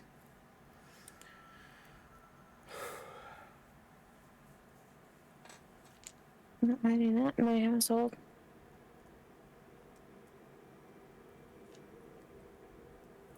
Thank you, I already know what that stuff does. And she says it as she signs it, because she's used to signing. Then seems a little taken aback to hear her own voice.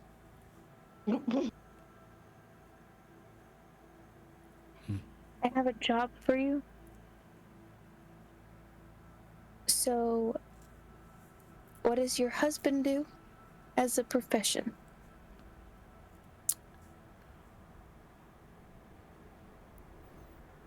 As far as the kids know, he's a carpenter.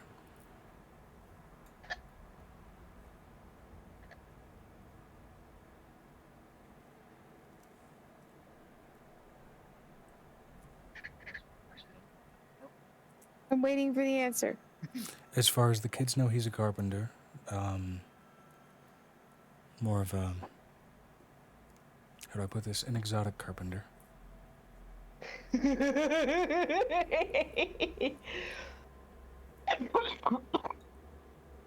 I will introduce you to somebody later. So, Specializing in wooden furniture of a very deliberate variety. ask my husband to discuss things with you. And she looks over at Nicodemus. Oh, we'll absolutely discuss things. Vinestra said, Amira has a sudden need. A need for speed. No. And I will probably introduce you to somebody else later as well. But for right now, Nicodemus is going to get you settled here. We're going to find you a workshop. We have plenty Fair of enough. workshop spaces. Now that I am able to speak,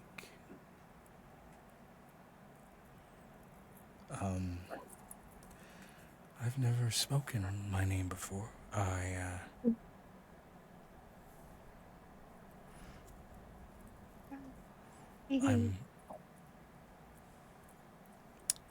I'm Blink. It's the first way I learned how to talk. As she, in that example, Morse codes just with her eyes.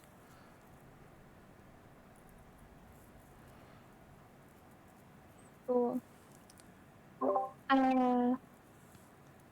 My husband Could is you- Carver.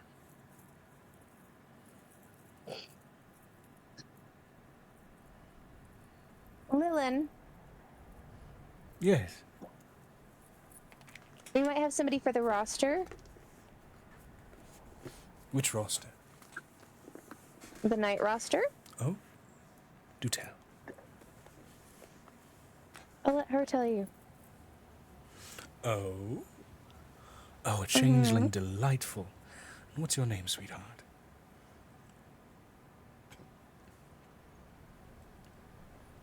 And as they start to fade off, oh, maybe I should talk to Griffin and get you an enchanted ring just to spice up your performance and add some theming to that name.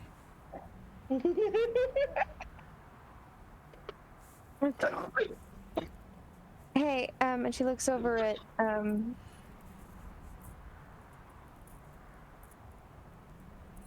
Adam. Adam, my love. I As know he that you're notes through the following. wall. Hey, what's up? I need you to Or do was- me a big favor what's and up? not do that every 2 minutes. I need you to Not do what every 2 minutes? meld through the wall. It might be making your grandmother uncomfortable. Among She other hasn't people. complained to me about it. Have you asked her? Other people have been very vocal about it. Angel is ignoring this.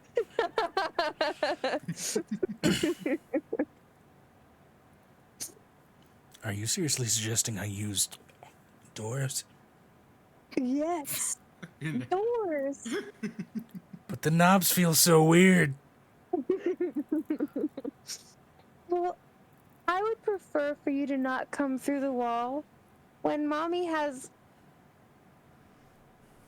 But I can hear you and Dad do that all the time. It's not the problem. The problem is you don't give us the privacy. You gotta knock. Fine, I'll knock before I walk through a wall.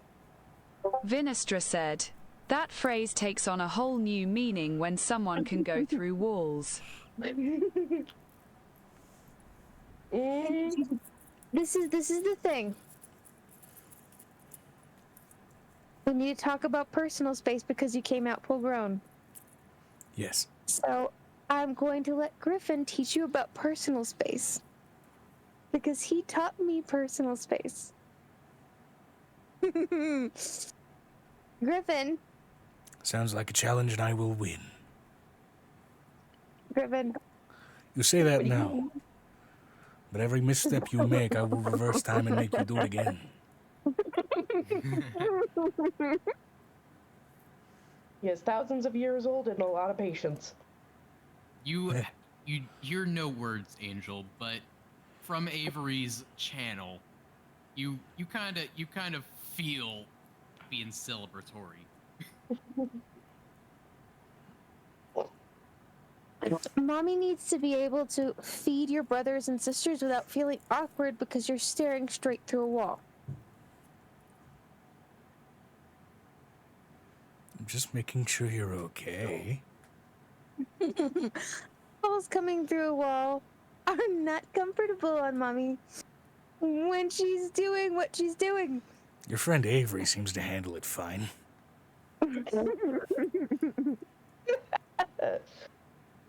This little game we started. Whenever he wakes up, I make sure he's awake.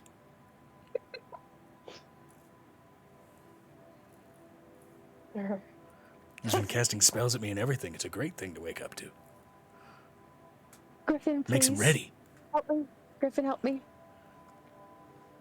Amora made this situation. Help me. I'm trying not to laugh. I know. It's really funny, but it's not the time. And she's thinking this to Griffin the entire time.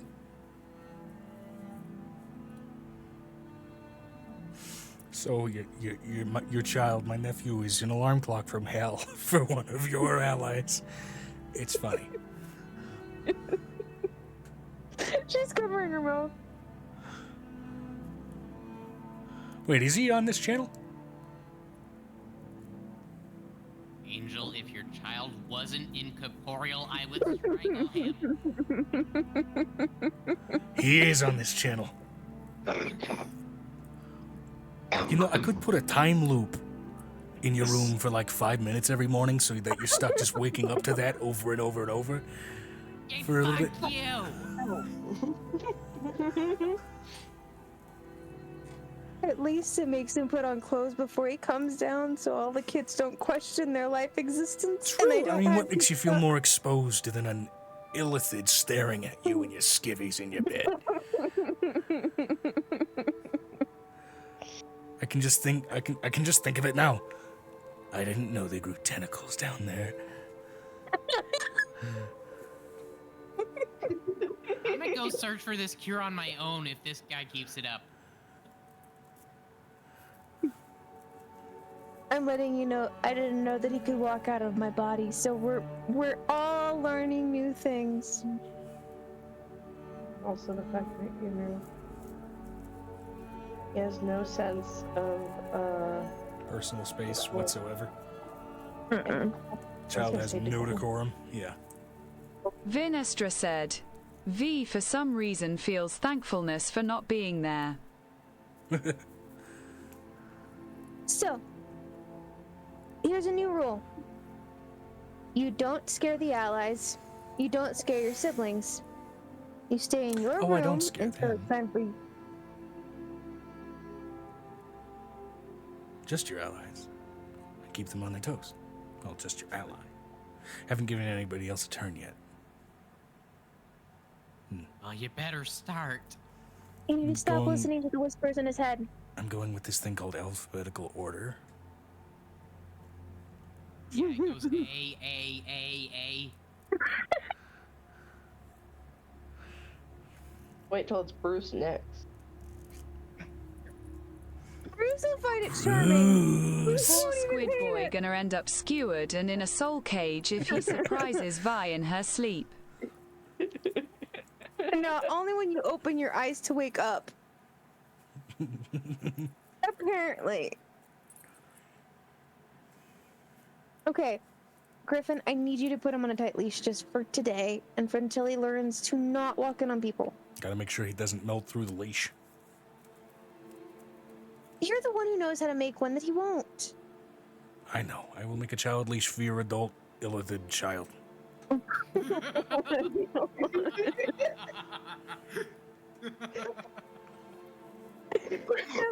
they would be strung together in a million times. As she walks out of the room with her hands over her head. You can see that sort of contorted look on his face where he's realizing how fucking weird it sounds the moment he's saying it. Let's say this. That is the entirety of parenthood. Is finding out sentences you never thought you would ever say. No. It's just because he's an illithid. The whole thing is like so awkward because he's an illithid. You're just like, I wouldn't care if it was the barnacle. I can see the branding now. Oh my god. Knock it off. I've got to go do things. You, listen to Griffin. Listen to your uncle. But I don't wanna. Do you or do you not want to devour the evil brains that you've been wanting to find? Yes.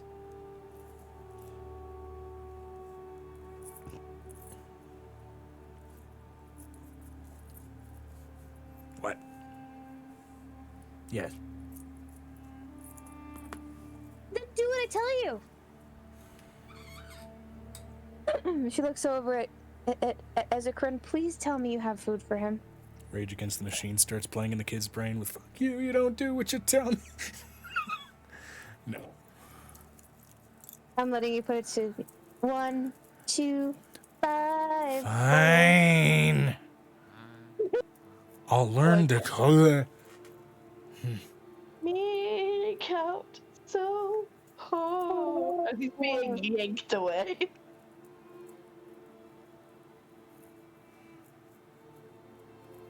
That's drowning pool, but either way. She looks over at Nicodemus. Yes. I never thought I would string that sentence together in my entire existence. Yeah, maybe tonight I can string you together and you can forget about it. Not if he faces through the wall! If he listens to Griffin, it won't be a problem. I don't think Griffin understands the extent that happened this morning when I was trying to feed. I know, I was there. I gave him my own threat. And I think he's just being a brat. Not in the fun way like you. Yes, but he won't even let me hug him. It's just frustrating for me. I think one of the lessons he actually needs to learn isn't necessarily decorum as much as corporealism.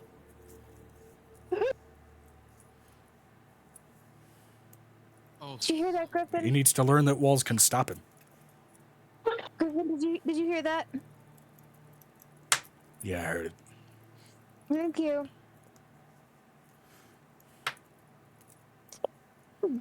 She looks over at Griffin, and then she looks over at the changelings. Okay, well that's done. 1, 2, 3, 4. That's done.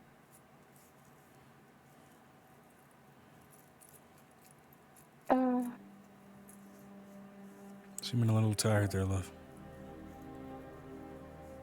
It's not even noon. I know. We've had long nights. And I still have to talk with the delegates today about finalizing things and signing paperwork. Can Would I you just prefer not... I talk with them on your behalf? To help solidify the idea that, yes, I am your partner? While you get some much-needed beauty rest?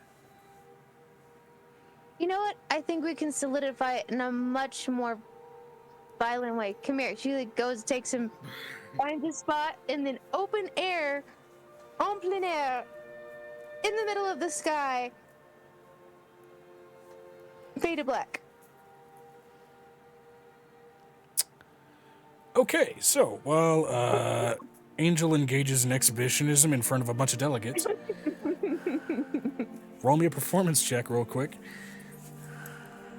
I am going to be the leader in this one, hopefully. So I'm tired of bullshit. Vinestra said, do they require any stealthy items? I need a platform, maybe. I mean... Do you have any anti-stealthy items? I want them to see. I want them to be full-on witnesses. I'm going to make some rolls for the delegates that I never expected I would have to make for the delegates, but we'll worry about that in a minute. So, reverse suits. But let's just say it's a hot and steamy breakfast for some of the delegates. 19, it's a 20, it's a 45, 45. Nick got a crit. You are doing leading. incredibly well, and actually picking up what you're putting down, while he is absolutely leading you. He is leading you like a lead dancer in a way that makes it look like you are absolutely the person in control here. He is actively making a point to add to your performance with his crit. Nice. In other words, being the bass that keeps the whole fucking melody together. Thank God. Yes, Navarre has more stability than he does. Oh, that's right. Let me roll for Navarre. Oh, shit. You opened your mouth. He also got a crit. Piper's gonna lose it. You wanna know why? So, that, I know why. that dining hall is filled with, noises of debauchery as much as revelry in It's front of a not bunch of dwarves. It is not inside the building, Joe. Oh, it's outside. In the cold. Oh boy. Well, hello there, Elsa. I mean, they just fought like a dual death match in the cold. So I mean, what's the big deal?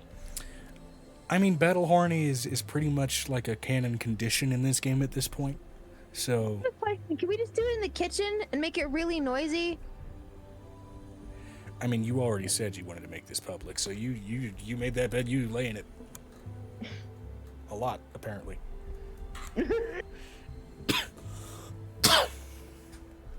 Now I'm going to roll for the reactions of the delegation. Go ahead. Can I make this even worse? Worse, you say? Can I make this on the ceiling? Oh, fly fucking, okay. Or in other words, that scene from Queen of the Damned. Okay. Similar, yeah.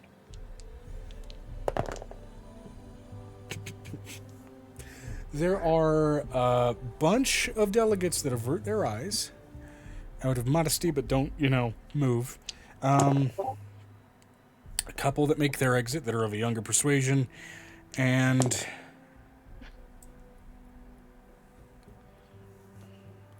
let me just double check the clan here.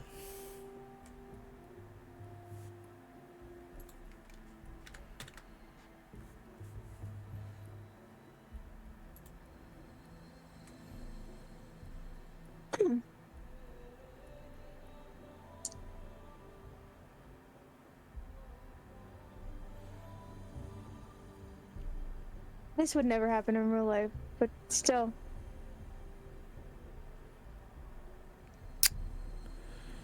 Well, it's a good thing we're playing a fantasy RPG.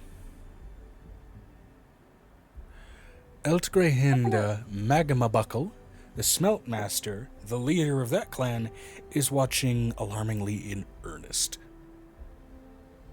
That That old lady is particularly enthralled by the bizarre forwardness of this performance.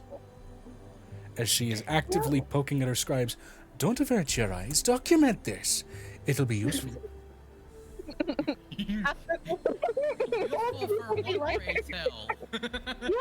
people be like that because they lose their give a shit.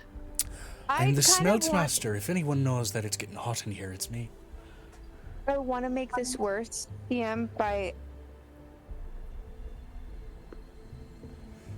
celestial nature. What's that do again? I'm going to break the sound crystals in this room. Oh. Okay. So you both start to glow.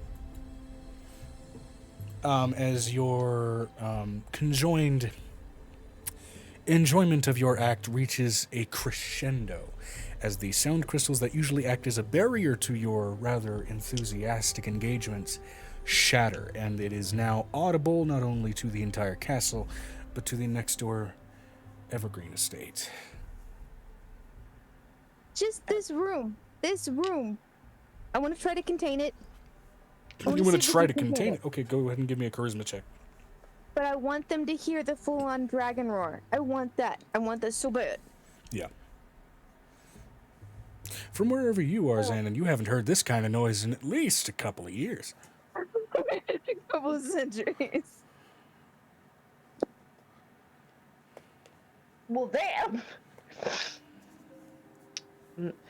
She can't What does contain an it. orgasming dragon even sound like?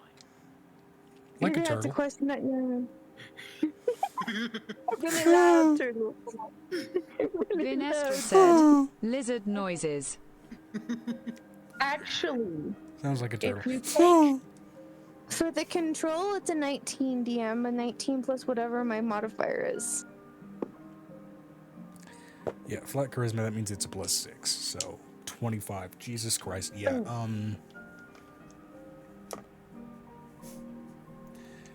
I'll just say this to add to the flair. Control of volume here absolutely happens very well, and given Nicodemus's natural 20 in helping lead you on this, there are certain sound restricting implements involved in assisting this. I'll put it that way.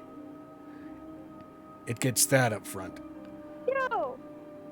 Choo! I'm keeping this shit vague. It's Twitch, okay? so this is how Piper wakes up. Okay. What's going on this? Oh my god. Just hear the dragon roar. Meanwhile, one of the regulars from Sharni in the bar is like, I didn't know it was supposed to rain today. You're inside. What?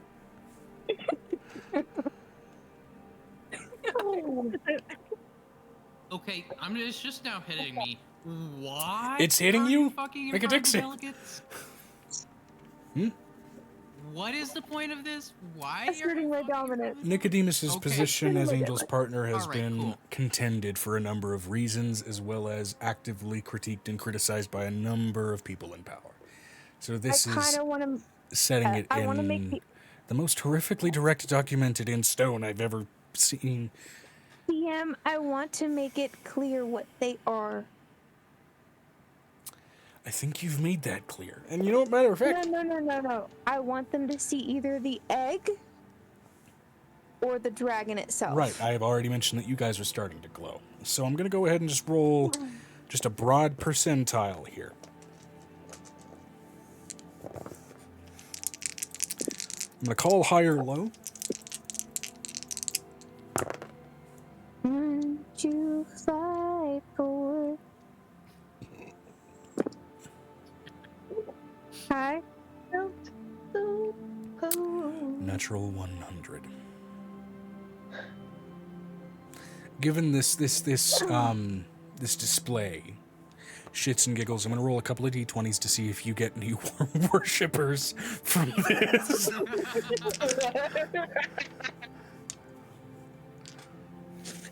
did you do that? You have to teach me that trick. It sounded terrible the moment it exited my lips.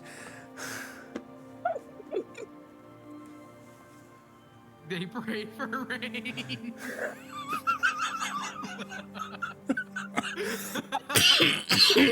They send the rains down in Somerville. Now they know where it's coming from. Oh. Piper just walks out from her nap. Oh, God.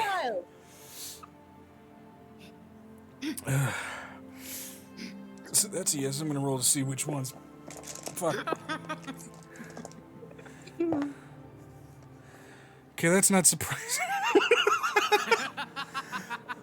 So Gear Big and Bright Chest, the dwarven lass who wanted to make a Devil's Heel franchise, is now bowing in prostrated prayer before your ceiling-bound divine prostration and profession of your grand Vinistra said, voluptuous. breath. I don't know.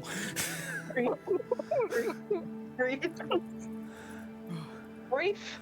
What the hell is today? It's 1 o'clock in the morning for us here in the middle of America. I'm gonna be real blunt. I have no fucking idea how to continue from here. So I'm gonna need a bit of time for my brain to reset. What are we gonna name this goddamn session? I'm gonna tell you what happens after this. Eagle's going to come down from the ceiling and exit the room. Congratulations, Megan. You broke me. It's been a few months, but you fucking broke me. What do we name this session? Blessed rain. Joe Vi's going to interrogate the soul she has. Cool.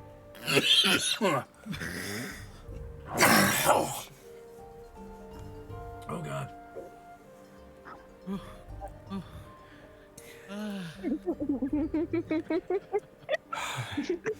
You know, let's make that simple, just so like I can properly address that when I have a clear head. Message me what questions you want to ask it, and I'll give you some out of session rolls. What do we name the session? Oh, God. Blessed rain. Blessed rain. Long may they reign. God. Oh.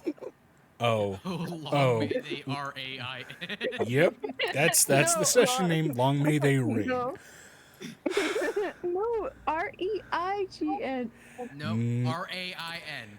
We have to include the pun, Megan. You mean that's okay? I have a question. Did storm clouds appear in the dining room and it rained? Summer rain? Yes, Is that they're what? very bright storm clouds. I mean, given the Vinistra climate, it's said, pink snow. What color of a dragon is Angel? Pink. Pink. Very bright pink storm clouds. Good.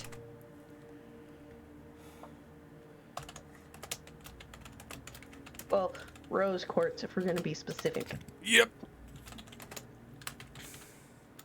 Technically, it's we did pink diamond for. Oh yeah, pink diamond, right?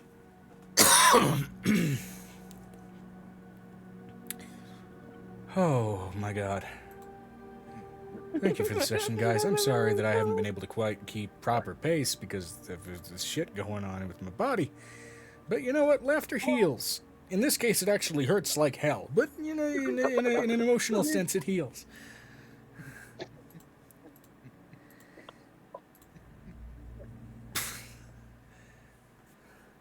It's time to go to bed. Oh God, who the fuck am I gonna My raid? only complaint is the email switch coming so late. I know. Oh God, email switch. What? I think that's something to do with her work. Like, she Oh. switches from doing calls to answering emails or something. Okay, gotcha. You know what?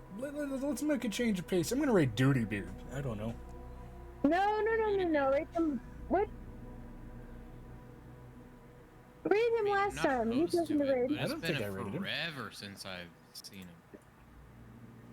You know what? Fuck it. I haven't Let's go to even the re-followed him since my D&D category. See who's live right now. follow for. I don't think he just puts his glass down and follows. I don't even think he does anything. It's just like, yeah, what the hell? Sure. Sorry guys if I made that laugh too hard.